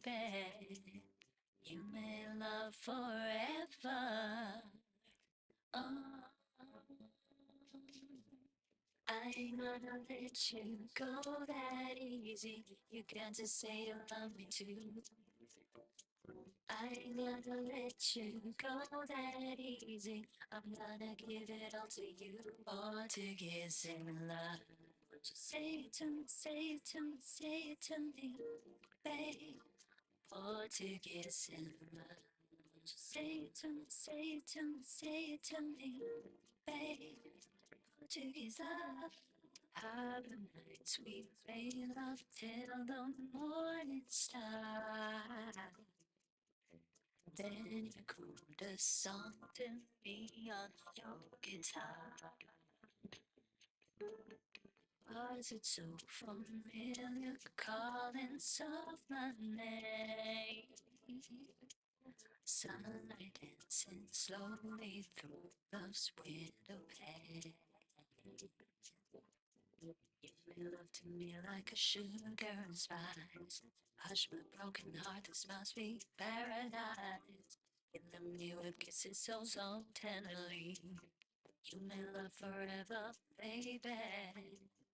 You may love forever.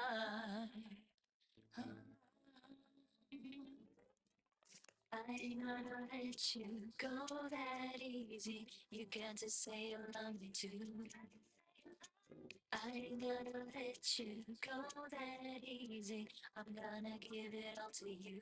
Portuguese in love. Just say it to me, say it to me, say it to me, baby.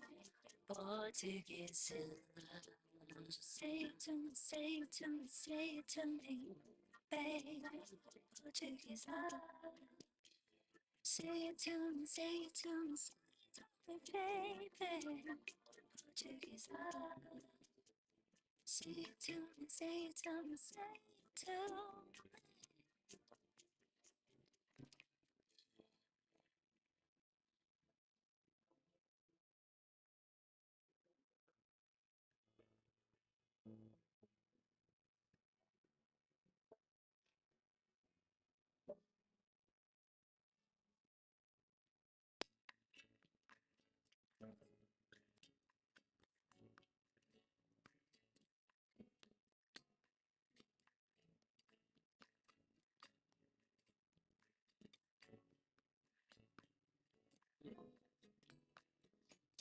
Make no mistake about it. Things ain't what they seem. I'm gonna scream and shout it. This is just a dream, a simple conversation. Every now and then, a touchy situation fascinates a man. What shall I do if I should see you? Don't have to pretend that we never have met. Make no mistake, no mistake, make no mistake about it. No mistake, no mistake, make no mistake about it.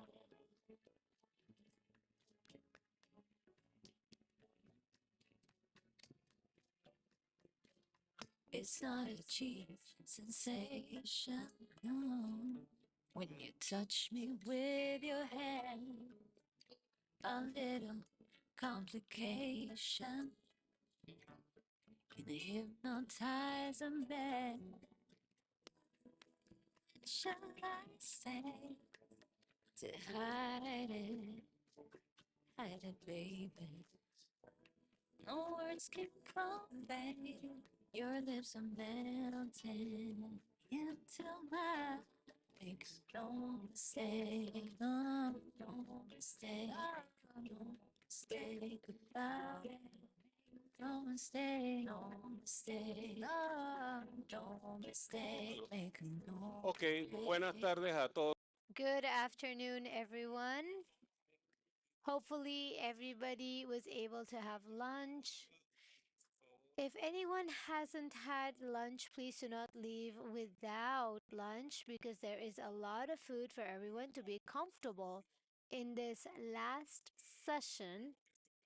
Hopefully, your stay here in the Parlatino and this first Ibero-American Forum of Silver Economies has been filled with pleasure. We would like to apologize for the minor failures that we've had. However, nothing is perfect, and perfection is the enemy of the good. So there's no such thing as perfect. And so we've always been evolving, improving. We want to remind everyone that we have Slido. Through Slido, you can, and if you don't know what Slido is, uh, any of the youth who has a protocol of black and white can explain it to you. Slido is a platform that you must have seen some QR codes in the entrance or in different places. So this is a platform so that you can express your opinion, questions, comments, complaints, all of your perceptions of whatever you would like to say, because we are in a collective creation process. This is an effort of multiple stakeholders that involve the academia, the universities, at least three universities, and leadered by the Universidad Tecnológica de Panamá, that I have been part of 40 years ago. And so, national government, Ministry of Culture, the Chancellor's Office, the ITSE, and the support of UNFPA, the support of the generation of the foundation of USMA, and many more in our website. If you get onto our website, you will see a lot of logos that belong to organizations who have supported in some way or another, some with funds, others with work, others doing a Medcom, for example, who gave us $60,000 only in support of communication, CERTV, and other organizations from the network of communicators. And this has been developed with the main effort of the civil society. And we say it this way in spite of the fact that we have private entities, government, academia, etc., because the forum is truly looking for, and we remind this to everyone, the forum is the purpose of the forum is creating a collective society for a better future and a better present and a better reality, changing the status quo. And this is only achieved through committed citizens. If we wait all the time for the governments to do it for us or other organizations to do it for us, well, it simply won't happen, or it won't happen as we would like it to happen. And of course, it is a primary effort. What does this depend on? Of course, it depends on organizations and mainly on what you are going to offer for it to continue. We need to get the concept of what is it that they're going to give me out of our heads. The first thing we want to think about is how will I contribute? And so I leave you with these thoughts. We still have 10 minutes to go. I invite those who are coming in and those who are outside to start at 2 o'clock sharp. Thank you so much.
Good afternoon. We are taking advantage of these minutes and we should take our seats in order to listen to a testimony. Miss Olinda de Villalobos, who's been visiting us here in the cycle of this forum, wants to share with us her experiences and what does she think about all of this. So the professor picked me out of nowhere, but I am extremely happy because I have learned, and from here on, I am a person who always is who is an entrepreneur and learning things. And so the age is just a number. I am 79 years old. I am 1 year away from my 80s, but here I am, and I really hope to be around for quite a while. I have many activities, many friends, many groups, but this I have loved. So I would like to thank those who did this forum and the professor who's always in the society. Thank you. A round of applause. Y le preguntándole que si la puedo ayudar para bajar. And I asked her if I could help her to get down, but she was like, no, no, no. So I'm gonna ask all of the escorts to please help me seat to please help the people take a seat. We need to comply with the protocols. We need to comply with time constraints. And once more, a round of applause for the translation team who gave the extra mile and who's here and they have and everybody's listening to us around the world, one in Spanish, in English, and in Portuguese, and and all of the recordings are going to be available so that you can hear it as much as you please in the channels of the Ibero-American Forum of Silver Economies.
buenas tardes a todos. Good afternoon, everybody. We are back again in our final session. But we have the final session, but this is going to actually continue. We will let you know how will we continue virtually in the month of October. And at this time, I am very proud to lead this table to see how can we drive silver economy as an instrument of economic revitalization. And I would like to remind you that Slido is available so that you can place your comments back again and suggestions, anything you believe can improve, because this is a collective creation process of a new reality. Here, we are not here to ask, what can you do for me? Rather, what can we do in order to change reality? And so I would like to verify and confirm that Lorena Paz is with us and she's connected. Lorena? Lorena, can you hear us?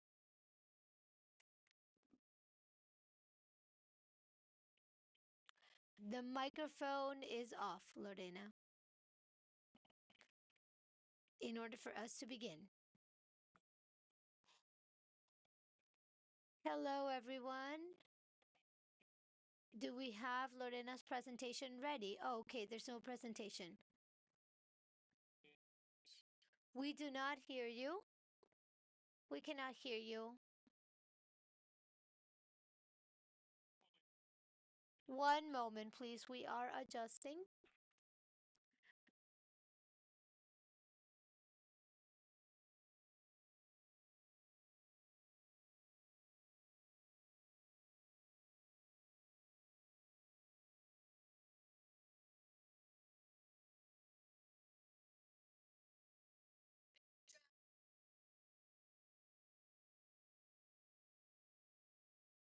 Ah,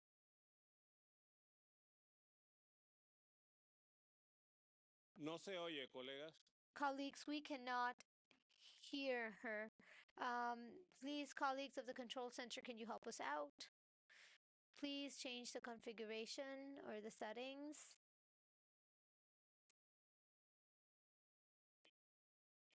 Very well.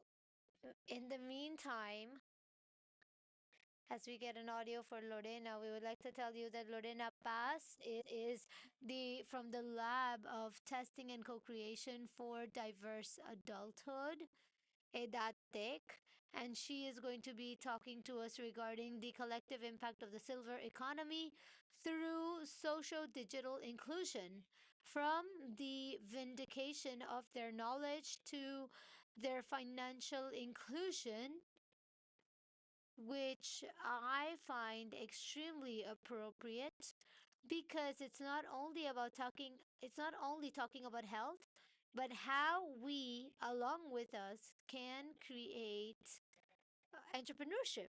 So it's not just about older people doing business with us, rather how can we participate in this process with others. So Lorena, we would like to verify your audio and see whether you can hear us properly. Yes, can you hear me? It's still a little low. Okay, I will try to, let me see what I can do from here.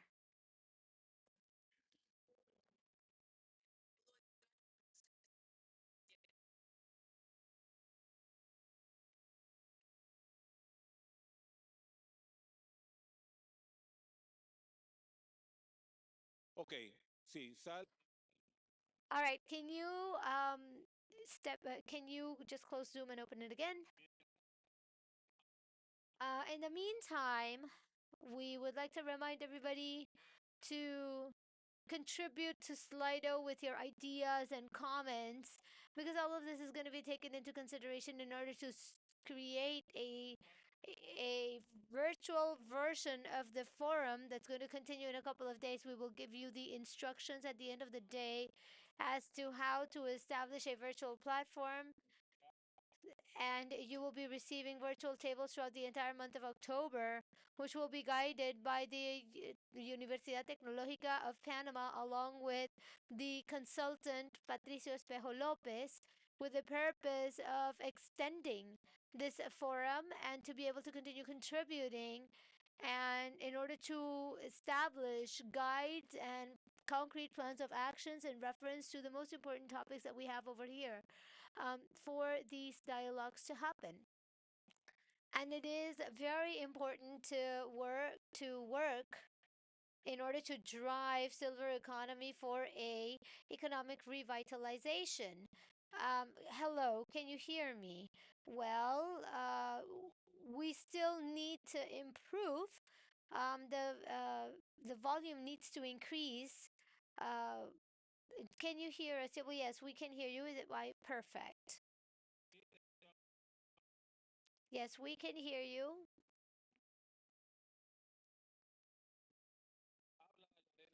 Lorena, can you speak up, please? Lorena? Lorena, can you hear me?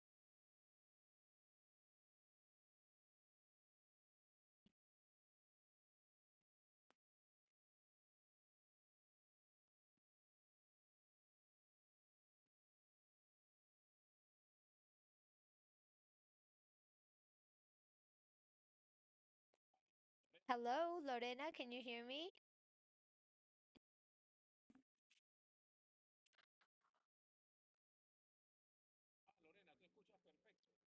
Oh, Lorena, can you hear us fine? Well, then go ahead.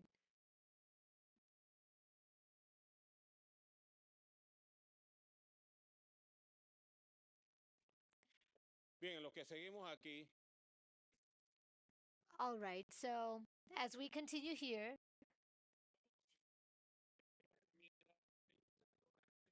well, in the meantime, as we fix Lorena's technical problem, let's continue with the roundtable until we will ask Alvaro Gonzalez. Can you hear me? Perfect, thank you. Go ahead, Lorena. Well, as soon as you tell me, I can share my screen and I can present. Please go ahead.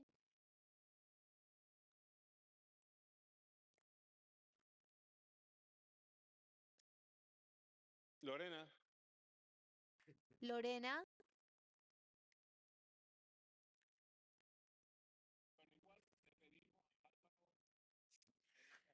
Well, let's ask Alvaro, Elizabeth, Ingrid Gomez, and Claudia Benavides and Cesar Garcia to please come with us here in this roundtable conversation while Lorena can align to the technological issues and we start an exchange of order doesn't really we are going to go ahead and exchange the order of speeches. So, Claudia Benavides. dinámico. En lo que So let's so those of you who have the microphones to your side, we would like to know what do you what is your opinion and what are the initiatives in Peru to drive the silver economy in Peru and how to revitalize this economy? What is the experience that Peru can bring forth for the experience of older adults? Now, good afternoon. Today I had the opportunity of talking a little bit about the initiative of Emprende UP. So we are driving and promoting the development of entrepreneurship leadered by adults 50 years and above, but also the intergenerationality and also the college youth should motivate and launch products and services for adults. Many times, entrepreneurship that is directed to silver economy has a purpose. While you think about grandchildren who think about what the grandparents need, children who think about what their parent need. So we work on three fronts. Number one is generating knowledge, creating awareness. We have done a series of knowledge-based information webinars, keeping in mind the main stakeholders. There's a program that is called Entrepreneurship of 50 years and above, where older adults go to workshops, and we help them with the entire workshop of a startup until creating a business model and also open innovation. And what we're looking for now is add more stakeholders, not just national but international as well, so that this project can continue growing. What amount have you had with these periods through these processes, and what has the reaction of older adults been who are being trained to become entrepreneurs, and what are the good practices that you can provide us with in order to initiate these programs formally in the Universidad Tecnológica de Panamá as we've planned it after this forum? Excellent. That is great to know. Now we are coming from we already have a project that is ongoing the second year in functioning. And in the first year, we concentrated on education, aspects of education. Starting from 2022, we have done this program of 50 plus or 50 más that had 28 alumni. And the second one, we had to close it before time because there was a lot of demand based on the good results that the first one had. And so we have 35 students, and we are planning to open another one in November. So we're opening another enrollment in November. So we're planning on going to provinces. Now there was another question in reference to what suggestions can you provide? So we had a question. We were wondering whether this was going to work, whether the intergenerational classroom was going to work or not. So some of the countries that had already developed this initiative had advice that we should only train people 50 plus. And so we did open it. We had very good results. Hello, hello. If you are seeing me from Peru, because I see you connected, Elaola has become a community of different ages, different experiences, and that is what we value because as a concept, I think that we want to motivate spaces in order to motivate each generation because each generation has something to contribute. Youth have something to contribute, adults as well. And so, if there are programs that generate that, then I think it is very, very positive. And well, in addition to the program, we have other initiatives such as the free webinars that we provide or the events. We are impacting a lot of population, more than 900 people.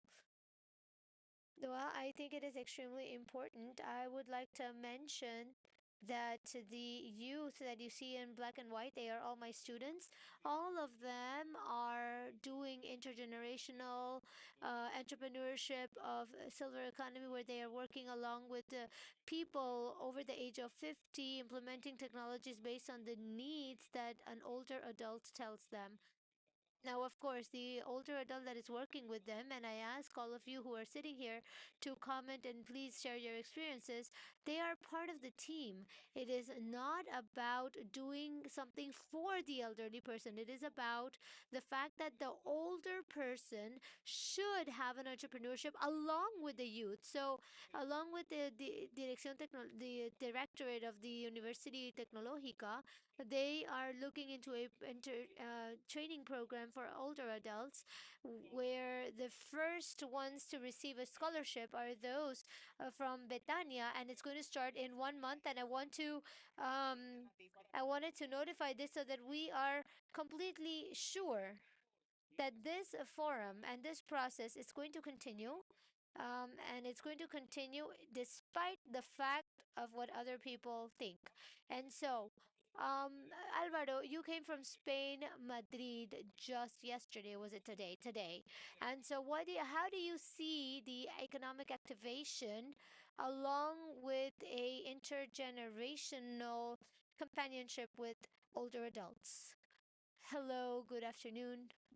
Well, I think it is a it is something that is happening in the last two. We can see that the middle age has increased by two.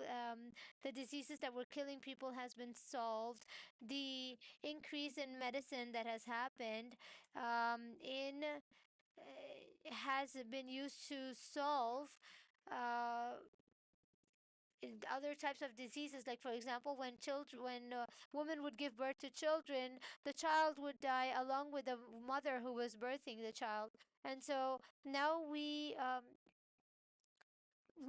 didn't have any register because people uh had dementia, or the brain didn't work the same way, the same just like cancer.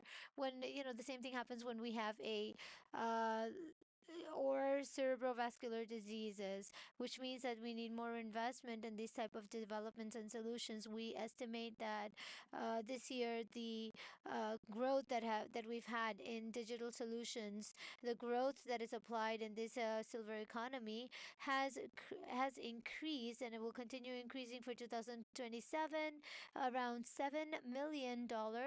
It is not much, keeping in mind the $160 billion that for 2027 are going to be invested in robotics and artificial intelligence, meaning that the framework of development that we have is very huge. Excellent. I wanted to go back to Mexico with Cesar. I think he is here, and look into the position experience and what he has to say in terms of the topic that we are covering. Yes, can you hear me? Well, here definitely the intergenerational topic, as I was saying last time, we did use it on issues that many of our products and services would look attractive. How do we create these markets in order to create a social impact? But what I can mention that alongside this, the strategies that we develop is an element that we have seen since forever, and we just call it intergenerational. But we talk about this. 80% of the entrepreneurships are now intergenerational, not like before. And so it means that a person from a different generation is entrepreneuring, and it is, as a Latin American, we know what to do with it. The topic is more to transcend, for us to be able to incide in new generations that now have a greater age, because we're talking about the old age starting from one doctor has 78 years old for women, but we all age differently, but we need to think about the differences in order to create the projects that we want. Because speaking about the Mexican hub, this is the first challenge. And what do you have as the first challenge? And the second is to identify and really creating that impact. So that is my comment to begin with. Here in Peru, they told us a moment ago that you are going to have an activity similar to this one in December, and that you were inviting us to participate actively. Tell us a little bit more about this and how this manages the ecosystem of the silver economy in Peru. Well, precisely, we are going to have an event which is going to be regional. The silver board that came through with the IDB lab and with the central objectives, and to continue learning and continue understanding what is the importance of the silver economy. And the second one is to learn from the two fronts, from the projects that we have already been working today in the sector, and also to be able to identify other initiatives, because there are many. And so many years that we've been working with the adult population, and so learning from both sides, and then finally looking for sustainability. So we open the invitation to all of those who would like to accompany us. We also have the possibility of transmitting this. So I feel that these regional activities are going to add up to our country, and that's going to be 6th and 7th of December of this year. Thank you very much. We're going to be in Lima then. Alvaro, what is the profile of an entrepreneur? What is required to be an entrepreneur? Wow, that's a very good question. it depends on the stage of life you are. I mean, finally, being a entrepreneur has a factor of awareness of risk that actually gets takes you out of the comfort of working for a company that has a monthly salary. But then there are there are a lot of things, a lot of changes day to day. So you have to dedicate hours without knowing where you're headed. Many times you don't even have a support at university level or financial level in order to develop an idea that could really be good or could hold an impact but does not have any market, or it's not within the time frame where the market would be feasible for that entrepreneur. So it is a little complicated. However, for entrepreneurs that are really getting into this new economic model, there already are companies such as Amazon, Google. As a matter of fact, Amazon, Google, Apple with smartwatches, who are for people who are already betting on this. So there is a very big market, and who can that can probably give good solutions. And there are dedicated companies to this to create dedicated solutions for this. And I take the advantage to ask Diana to please stand up from the Directorate of Knowledge Transfer, and to please the people from Betania to please stand up who participate in the project of silver economy, simply so that you can know from DGTC who are the people that you need to look for at the end of the forum for in order to register the names of entrepreneurship with an ideation and definition of a business plan and all of these alternatives that will receive scholarship from the Universidad Tecnológica de Panama. Thank you so much. So we are interested in the experience of Mexico.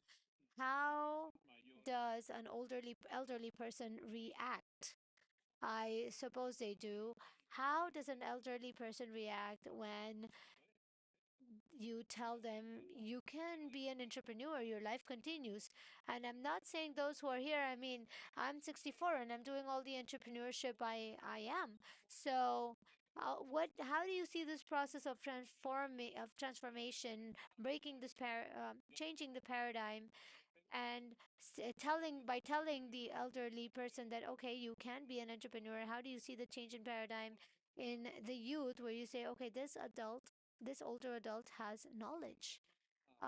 So as I mentioned, in the senior entrepreneurship, which is one of the 18 projects of Apple, we have developed not just the technical topics, but also creating awareness. Because if we see the different types of aging, and we see that you have entrepreneurship, the economic need, we see that this is extremely exciting. I don't know if the older people, Panamanian older people, might agree with me, but we have seen that there is an ingredient of sociability that motivates way more than just entrepreneurship.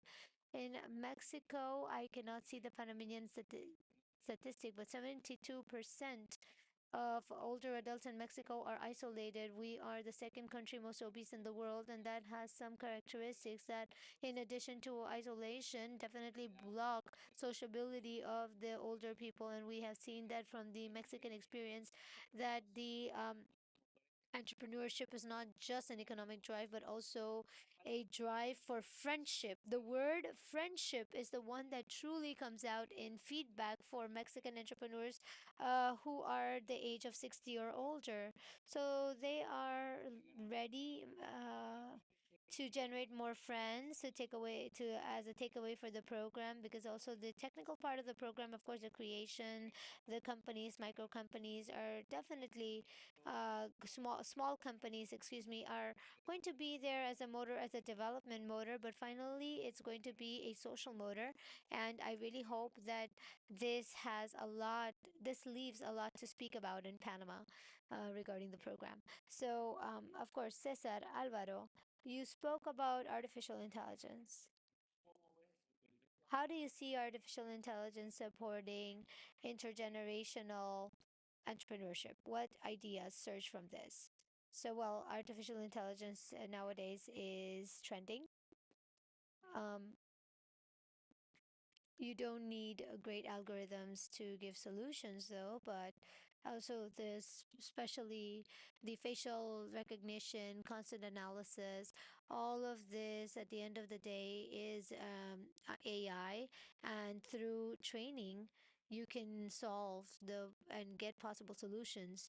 I remember that we had this startup, and in the prediction of heart attacks, determining external factors first and measuring the constant levels of heart. So you had some indicators, and you could actually predict at what time can a patient have the possibility of having a heart attack, and so you would keep higher levels of control for the patient. And also the Internet of Things, in order to have completely digitalized homes where you're capable of seeing the person who's inside the home, who, if in case the person needs help.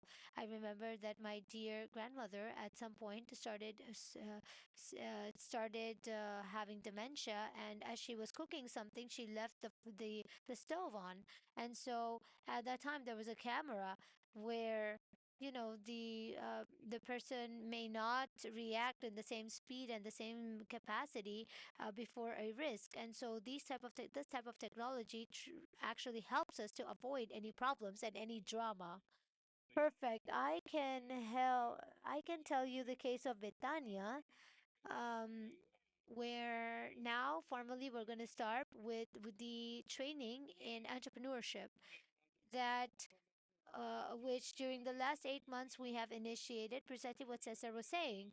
First, you need to go through a process of socialization.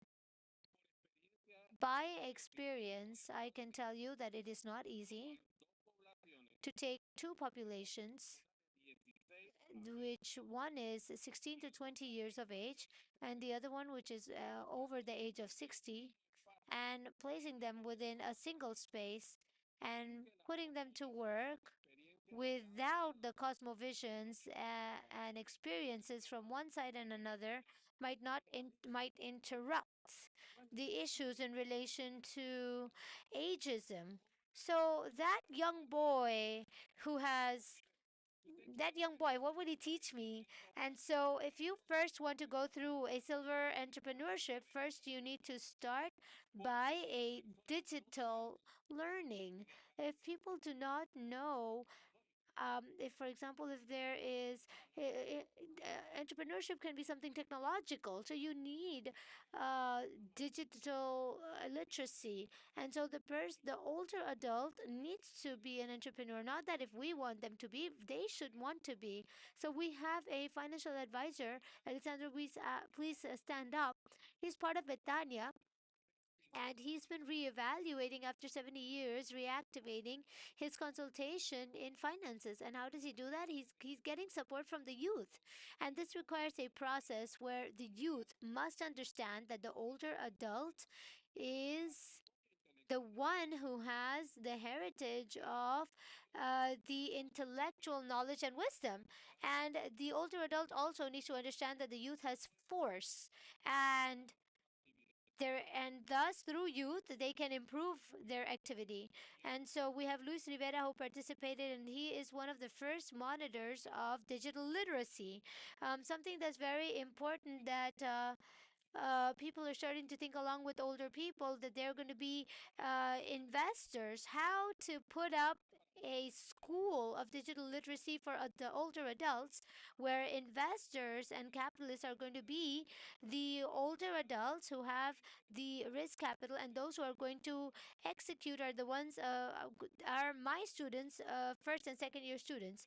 So, and for by WhatsApp, if you explain to them by WhatsApp, and there are people in Betania from WhatsApp, how do you use platforms and provide online support? We're looking for a change in paradigm. And in order to do that, we only know how to do it, not saying that we're going to do it. So I invite you once again that if you have skills and you have capacities, and put it to others' disposal, because this is creating a new reality. Let's not wait for things to give us. So let's not wait to keep receiving things. Rather, we should start understanding what can we contribute with. So now we're going to start with Lorena Paz, and she's going to come with a super interesting information on digital literacy for older adults. and the best practices she's had in her environment. Well, uh, I would like to thank you all for this interesting event, and I'm going to share my screen, and I hope that I can go along with the requirements of time. So first, I would like to tell you that this process started 18 years ago in 2005, and it has roots in different areas, including Argentina. And the name is edat.tech. So it started changing through digital means. Today, it is a living lab of co creation and testing of products for older adults. Let me tell you about the history of the product and what do we do. We have learning based of real projects, co-designing and guidance based on the interest and needs and places where they can get together or universities, educational centers. How do we do this? With this role that this is a user of technologies and at the same time they're alumni and teachers. They are experts by experience and they tell us how they want the technology to be and what difficulties they have. So we are teachers, investigators, and designers. I'm going to leave these PowerPoint slides with you in case you want to go over it. But this is a live lab where we actually do a lot of active listening, and we also check on accessibility, and we do thematic topic based classes, and we also keep teaching. So how do we call upon everyone? Well, this Friday we are going to do a meeting for with on virtually regarding well-being, and we are also going to listen to them and laugh about some of the difficulties that technologies hold, recognizing that many of the things that create fear or difficulties because the designs are bad.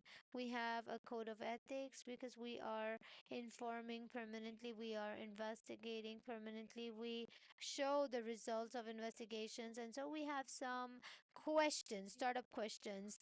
Do you do older people really have needs and interests? What do they want to learn? What problems of accessibility do you have?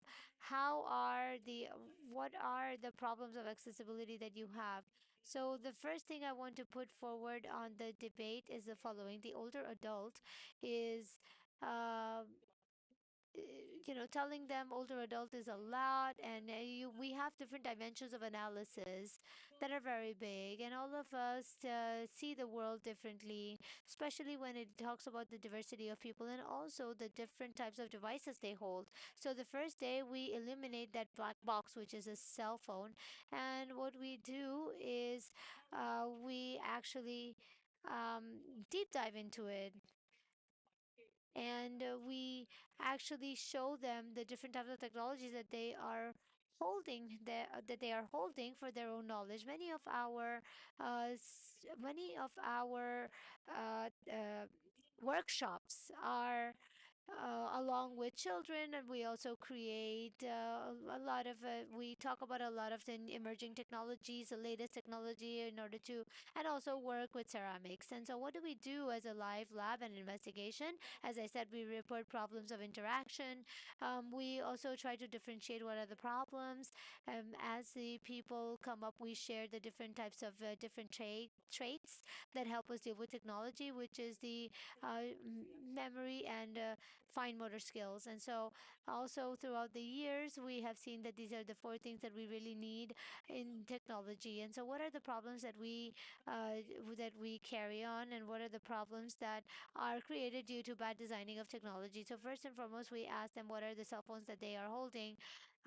the different types of brands, and we realized that the different types of devices that they carry, they either they donated or they gave it to their children, and many of them are defective pieces.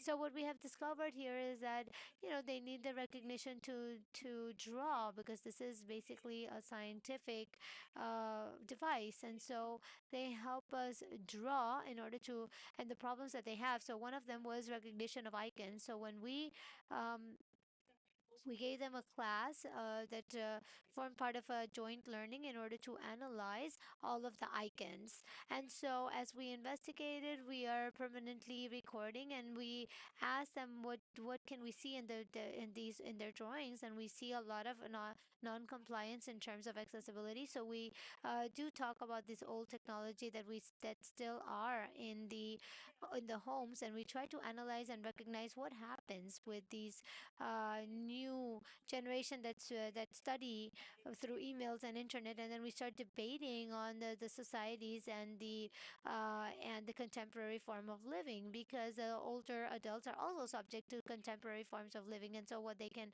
learn and understand and what's happening amongst the critical issues in technology. So we are permanently hearing from them, and so we and they tell us what happens, what they feel, what they want to learn. And so, what I said before is I have very little time in this presentation, where this presentation is at the disposal of Ms. Arleti, and so we can we can this is all of the comments of my students, and so many of them, they feel that they feel more autonomous, or what is their interest. Many times they feel that they are not capable of managing technology on their own, and then that's a process that we work on. We work with teachings based on real projects, and it is a iterative process where we investigate and design along with the programs. We do an active investigation with the real life experience of users, where we empathize, co-design, restructure. Many times we voice them out, and in terms of technology and the existing technology, and many times we materialize some of the solutions. And so the findings that we have in terms of broken devices, I'm not going to delay because of the interactions, but we have this list of findings, and we found a million of problems. And so we have a lot to go for standardization. And so we have the lack of patterns, of basic patterns in development. And so for these devices, and so also, programmed obsolescence, and things that many times they are not even able to upload or download WhatsApp, and bad translations, and many things that are not really particular to this Congress, but more than anything is we empower, provoke, and create well-being. And also, in order to have so we promote technology for financial inclusion, well-being, and also to control its use. So these are the recommendations of designers and developers, so they are aware of it and what they can see. This is how it is perceived. I mean, they always blame themselves. Okay, my fingers are too fat, I can't see very well. The cell phone does not have the problem, it's me. I mean, maybe I am not, so they have to unlearn and relearn a lot. And so we design a lot of well-being and virtual realities, and so we see emergent technologies that those people who have reduced mobility, they can actually travel and feel the experience and have diverse experiences, know places that they already know that they were not able to learn because of lack of mobility, that they were not able to know about because of lack of mobility. So because sometimes it is very difficult for an older adult to travel. And so, as a lab of co creation, we have alliances of living laboratories, and thanks to the projects that is also part of the life laboratory, in order to that creates the virtual experience through different scenarios. So it is very important to highlight here that this was the title of the conversation that Our Lady raised, the collective impact of the silver economy through social digital inclusion, from reivindication of their knowledge until financial inclusion. So this is very contradictory because we are raising a social digital inclusion, but we are constrained from including them in digital social environments, and that will be an issue for human rights. So first and foremost, the answer is community, because the problem is can be individual from not having a connection, can have a community response. So an economy that might be broken can break all of other communities. So we have 10 years of experience as a living lab. I mean, 18 years. So the advanced technology and communication has been negative in terms of autonomy, and also in terms of literacy of the technological literacy of older adults. It so also this would the digital gap also implies the general gap as well. It implies a health, a banking, social services, entertainment. It does not comply with the standards unless you have a development or understanding of a software that has been developed. So this has now directly linked with basic human rights. So clearly now we'll have to investigate to create actions. So what do we all need to do? All of the people have this excellent and enriching information, and we need to understand the real interests and motivation of older adults. We need to understand expectations, frustrations. We need to reflect what links do they have with technology. We need to understand when does it interfere with memory, fine motor skills, vision, emotional intelligence, and we need to keep our eyes on action in investigation in order to create accessible courses, and also we need to improve a whole program. Above all, we need to we need to create, moderate, and test this in relation to older people. And so that is why we did products in the midst of COVID. We did this development. How did we do it? We did it in real time. We had 88 older adults connected on WhatsApp, and all of the architecture of information was emerging from their needs. And so in emergencies, they said, well, we need to purchase, we need to pay, we need to do classes. So we did the architecture of information simple and accessible and responsive so that they can continue, even if they were closed, even if they were locked out in the midst of the pandemic, they could understand the digital aspects of technology. And how could that be done? By taking action for the community. I hope I did follow the timeline. And so thank you very much. Excellent, Lorena. Well, I have to congratulate you even more, and I am personally impressed. And above all, I am thankful for the entire work that you have done, and more so because you have just given a class of design thinking directed to older people, to 57 students of Universidad Tecnológica, that a few weeks ago we were precisely talking about design thinking for silver economy, and I see that you have helped me in this protocol. So I would like to just consult very quickly because of time constraints, and we just have one single question. Has dicho muchos retos. You mentioned several challenges. Focus on the user requirements and think about the human being first before technology. What advice do you have for us in order for us to achieve, or in this forum, communicate more and coordinate and put into practice this?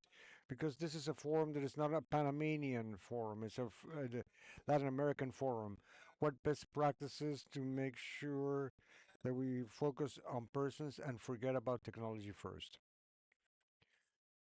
Well, first, I believe the models there actively because Arleti, who's the manager of this project, is a senior adult and is very respectful that their participants and co-creators are elderly. I think you're on the right path. In the forum, I would like to uh, provide you all the knowledge we have there and perhaps see more active senior adults in the forum like Atleti, more senior adults that I don't see them because I'm not in Panama, unfortunately. But it's important because you know that now I have had 102 seniors that are following this because in Argentina we have people looking at this and everybody was saying that they couldn't believe that there is an event devoted to them. I mean, I believe that senior citizens should participate more in these type of events. I don't know. You'll tell me if you have senior adults here. One third of those of us sitting here, including me, age 63, we are older adults. Oh, fantastic. You're doing it right now. We all have an older adult inside of us. And I mean, great. Well, I'm available for whatever you want to share with us. We are Creaticomos and open innovation and anything right, to be concerned about our older adults is concerning about our own lives because the only thing that's a certainty here we'll get old we we cannot think short term in a world inundated by technologies. We cannot be short sighted. We have to bear in mind that the technologies have to be well designed because when we become older adults, just a while from now, we'll be even more tired because of the excessive technology we have around in our lives. Thank you, Lorena. Stay with us for a minute. We would now like to briefly go to Claudia Benavides from Colombia so that she can share with us the Colombian experience with respect to this topic, or whatever you can share with us. Please, it is important. All points of view are from Latin America are important. Well, thank you very much. I told you now that this became a trilogy. This is the third time that I'm using the microphone.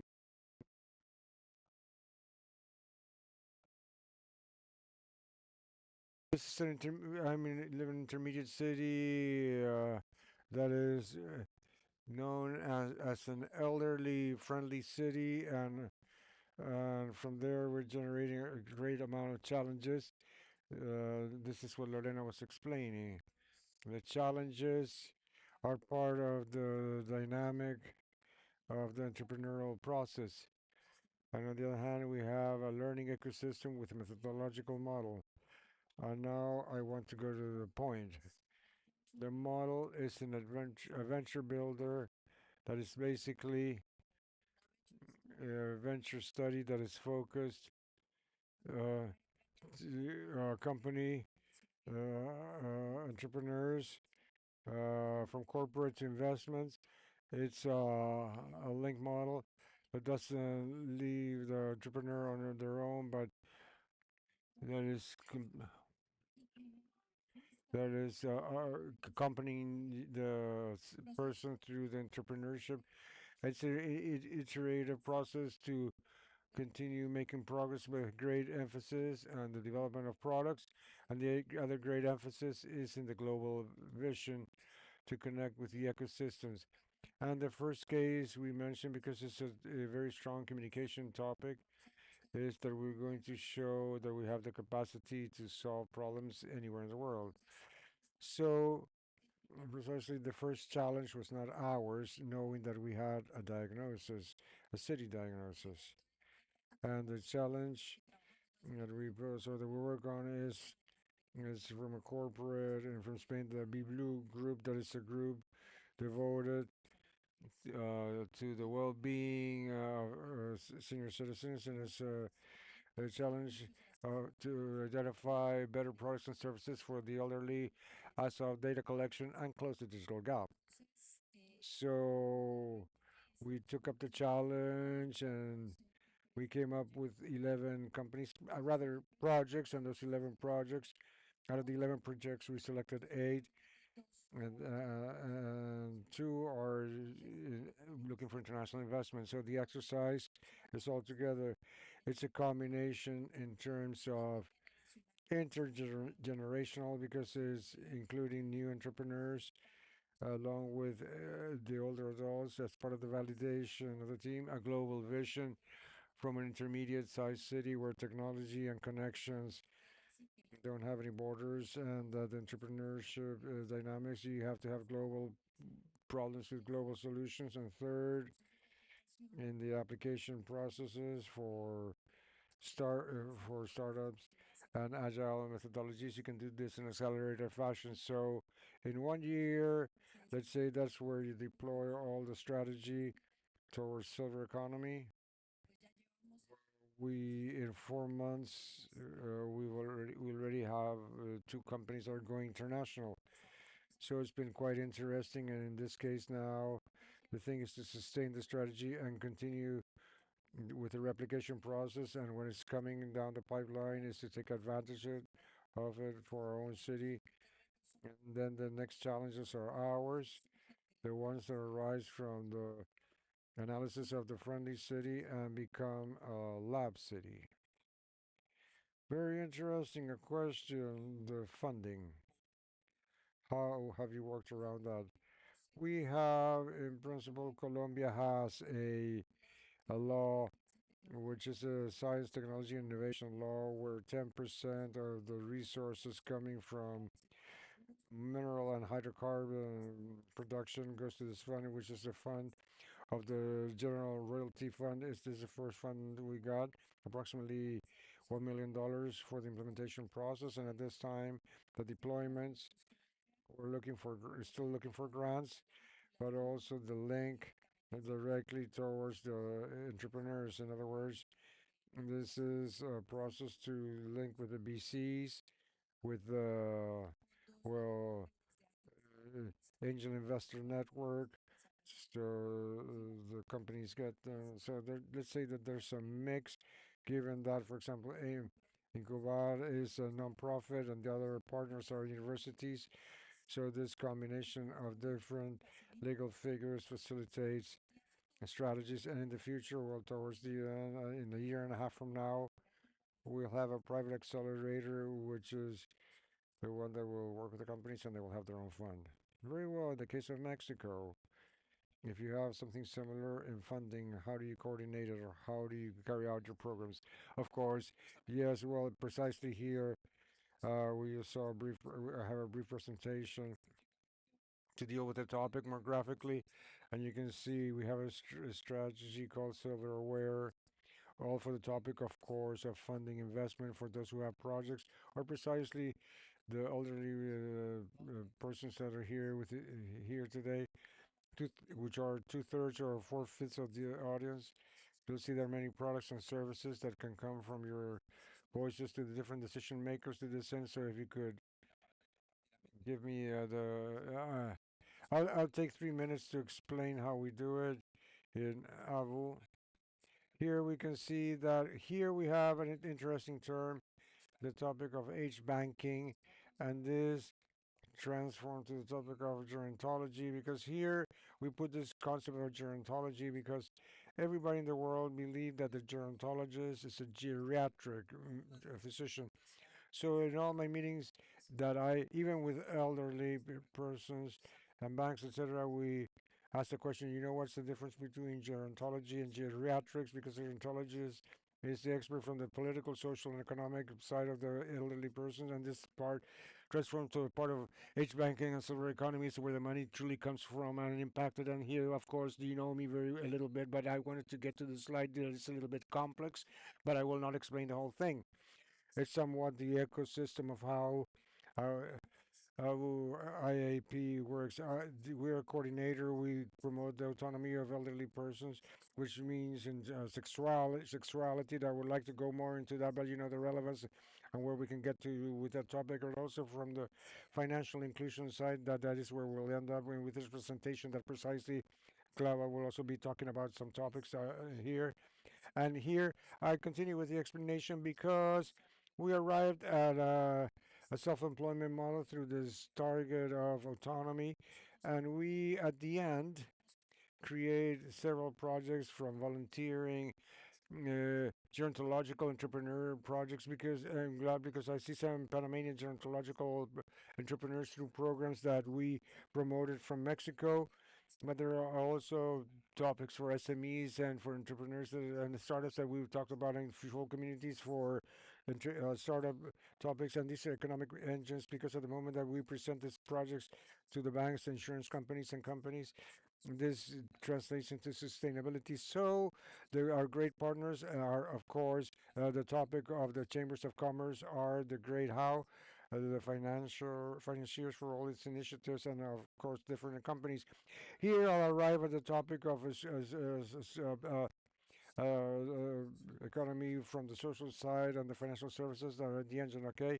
The engine of the future of these social projects, because although we can have a perspective of financial inclusion and silver economy, we must have the social value that could be from digital literacy and, of course, the whole sociability and the whole side of co-creation.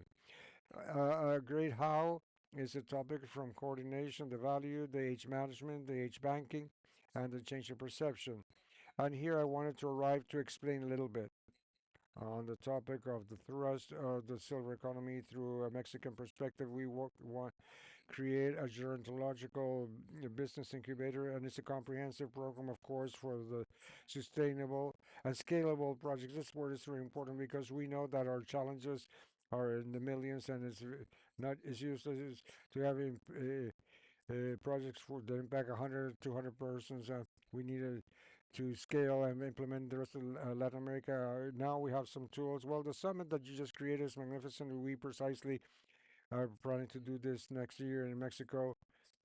Uh, Raises for careers for elderly financial models that we can adapt to Latin American countries. Partnerships, many partnerships we can promote, present from the economic side. This presentation we could gladly give to you so that you could have different tools from Mexico. And this one is the slide before last that I want to show you, because here if you can see, well, Colombia, Mexico, Peru, Ecuador, the ones that you just presented, we were missing here the Panamanian scenario, but it could be very similar. In year 2023, which is the part on the top, it's everything that already exists in our countries. Remember, in the last presentation, I explained that we have to coordinate and know the install capacity we have in our countries, because truly these are the initiatives that we can scale up in Latin America. So in Colombia, they're ahead of us, like we say in Mexico. We don't have initiatives. It's a silver board entrepreneurship. They have laws for aging and elderly for. You can go to the streets in Bogota and you can see a version of the old person of a dignified old age. In Mexico, we have entrepreneurship. We have a network of companies called Edge Connection. We have model of employability for companies that have over 150,000 employees. In Peru, no, of course, employment models, business scholarships. In Quito, we have a career for elderly. I hope to see the same here in Panama. And at the end, I won't explain all the other slides, but I believe that definitely you can see where how much it costs, what initiatives are out there in Latin America, and from where does the money come out from. So with this, a little bit of my intervention, so that we can create, as well as such, a strategy for this silver economy and a silver century. Thank you. An applause, please. I believe that, yes, if we already see the stage, we've gone from Peru with a training to promote or encourage the older adults in their training to be able to innovate. Colombia, it calls my attention, I'll mention it again. Global challenges, not local ones, but that can be expanded. If we see it from Mexico, a whole strategy that have also been presented to us, the projections we have for the upcoming years. And Alberto, I wanted to end with you asking you the following: where do you live? Where do I live? Where do I come from? And where do you live right now? I live in Panama. Why did you move from Spain to Panama? Well, there are many factors. The first one is the opportunities for growth in this market, the financial freedom, and going back to the topic of the silver economy, the social challenges. You have the fact that we want to live more, we want to live better, but that implies a lot of responsibilities. The first one, the more we are, the more we pollute. The second one, the states are somehow responsible for the individuals. In other words, the fact that we have a retirement, and we're forcing new generations to be paying and working more to pay for our retirements. It's something that's a reality in Spain and in Europe that has quite an impact. As years go by, we need more young people working, and they will be charged more taxes to pay for the retirement of people that are living longer. Up to what point can the states carry such a burden? So one of the reasons, well, I was a little bit selfish. My exit was because one of the aspects I see is that in Latin America, there's more natality than mortality. More people are being born than the people that are getting old, and it's a market full of opportunities and with tremendous potential. So for me, Panama is a place where I truly want to be. Thank you. Your final words from Peru. What could you recommend in 1 minute? Where all the adults that are here to be active actors in all this. Well, precisely that. Let's not wait for somebody to do things for us. That we all contribute from where we come from, and that we are in constant learning every day. Learn something new, and that does has nothing to do with age. Colombia. Same question. I would recommend for this because I agree with what you're saying is find your passion. It's not late to identify what motivates us, what moves us, what makes our eyes shine, and that makes us get up every day to say, this is why I want to work and bet on because I deeply believe here from the bottom of my heart, and we feel it in our gut as well, to to be able to achieve, to be able to act, basically. Thank you, ladies, gentlemen. Who says it's late? It might be late for those who don't participate and contribute with their talents to co create this. Let's not wait to get handouts. Bring what you have and what you know, and we're waiting for you. Thank you.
Aquí yo le digo al Here I tell our foreign guests that we are really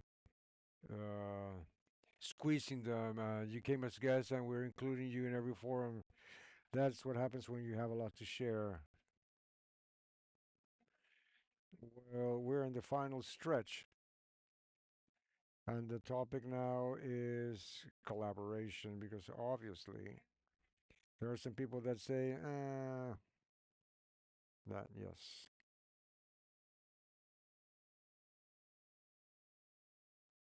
Uh, that may, what did I say? Oh no, these things happen, and no, and then people forget, people get tired, and this is what we're going to try to avoid. But the way to truly be able to carry this forward requires, first of all, that we acknowledge that there are networks in place already, and one of the best ways to be able to create and maintain a movement is by using the existing networks. So this period now, I will be presenting four types of networks, and don't worry, it's not that long. First, we'll start with the newest one. Cesar was talking about gerontology and geriatrics and the difference, and this is an RISLAC network that's brand new. It's a network of universities bringing together geriatrics and gerontology. So this is a recording, brief, one presented by the network.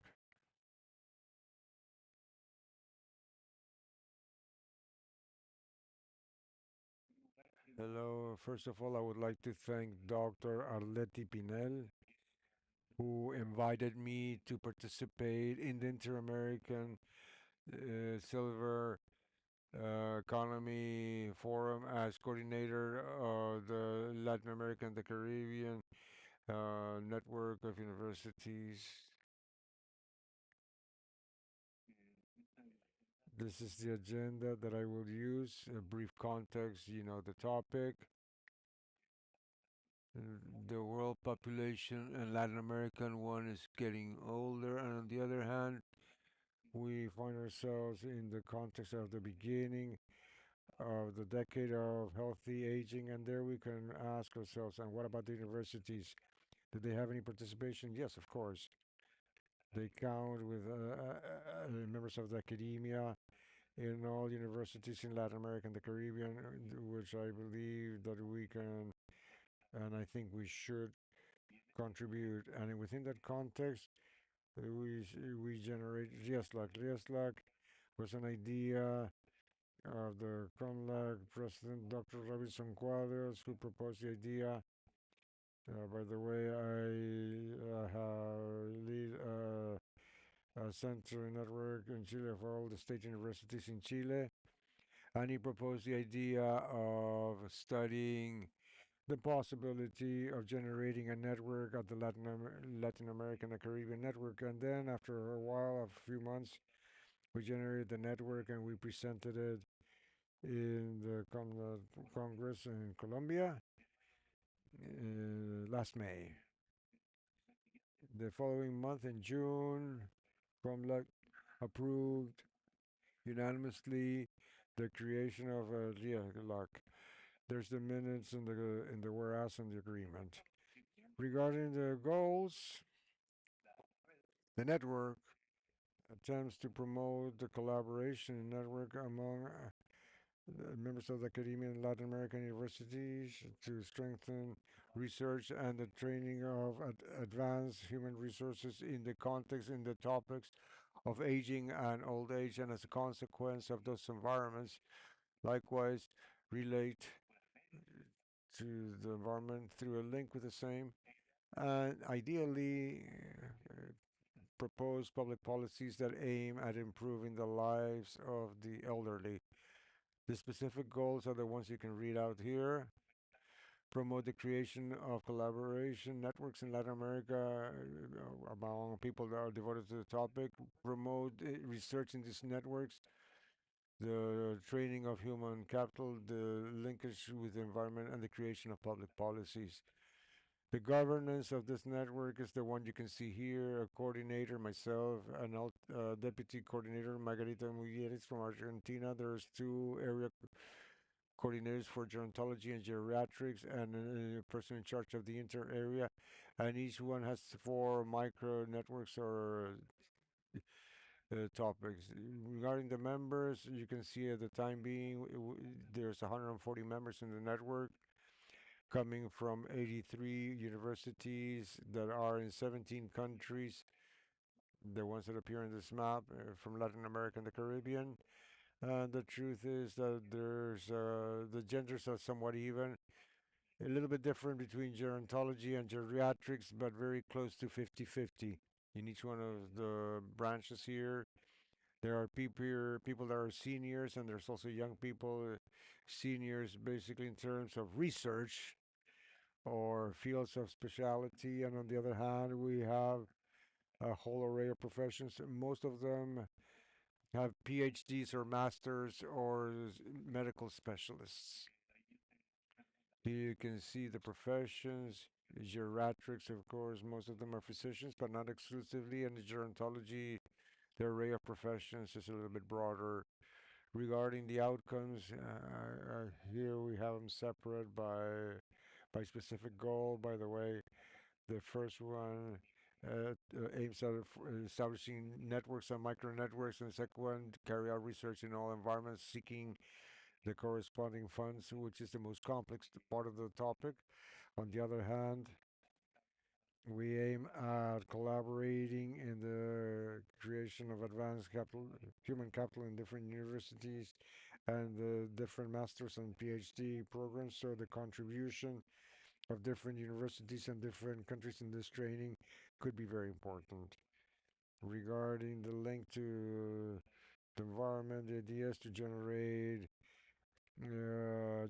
lectures and participate in roundtables with public and entities and NGOs, generate interviews, participate in social media like these three, and in public policies. We are planning to generate next year, hopefully, some public policy proposal that can be presented to the deans and rectors and the authorities of different governments. And why not also agencies like PAHO and similar ones. With respect to, and I'll wrap up with this, the pair, a couple of final messages, and I'll just read them out. I'll read it out. The Inter-University Network of Latin America and Latin America and the Caribbean for Healthy Aging. This network organizing the talent and resources in the region because they are members from the academia and a lot of human potential that must come together because we believe we can be more in the measure. I mean, we as we get synergies, we'll emphasize on the collaborative co-creation of new paradigms in geriatrics and gerontology. And finally, words from the our president, Dr. Levinson Cuadro, who said verbatim this recently. The RIESLAC is a network of members of the academia that will transform the view of universities of Latin America and the Caribbean vis-a-vis healthy aging. Thank you.